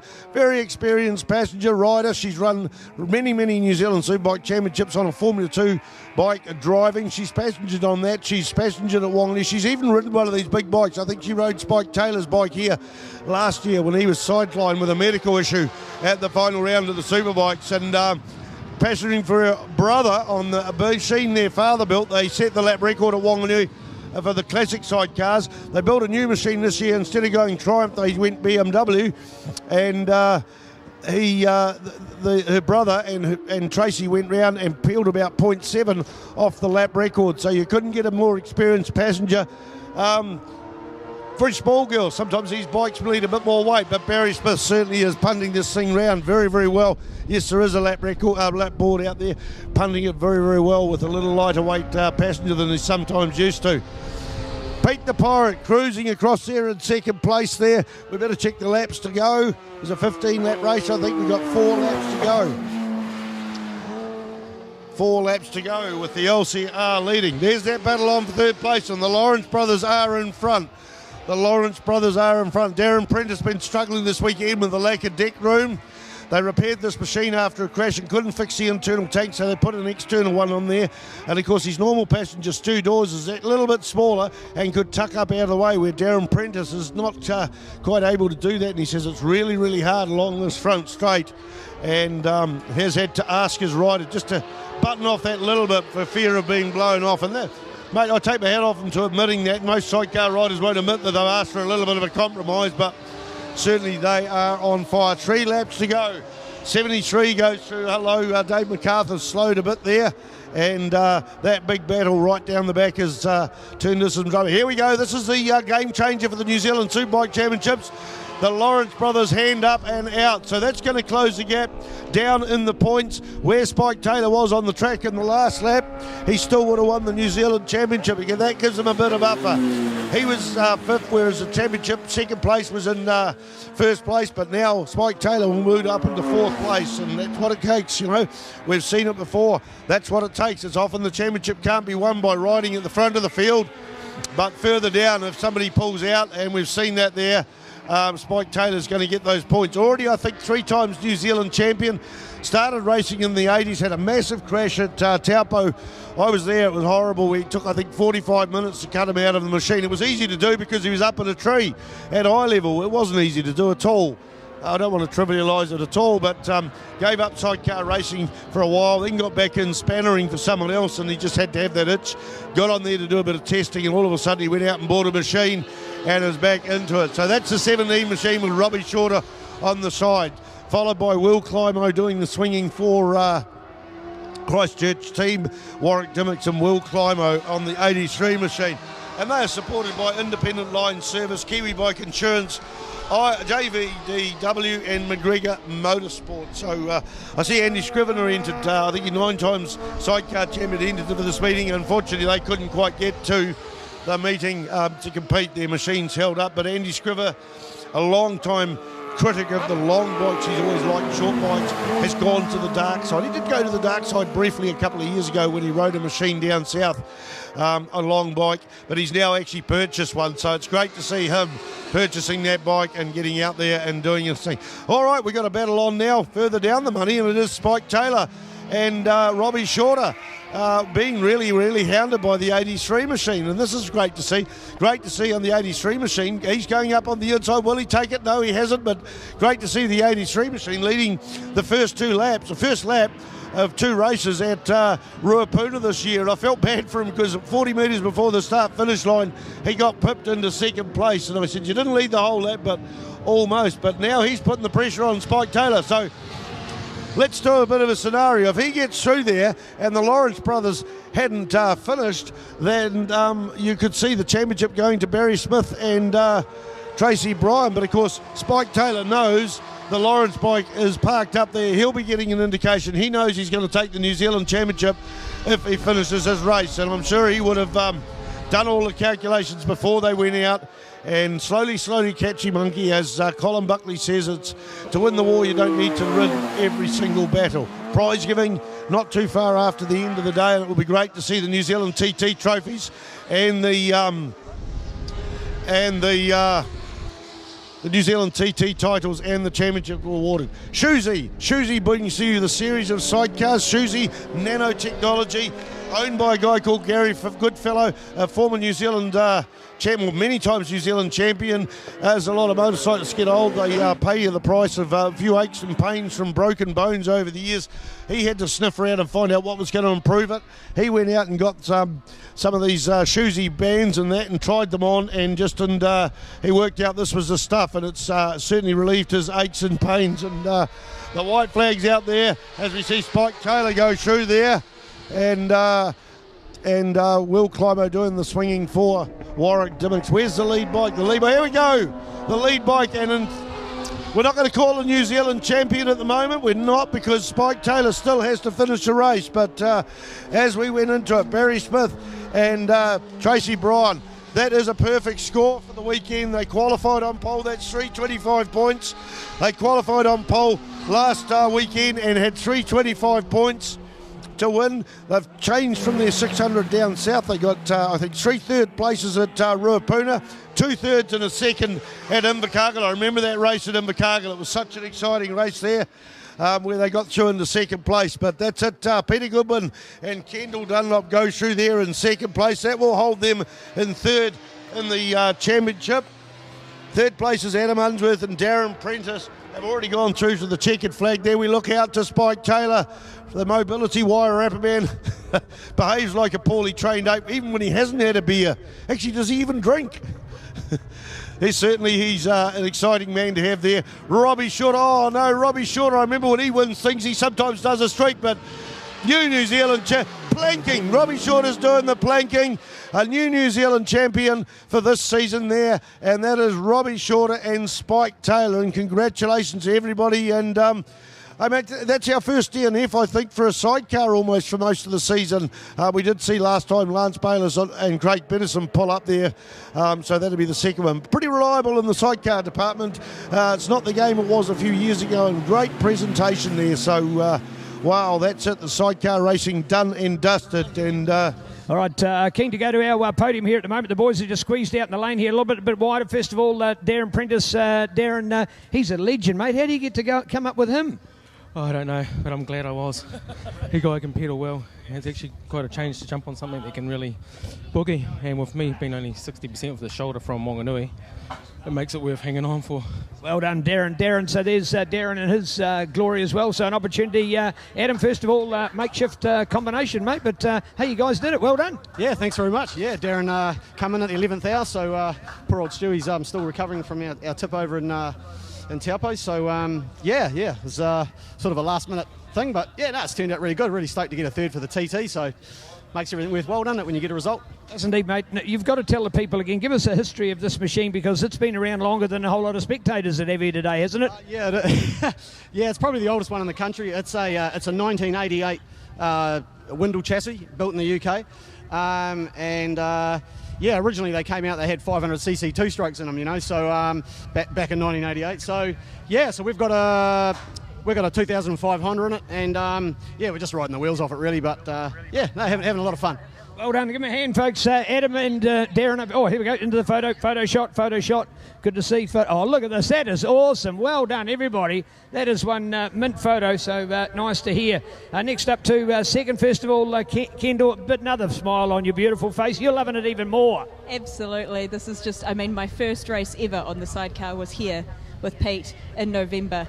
And it's just an amazing feeling that I feel like we've come miles. And Pete's been amazing, and our team, Warren and Ian, have just been so incredible. We've just had such a great season, and it's been epic first season, and thanks to everyone for being so welcoming and so awesome. And You're part of that sidecar family, and you're well appreciated. I know that for sure. Congratulations, Pete, mate. I haven't seen you smile so much. I've seen you for a few years in New Zealand now, but you're having so much out of this year. Is that a special little lady part of it as well? Oh, without a doubt. I knew she was going to make it. What I didn't know is how fast she was going to climb the ladder.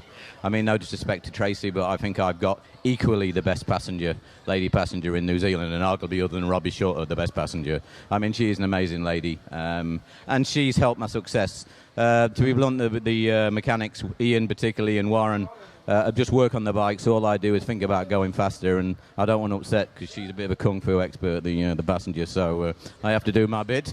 But no, it's been good. Everything, you're just worrying about riding, and I think that's why we're going so quick on a standard engine.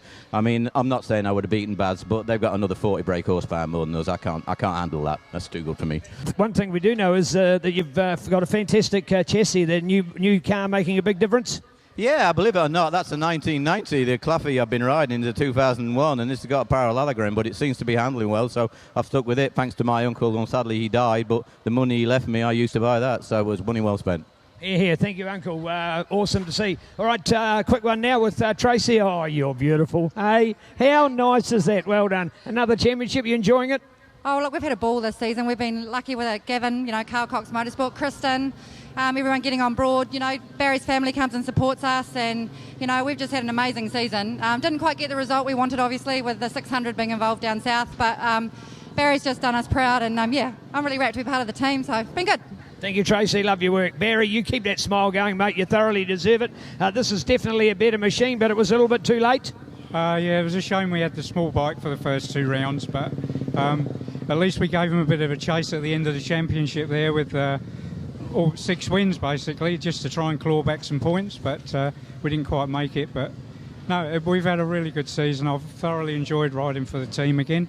I need to say a big thanks to Gav and getting me back out on the bike after my injuries, and Tracy's done a fantastic job too, so it's been a really good season. Well done, Barry. Great effort indeed. So there we go. Sidecar Racing wrapping for another one, courtesy of Shuzy, the health jewellery company. Proud to bring you some great sidecar racing. Oh, I'm pretty stoked. I'm actually stoked for that man over there, Spike. You know, I wasn't even meant to be on this bike, and unfortunately Scout Fletcher got injured, and Spike had a chat with me at Wanganui after I'd been on with John Holden. But surreal year, mate. 11th at the Isle of Man TT series victory with John Holden. On with Spike and off to race the Worlds with Yanis Remzi. Mate, it doesn't get any better, eh? Life's pretty good, but I can't say enough about this guy. He's done a fantastic job. He knew exactly what he needed to do. We had a game plan. It's a numbers game, and you know we went out and did it. And I just want to say to all the other teams that are out there, you know, Barry and Tracy, I mean, it only would have taken a DNF and they were in. You know, Pete the Pirate, I don't know what he's on, but he probably needs to be drug tested today. He's riding like a demon. So to all the other teams, you know, congratulations. It's a bloody hard, long slog, and yeah, New Zealand champion. Might have a couple of lemonades tonight, eh? Good on you, Robbie. Thoroughly well deserved. Hey, let's have a big one here, ladies and gentlemen. Mr. Spike Taylor, New Zealand champion. Here, Spikey. Nice smile on your face, mate. Are you feeling good? Yeah, not too bad. Probably could have done another 20 laps at that pace. Yes, indeed. What about having that special swinger on the back with you, mate? He's been on a whole lot of winning teams, so he's been happy to go with you. How do you feel about having Robbie on board? Charlotte is there. Yeah, I was a little upset when Scout got injured, but Robbie jumped right in there. And, Ben Rosendale, what a guy on there. Leads there, coming into turn 2. As we hear the 125 two-strokes and then Sol 250 out there, the 4-stroke 250 cheers, take off. Spider, mate, over to you. We've just got to start for that racing a little bit. Over to you down here, but over to you, Matthew Spider, Hookenboosum and Sidecars. Dennis Charlotte are the New Zealand champions, but there are some minor monies going on there, but not too many. Matthew Reichenbach, 23 points back in third place from Chris Wallinger, and Jordan Burley 17 behind Josh Augustin, so a DNF for either of these riders could see them lose their position in the New Zealand Superbike Championship race. We're joined by Chris Kane, done the South Island on a 125 in his second season, I think, and sidelined due to injury, and you're keeping an eye on the 125s for us. What's going on here? All the boys haven't got much to prove, or have they, Chris? Yeah, it's going to be a pretty tough battle. Regan Phibbs up in front. He had a bit of a shocker of a start, bit of a wheelie, but yeah, it's going to get really tight. Chris Wally's up in second, closely followed by Hoogie. It's going to get really bloody hectic as Hoogie reels them in. So what do you think of those little wee 4-stroke machines? Are you keen to get on one of these? I know you love your 2-strokes, but are you biased towards 2 or 4-strokes? Ultimately, I care about the class, but yeah, I definitely have a preference for the 2-strokes. There's something about the disconnect between brakes and acceleration that I really like. Stable through the corners, don't have to deal with the engine braking, but nothing against them at all. Steve Bagshaw put together a great machine, and as you can see, Regan Phibbs out in front, really punting it along, so they're definitely capable. All right, the Pro Twin battle comes out of the dipper there along that centre straight, and it is 65. Ben Rosendale snakes across the track to try and break the slipstream of Dennis Charlotte. Dennis Charlotte takes the wide line round the outside, tucks in behind him in second place, and in third place we've got Josh Augustine, followed by Liam Underwood and Matt Dunlop. But those 3 lead bikes have certainly broken away, but there's a great battle going on for 3rd, 4th and 5th. Remember, this is the New Zealand TT as we see Dennis Charlotte try and go across the start-finish line, less than half a bike length in behind the lead bike, Ben Rosendale. What do we got there as a gap? 40 thousandths of a second. That's probably a half a wheel or so here at Hampton now. It's 40 thousandths of a second. Oh, something's making me say, oh, this 125 battle's beating up there. What have you been watching there, Chris Kane? Chris Wally's got in the lead, and Regan Phibbs hot on his tail. He's coming down into turn 1. They're going just about 3 wide, and Hoogie's been sitting back watching this going on. He just needs to play it cool. He'll make it last. It's a big race. You don't want to stuff up earlier on. He's reeling them in. They're just about to go right nose to tail. And I think Rick Ford's right amongst that. He's 5th there. Rick Ford as well. And Rick Ford, he's not been doing much of the championship, has he? No, he just got on the bike last weekend, actually, for round 3 at Taupo. He bought the bike for his son, but his son had other interests in mind, so he's jumped on himself. He's an experienced rider, really keen, loves a 2-stroke, so he's lapping it up. Does bloody well, you know, for a second second or third time on the bike. He's pushing pretty hard. He's just trailing Mark Robinson now. Mark's got years of experience over him, and he's really showing he's capable of doing it. So fastest man in the track, Dennis Charlotte in second place, or he's gone into first place, I think, as they go into turn 2 there here at Hampton Downs. I'm pretty sure that's, yes it is, I can see turn 3 on the big screen. Apologies folks for our lack of coverage on the big screen. It is in a different room here at Hampton Downs as Charlotte goes in and takes the lead to the New Zealand TT title. He has 76 points from the first round, 76 points for the second round, 76 points for the third round. That's 3 wins at 25 apiece and 1 for the fastest qualifier. He's already got a fastest qualifier and 50 points here for the weekend. He's after that perfect score for the New Zealand Superbike Championships and also the New Zealand TT title. But Rosendale's putting the pressure on as they go round the big tail. ITM Hydrolink sponsored corner. There's another sponsor I haven't picked up. I see that in the background. The Hydrolink signs there, a little bit too small for the eye, but on the big screen it's all good. Over to that 1-2-5 race coming in the dipper, and that's an electric race there, Chris Kane. Yeah, Hoogie's just pulled up in front. They're slowly lowering their lap times, dipping down into the low 14s. Our Subi into the 13s and be knocking on the bottom of that bracket as well. Chris Wally's just got the drive on Regan Phibbs going into turn 6, but hold on because Hoogie might check out. I hope Wally can hang in there. He's really good up the hill here, but Hoogie's a wily old fox. He won't let this go. Regan Phibbs right on his date. He's not letting go at all. I think they're going to charge into turn 1 right on each other. Mate, this is the battle royal. I remember Matthew Hugenbosom was going to compete in the Superlite class for the New Zealand Superbike Championships. He had an issue with his bike and was sidelined, so they pulled another bike out of the shed. The Hugenbosom family's got a few. There's always something there.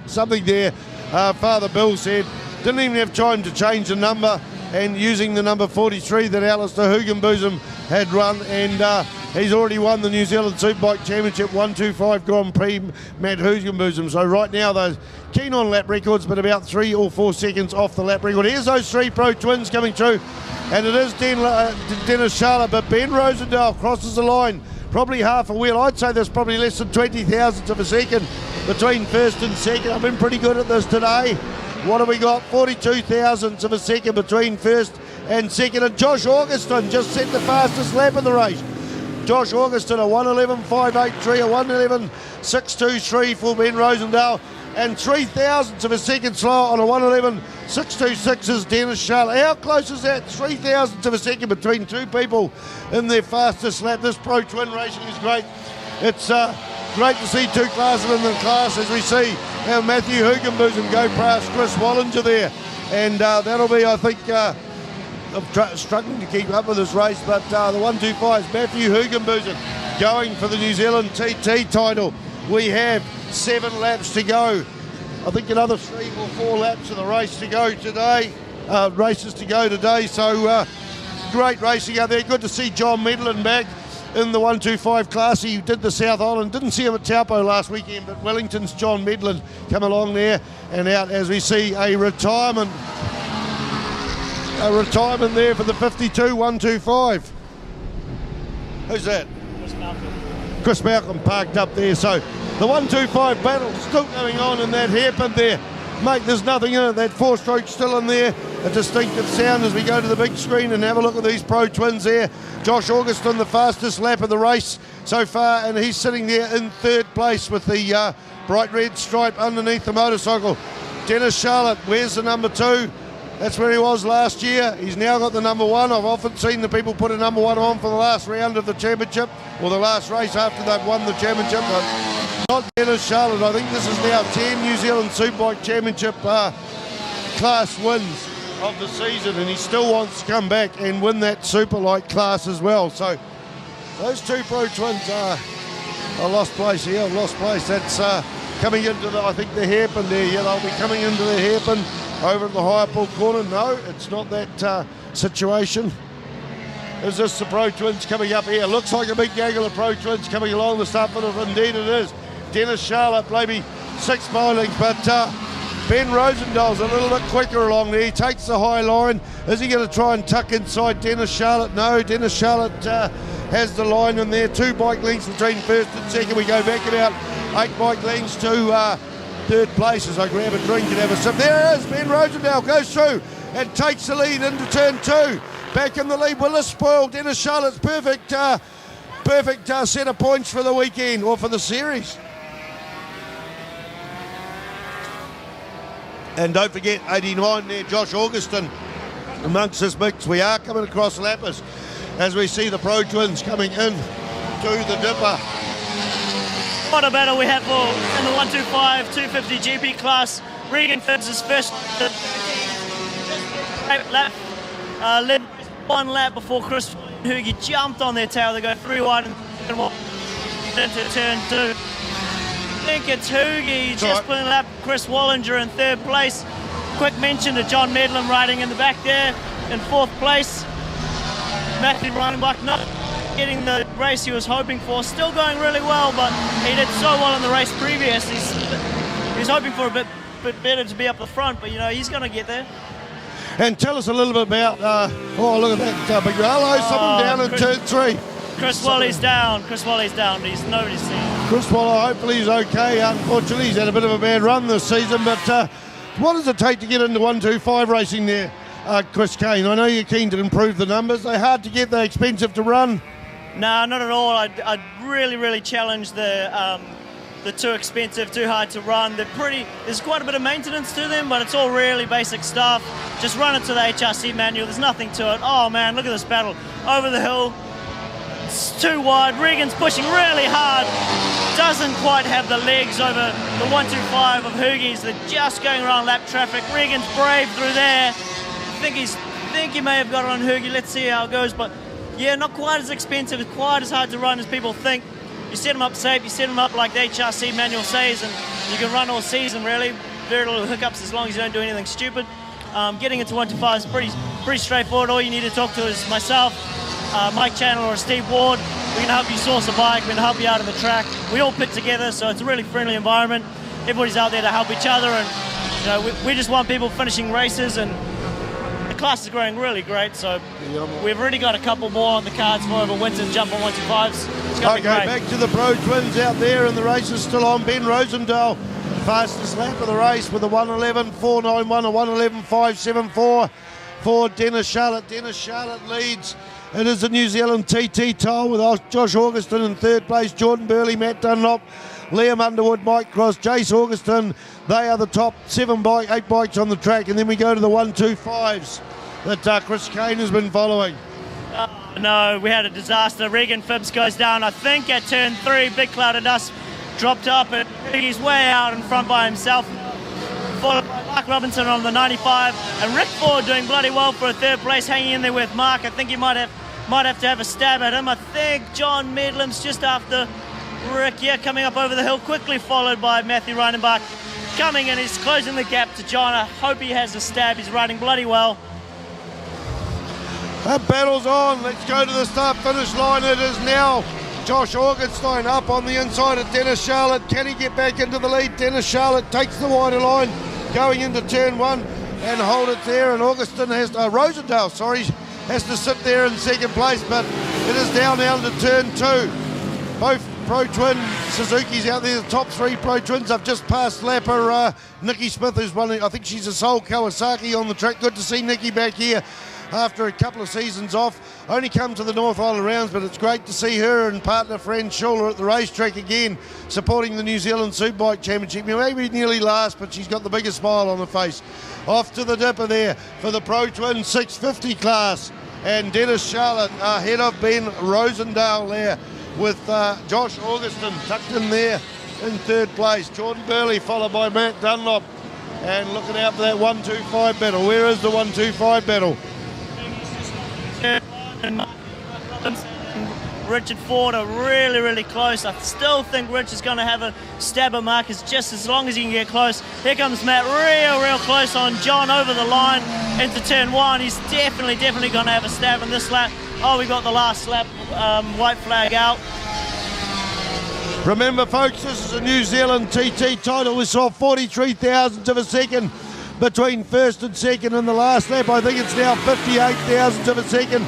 Ben Rosendahl still fastest on the track, but only by about 39 thousandths of a second. It's all coming down to the final wire. The New Zealand Championship is done and dusted for this class and the 125 class. Eyes are over to the higher ball corner.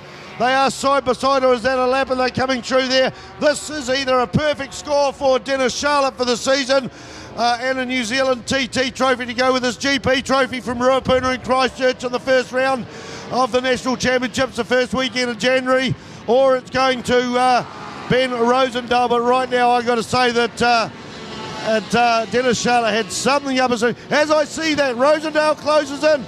Ben Rosendahl closes in, coming around that big sweeper on the 65 machine. It is the New Zealand TT title for the Superlights coming along there. I can't pick who it is. It is going to be Dennis Charlotte at the moment, unless the final hole shot. Yeah, Dennis Charlotte. No, Nick can see almost a photo finish. I don't have a camera, so we're going to have to go to the lap times here, but I will call it as Dennis Charlotte, but we'll confirm that as I drop everything I've got in my hands and bend over now, give myself a wedgie. Oh, too much information, sorry folks, but it was Dennis Charlotte by 62 thousandths of a second. Where's that 125 race, Chris Kane? A bit of a disaster really, with so many failures today. A couple of people in the gravel, but Matt Hoogie just ran away with it. He has got an eon of a lead, completely unchallenged. Richard Ford seems to have dropped back on Mark Robinson a bit. Mark's teed himself up for a second place. Hoogie's coming over the hill now, should easily take this away. Wow, what racing we've had. A beautiful day here. We had a bit of rain come through later on the day yesterday. Didn't hurt the racing. It was out for the... Oh, I think my voice is just about gone. Big salute folks. by Matt. Dennis Charlotte, Ben Rosendahl, Josh Augustin, Jordan Burley, Liam Underwood, Matt Dunlop, Mike Cross. Then we go to the 125s, Matthew Hugenboozem, Mark Robertson, Richard Ford. Jace Augustin's in amongst that. He's a 650 Pro twin. We then go to John Medlin, Matthew Reichenbach, Leon Jacobs, Brian Hardacre, Reagan Phibbs and Chris Wallinger out. That's the 125 class. Well, thank you very much, Chris Kane. And I know it's always tough when you're not riding due to injury, but you're not wanting to aggravate that injury anymore. And next season, 125s, man, of course. Definitely. Couldn't keep me away. Love it too much. Cheers. I do appreciate your help coming across to help with the commentary and give your inside knowledge of the riders and the bikes. We need more of that. You're welcome, man. Absolutely love doing it. Really good to see the 125 riders pushing out there. Love to support the class the best I can. And hey, you got the best view in the house, so why not, eh? Cheers, mate. Jake Lewis and those guys, and they've just developed, and they take all that corner speed and how to set up a bike and move it onto the other bikes, and it's something you'll never lose throughout your lifetime. So it's a huge amount of knowledge, and having guys like Robert Taylor around and other guys that from the industry, Dunlop and all that have helped all those people over the years. We couldn't do it without those companies. Or indeed, another big road trip north, but hey, two nice lots of track, two nice lots of weather. Not bad for a Christchurch man touring the North Island, is it? It's pretty awesome. So we're in the van tonight, and we're driving right through the night. We're going to be in Christchurch tomorrow night. Oh, wow. Hey, all the best, Steve. Thank you once again, mate. Every year you come along, I think you're looking younger. That's because I know I'm getting older along with you, but you are a legend, and thank you very much for your continued contribution to 125s. You're most welcome, and I just hope that the crowd enjoyed all the show, because there's been some spectacular racing out there through all the classes. Yeah, here indeed. Thank you, Steve Ward. You heard that, driving right through the night. He's got to be in Christchurch tomorrow night. Fantastic. And here we are with a great Trevor Pierce Yamaha photo shot as well. Looking pretty spectacular down here as well. So nice to see, and even Vanessa's bike in there. Over to you, Spider. Oh, dramas for Ashley Weller. Sitting fifth in the championship by 1 point behind Cristofori. And he had problems getting off the star line, as we see the Honda cars, safety car, the beautiful Civic Turbo. Around there, we're just trying to sort out a second microphone. Yep, we've got that. Chris Kane says to me, what did you say? It's going to be a cracker of a race, buddy. An absolute blinder, especially with Lee Tidman going out there in first. Earlier on in the day, Nathan Jane put an absolute just blinder set of laps in and take a massive lead. So there's a complete turn of events from the first race. Oh, and Dennis is up there as well. What's happening? Nathan, he's down in fifth, pulling out. This is going to be hard. This is going to come down to the line. Oh! Nathan almost takes out the rear wheel of Chris, and I think he almost hit into the gravel, but he's still on track. He's still coming up the hill. Lee Tidman just pulling a gap on Gavin Veltmeyer. Lee Tidman doesn't quite have the legs on his bike for this long track, better suited to the twisty tracks like Taupo, but All right, now where is Ashley Weller? Ashley's way down there, second to last on the track. I think this is a 15-lapper. Indeed, it is 12-lapper, sorry. So right now it is Lee Tidman, Gavin Veltmeyer, Dennis Charlotte, Christopher, Scott Finlay, Nathan Jane, Mark Robertson, Nigel Lennox, Tarbin Walker from Wanganui, Chris Huddlestone, the top 10, Ashley Weller in 11th spot.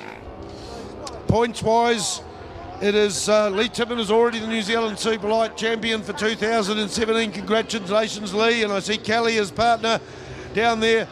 She's got an umbrella in one hand and a cigarette, and she's still trying to bite her fingernails.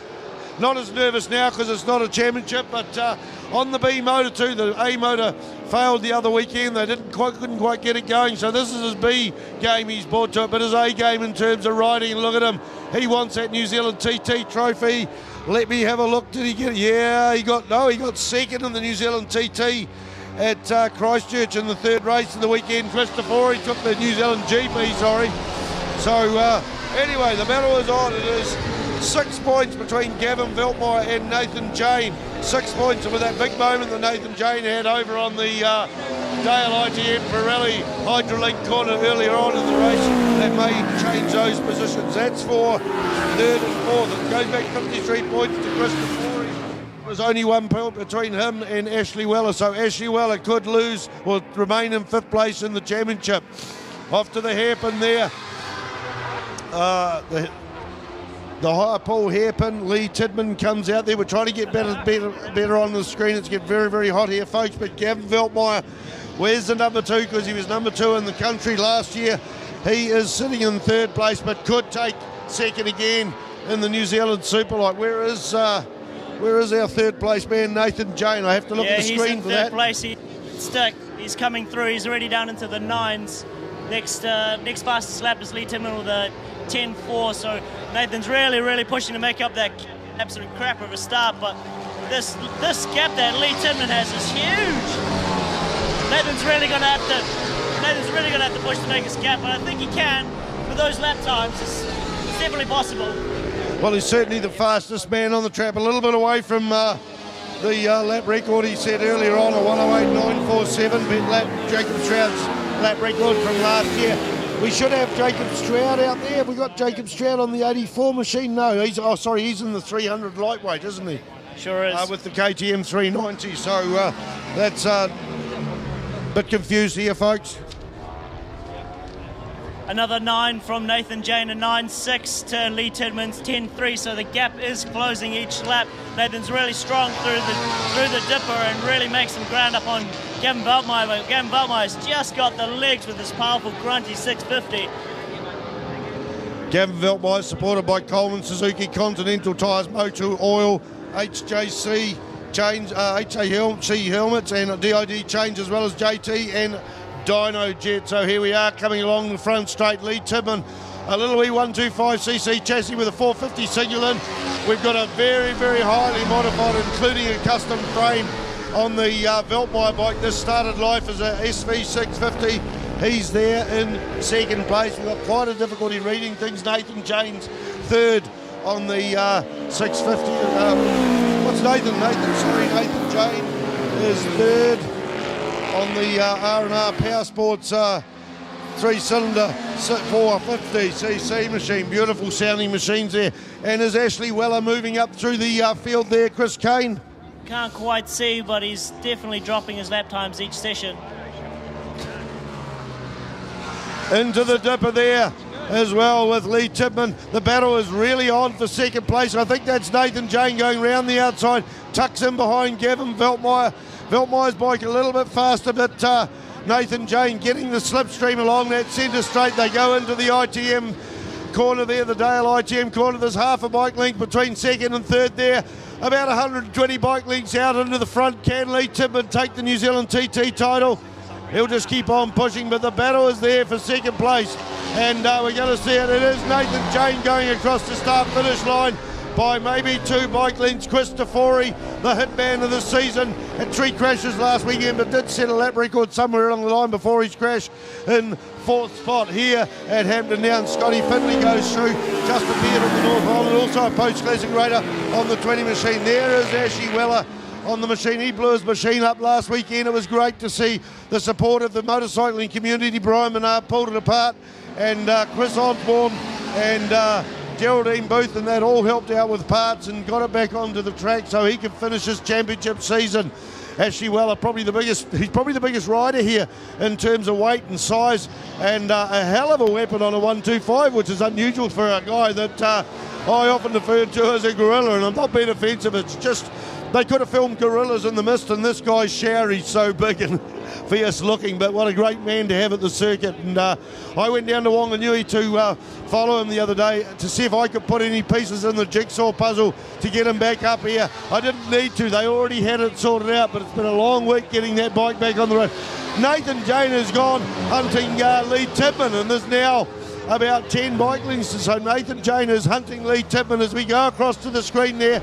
The screen's not on where we want to be at the moment, that's right. Yes, it's back on there. And Veltmeier's closing up as well, but Tidman, I think Tidman's going to get hunted. Well, he's been hunted down. There's half a bike length, 1 bike length into it.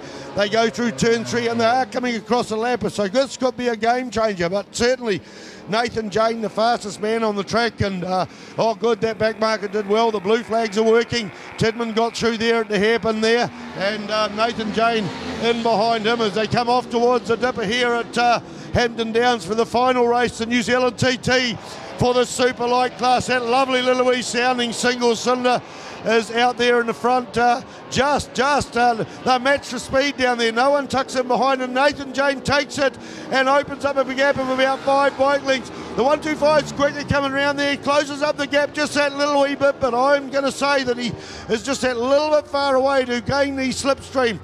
Holy hell, what's going on here? Oh, there's plenty in it there. The 125 chassis bike is there, and don't forget Gavin Veltmeier sitting in behind. What are we doing in terms of lap records? I've got to go and have a look at the lap record page here. I'll just get in the way, Chris Kay. Okay, a 109.610.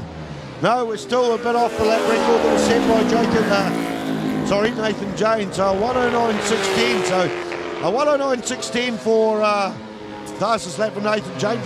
A 110.307 and a 110.327 for Lee Tidman and Veltmeier, so just 20 thousandths of a second, and then a 110.225. So Christofori, the fastest of those other 3 riders there. Wow, what a sensational race there. Nathan Jane leads out of the dipper. Maybe 15 bike lengths, about 18 to 20 bike lengths at the dipper, or out of the dipper, going back into 3rd. Gavin Veltmeier, they go off into the Dale ITN Pirelli corner. This is the New Zealand TT podium for the Superlite class, the championship. All the championships have been done and dusted. Now, the last one was Sidecars. Ironically, they were the first one last year, but Veltmeier's hunting Tidman. Veltmeier is hunting Tidman. Do you get the idea that as the race going on, that this bike of Tidman's maybe just losing a bit of power, or is Gavin Veltmeier just getting stronger and stronger, Chris Kane? I think it's Gavin getting stronger and stronger. He's done a lot of laps around this track. He certainly knows how to reel in somebody, and you should see him through the club series. He's a man on fire. So Lee Tidman really has his work cut out for him. He's got the grunt out of the really slow corners, but he doesn't have the top speed over this big hill. You know, he only gets to about 210, 215, whereas all the advantage on that bike's out of these really slow corners. So it's a bit of a yo-yo game playing with Gavin. You can see Gavin really gaining on at the end of the straights, and Lee Tidman makes it count where he can. See him absolutely grunt out of turn 5, really breaking a gap, and just watch Gavin come up over the hill again, chase him in. I just realised you've got a funny accent. Where are you from, buddy? New Zealand. Oh, okay. Well, you must be a Chatham Island with an accent like that. Now back to the racetrack there, and oh so fine, the R&R Power Sports from Albany, the dyno tuners there have put good work into this Barnes Junction machine for Nathan Jane. Tidman's still on fire. He's possibly got a bit more than he had the last lap, but Gavin Veltmeier from Coleman's K Road is hunting him down. Christofori, a lonely ride there, crashed a Superbike earlier this weekend and didn't obviously get any injuries, but Christofori going through the Gabriel only 4th place. We've got to go back to 5th place. And I think that is Dennis Charlotte on his standard Pro Twin bike. So Dennis just does not give up. He had entered another bike for the season. They had mechanical issues, they had crash issues, and all the way through to try and win the Superlite class.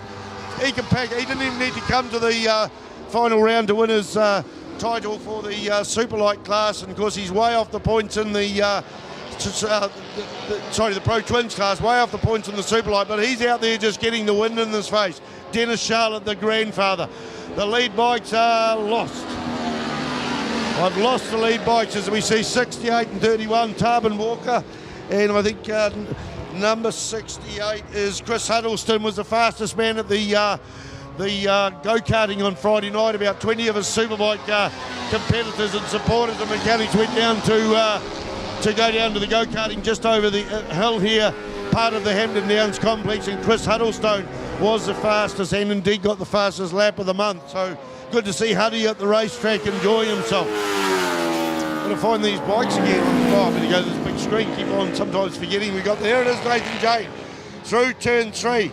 He's opened up quite a big gap on Lee Tidman, and the battle is on. In fact, I think that is Veltmeyer through there in 2nd place. Don't know where that happened, but Gavin Veltmeyer has gone through in 2nd place. So in terms of championships, Christofori's going to hold his 4th with Ashley Weller. Gavin Veltmeyer no, he's not going to go up and get 2nd in the championship. Nathan Jane is 2nd at the moment if they finish this race in this order. Of course, Lee Tidman is right out there as well, but he is 3rd on the track at the moment, already crowned Superlite champion. Well, he's got his crown, he's going to get his prize at prize giving. Don't forget prize giving not too long after. They've got 2 sets of trophies. They've got the New Zealand TT trophy, a race that's been held since 1931 in New Zealand, had a few gap years during World War II. And then they got the prize giving for the New Zealand Superbike Championships. The white flag is out, and it is Nathan Jane here.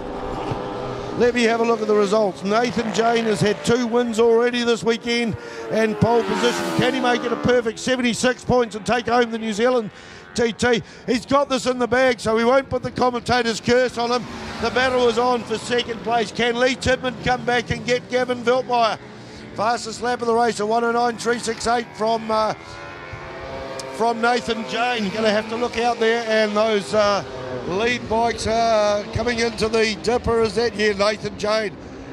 Barnes Jenkins Insurance, R&R Power Sports, sponsored machine. Also, we've got to go back and have a look, and Nathan Jane is on 27. That's just 2 sponsors he shows at the moment from Wonga Paroa, so great. Checkered flag's ready to come out. The white flag goes out for number 47, and another couple of trail enders back through there. There is Chris Huddlestone and Nathan Jane, New Zealand TT, followed by Gavin Veltmeyer and Lee Tidman. Tiddles from Tamaranui, sponsored by Gillison Contractors, as well as Bike Talk, Peter Tidman Limited, Dave Allen Car Painters, Powerhouse Gym, and Mar and Power Racing Transport, and supported by his lovely partner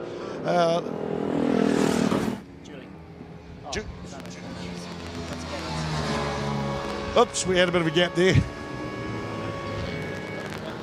Bit of a shake of the fist from Gavin as he crossed the line. He's really stoked with that 2nd place. Fought really hard with him in the whole race. He just reeled them in. They both dropped into the 9s, chasing each other, and then Gavin made a count through turn 1. Bit of a bold move, but he made it stick. He's done that many, many times, so just coming through a 2nd, he must be chuffed. All right, Kelly, you go give the man a big hug. Yeah, good on you. This looks like there's going to be some bed rocking with the New Zealand champion back in Tamaranui tonight. Well done, people, and thank you to all those flaggies out there, the medical people, the people that don't even see a motorcycle all weekend doing the administration. It's been a wonderful New Zealand Superbike Championships. It's not over yet. We've still got several other classes to do. And let's have a look at the final results. And it was Nathan Jane there, Gavin Veltmeyer, Lee Tidman, Christofori, Dennis Charlotte, Ashley Weller after starting off the back of the grid with, I think, almost a stall bike. Scotty Finlay, Nigel Lennox, the high rope specialist, Tarbin Walker from Wanganui, Chris Huddlestone, Nick Olsen, and Simon Ramsdale with a DNS for Mark Robinson. Got something left in it? well, we just went 1.5 seconds quicker, did my personal best. So, hey, maybe it's not the bike, maybe it's me. There's more left in me. So, hey, let's see if we can find it. Well done, Gav. Love your work, Gav Beltmire. Here. Well done to see. Here we are, ladies and gentlemen. What about it? Here's your TT champion, Nathan Jane, today. Well done, Nathan. What all of a sudden turned us on today, mate? We didn't see this at Ruapuna, did we?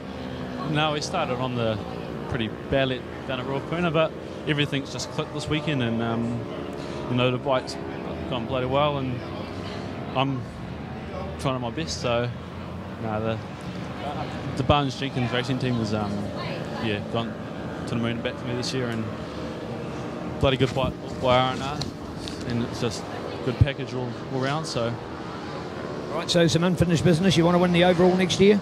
Yeah, we've got a fast motor on its way, so we'll see what happens next year. But yeah. Well done. There he is, your TT champion. Let's congratulate Nathan Jane. Well done, exceptional. And by the way, of course, just turn them around slightly. Lee, number 1 in New Zealand. Nathan got the second, and Gav got the third. So your same three are all here. Fantastic class and some great racing. Superlites, formerly called, of course, Formula 3. This is where we see real Kiwi ingenuity making great bikes happen on great racetracks around the country. Well done, Kirsten, here giving the orders for another good photo shot. And our big support class called Development coming up next, senior and junior, and the massive points lead by Jackson Cotton, and he's already put the number 1 plate on his bike, by the way, folks. He's put the number 1 on, so he's thrown away his old number, and he's got number 1 out there. So give him a hand as he goes past, a young man making it happen racing, hoping to have a chance to ride in maybe 600s or 125s next year, he's talked about. Unsure, but we wish him all the best. So Jackson Cotton trying to go out and make that immaculate victory once again.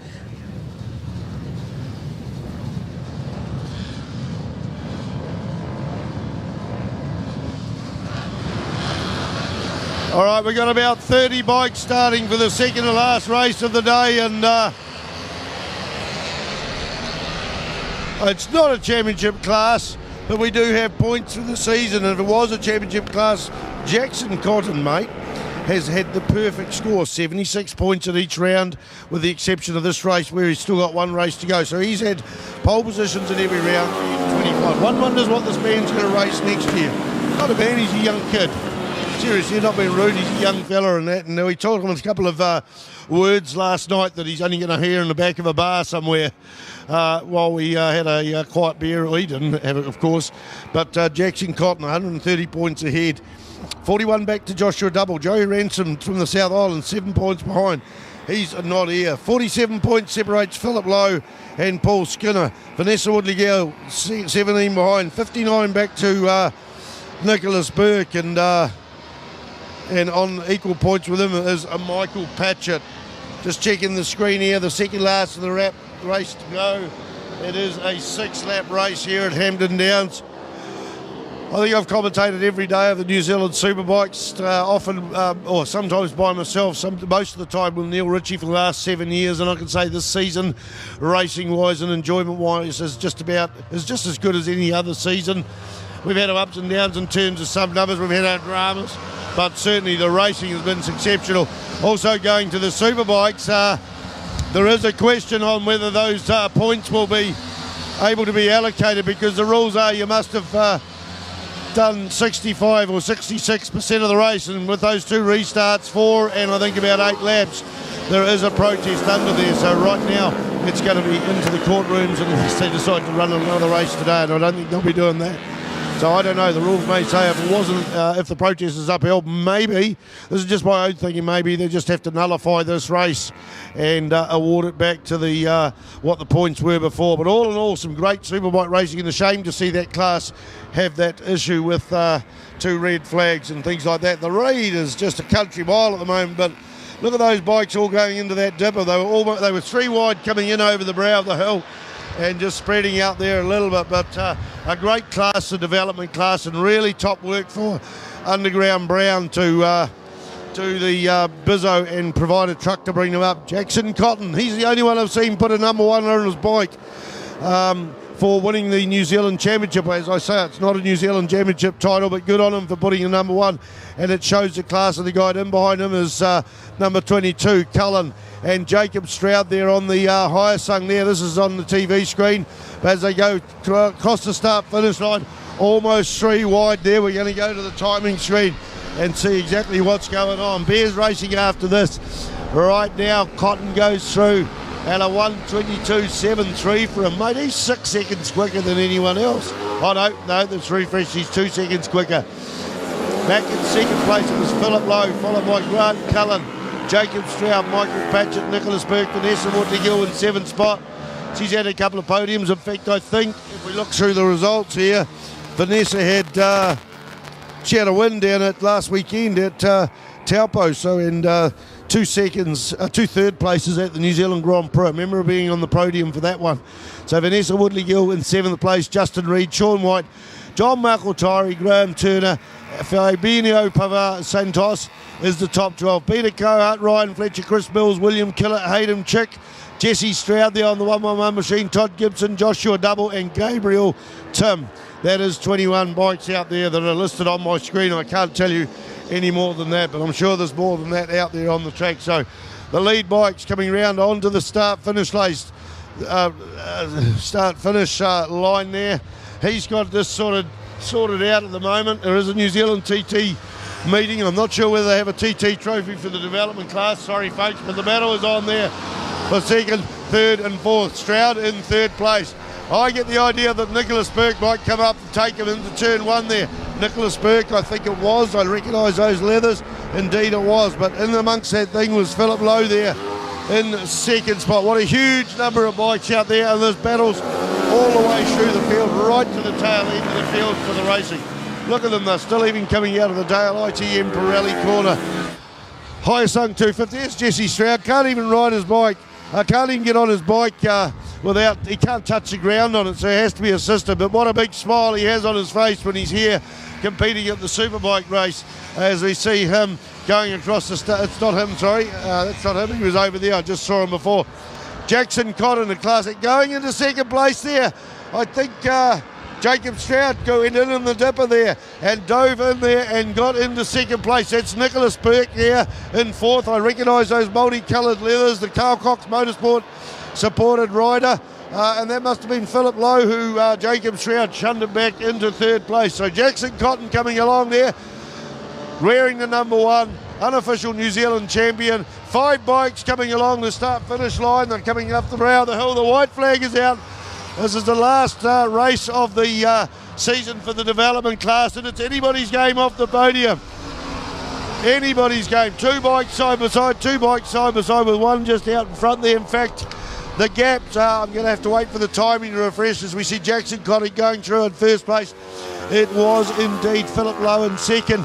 17,000 second separated Grant Cullen and Michael Patchin, and 59,000 Nicholas Burke and Jacob Stroud. So how Jacob Stroud's gone back down through the field just shows you how tight the racing is over there. And remember, folks, this guy has won a New Zealand Superbike Championship class, a full seasons of racing last year in the Superlite class.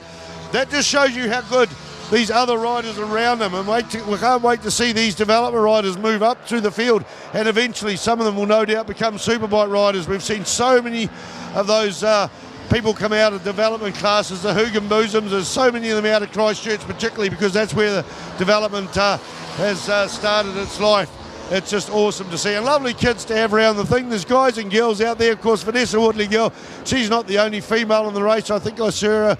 Wow, look at that big move around the outside of the daily ITM. I think that was 4th place. Yes, it was 4th for 5th. 5th, leaning over further than anyone else. Here's Jackson Cotton, does a perfect season. Every race he's entered and every pole position he's got, he has won. So, wow, good on you, Jackson Cotton. I wish you well on the future. The race is on for 2nd to 5th. I think Jacob Stroud got 5th. I'm going to have a look at the stream to see who else it was as we wait for it to refresh. It is Philip Lowe, Grant Cullen, Michael Patchett, then Jacob Stroud. Nicholas Burke in 6th place with Justin Reed, Vanessa Woodley-Gill, Sean White and John Michael Tarry, the top 10 riders. I'm just going to have to shut up, mate, because my voice is just about broken. No disrespect to the rest of the riders here. Well, we've still got one race, a support race back, but what a sensational Superbike Championship season.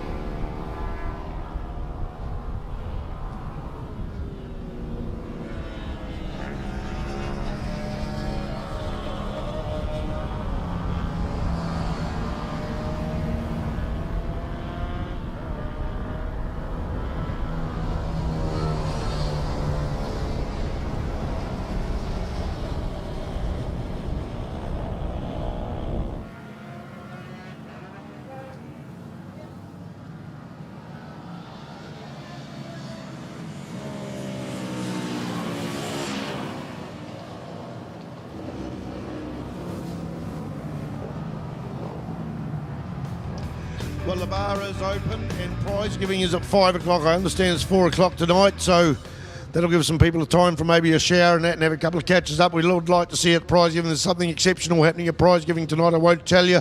Bears on the grid at the moment.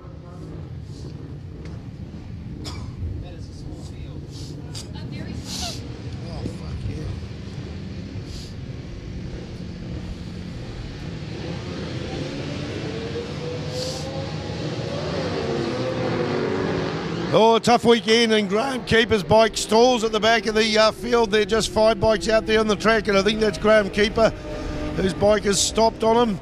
The safety car, the Honda car from Honda Cars Manor 2 pulls up, and it looks like he's going to have to push his bike off to the side of the track there. That's a shame, and then there were 4. Great to be with Avalon Biddle supporters up here in the their box, and their apartment, and it's really good to see the bright pink and white Avalon Biddle logos on their black singlets and t-shirts, and it's been really good, Julie Nelson and team, for letting us share your apartment for the weekend and bring you a better commentary position than we possibly would have. It's really hugely appreciated. I think that'll be Colin McGregor out in the front. The McGregor Plumbing Machine, the 72 bike, has got to be in the front. He had a crash earlier this weekend, but come away from that, and he's had some good runs at the Bears racing in recent years. And don't forget the Bears Central Thunder. They brought Bears back to the North Island. A full meeting on the 8th and 9th and 10th of April. The Central Thunder meeting with prize money as well. For many, many years it had disappeared. I think it was 15 years that there was a gap in Bears racing full meetings up north. Of course, there's many other Bears races and classes within other meetings, but they've brought it back, the Central Sound of Thunder back in action. I went there last year to produce some really exceptional racing, and especially all amongst those Triumph 675s in the Formula 2 class. The Superbike class in Bears was pretty well supported as well, but and a great prize giving at the end of the day or end of the weekend. So put that on your calendar, folks. Get down to Manfield. I think they might have C-Test there, so you can watch the footage here. I'm not 100% sure on that, but Colin McGregor there into the dipper on the BMW S1000R, the number 72 machine. Yeah, that's definitely him, and we'd be looking out. It'll be Neil Neville there in second place, and Rogerson, Barnes and Kepper. So where has Brendan Code probably got sick of the heat and decided to pack up and go home? Although his bike seemed to be, or him seemed to be, off the pace a little bit in the last race. Both these guys, McGregor and Code, have been battling it out all weekend, but McGregor certainly got the better of him on the last race. Yeah, that is Neil Neville on the number 20 machine there, going across the start-finish line in second spot. We've only got 5 bikes. I said they were down to 4, but Graham Kepper has got his bike started. He just pops a wheelie out of the higher pole, hairpin, and right in front of us in 4th spot there is 251, the only Formula 2 machine out there. And that is the Tim Barnes machine. That is the 251 machine. Not actually in the program. No. In fact, we haven't got 72 entered. We did have Dirty Kattenberg enter, but he had a massive crash on the Superlite bike yesterday and ended up being knocked out and escorted off to Waikato Hospital. I can tell you that Eddie's back in fine form here today, so good riding gear, good quality helmet. Took a lot of impact, but it's great to see that Eddie Kattenberg, after being knocked out, is back at the track. It's always worrying when someone gets hurt, whether they're a mate of mine or not, but I consider Eddie Kattenberg as a mate, and he's been a mate. I can remember picking him up off the hairpin at Manfield back in about 1985 when he crashed a GSXR 750 and saying, Eddie, can you follow my finger? Seeing whether he had a head injury then, but I've known Eddie for a lot of years and a great person to be at the track, particularly in the post-classics where he rides a YB11 motor. So last race of the day, folks, the bar is open. 5 laps to go. 5 laps to go. Colin McGregor, what's he pumping around in a 108.753? So I think he did a 108.133 yesterday. Can't remember his lap time this morning. We thought the lap record had been broken, but it was revised that Sloane Frost had it on his M1 Motorsport BMW S1000R, and that was a 105. And that was, of course, when Sloane was, and still is, at the sharp end of the New Zealand Superbike champion. That season he won 2 or 3 Superbike championship races on the BMW S1000R. So that's how good the Bears bikes are. British, European, American riders or racers and supporters. It was a class brought about when the non-Japanese stuff was not competitive and they had their own separate classes, but it has now come into its own where you've got RSV4 Aprilias, and until today Dylan Telford held the lap record for the Superstock 1000, the support class for the Superbike races. That just shows you how competitive these machines are. So great motorcycles there. My brother's just put a V-twin into a sidecar, and I think he got second and fourth at Pyra. It's classed as a Formula 1 machine. It's not built to be out there and winning. You'd need a big 4-cylinder engine, one of the Aprilias or BMWs or Kawasaki's or Suzuki's to do that, but certainly a name that's been around motorcycle racing for many years. You can't get a name more synonymous though than Ducati.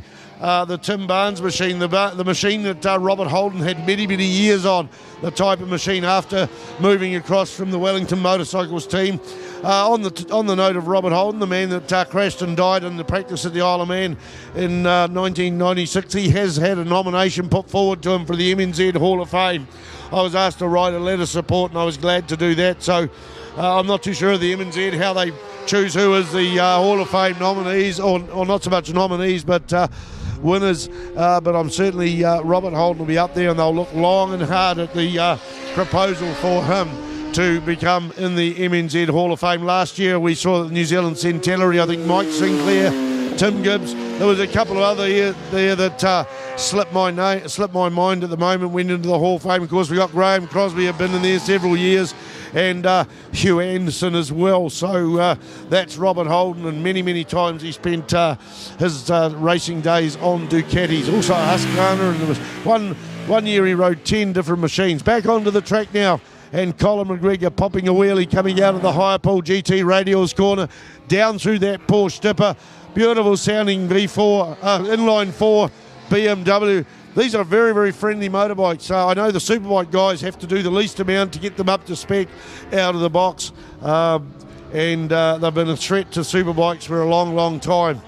Great to see Alex Phillips here take the first win for a MV Augusta, probably forever in New Zealand, in the New Zealand Superbike Championships with his Supersport, and of course Damon Rees to get his championship. Big shame that Shane Richardson crashed out at turn 3 partway through that race. He still got second in the championship, but a big shame that happened, and mate, that's life. My only hope that he's okay, because he's flying off to America tomorrow to compete at Daytona in about 2 weeks' time. Why are they going so early? Well, they've got to do bike preparation, but it's a 27-hour flight, so you've got to get used to it. You've got to get used to the heat in Florida, and you've got to get your motorcycle sorted out. So Seth Devereaux engineered that, and hopefully we will see him do so well. We also saw Shane Richardson go over to European Duke Cup, I think, last year, and have a one-off ride, and he did a pretty respectable performance over there. So, what a great round of New Zealand Championships. We've got the 300cc class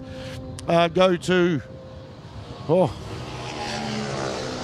Andy McLaughlin, 250 class, Campbell Grayling. Superlite go to Lee Tibman, Sidecars to go to Spike Taylor and Robbie Shorter. Superbikes are still under protest at the moment, unfortunately. Superbikes will have to go to a hearing, our Damon Rees, of course, and have I forgotten the class, folks? Yes, I have.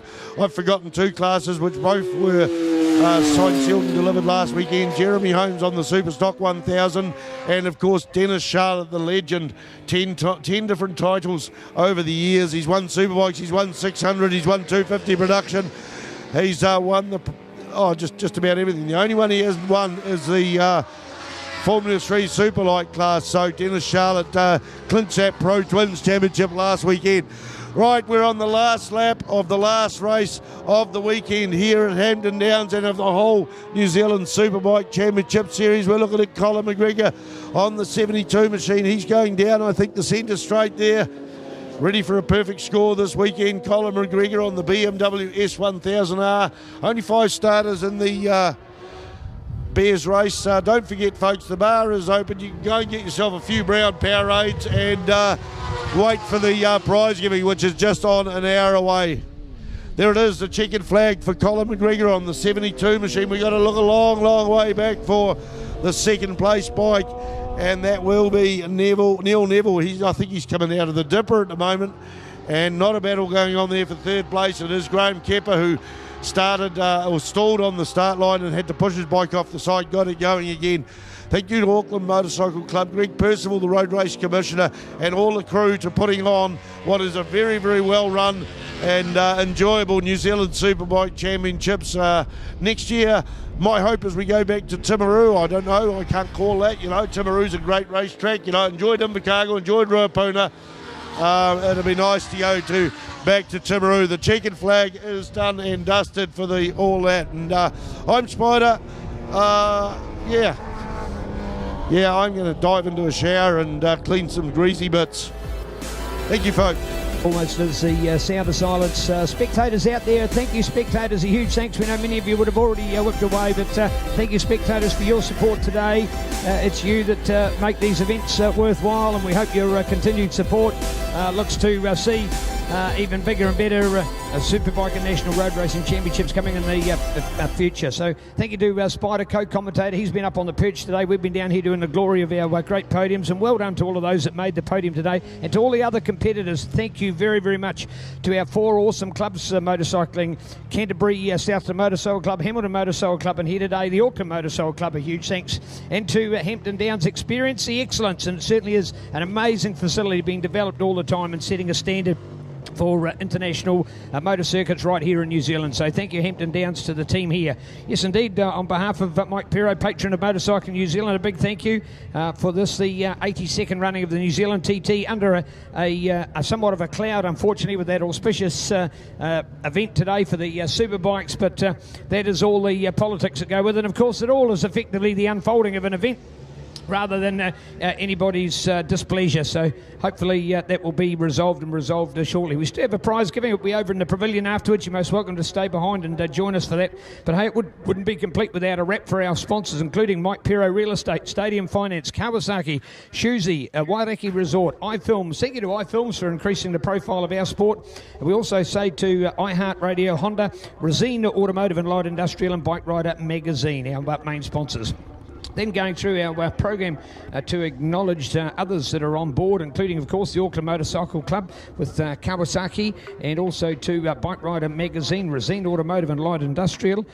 On behalf of our Commissioner, the great Greg Percival, to our GMO, to Virginia Henderson here today, to our great President, Glenn Williams, former champion as well, he's here today, with Phil Darkin, the television directorship and producing, to our Chris and the team at Television Production Executive, along with the Flag Marshal team, machine examiners, starters, our race control here with our officials, the likes of Trevor and Graham and Warren and Chris and others that we've had through the other events around the country. We say a huge thank you. God bless everybody. Been neat to be part of it once again. We love motorcycle road racing. I hope you do as well. Look forward to your continued support as we go away and hibernate for the winter and support other great club events as all the clubs run their events all around the country. We certainly hope that motorcycling road racing continues to show the improvement, the maturity and the professionalism that we've come to expect and see now with these great championship events. On behalf of the team, been a delight to bring it all to you, and we look forward to seeing you back with more mighty motorcycle road racing. God God bless everybody. Safe travels. We'll see you over at the prize giving.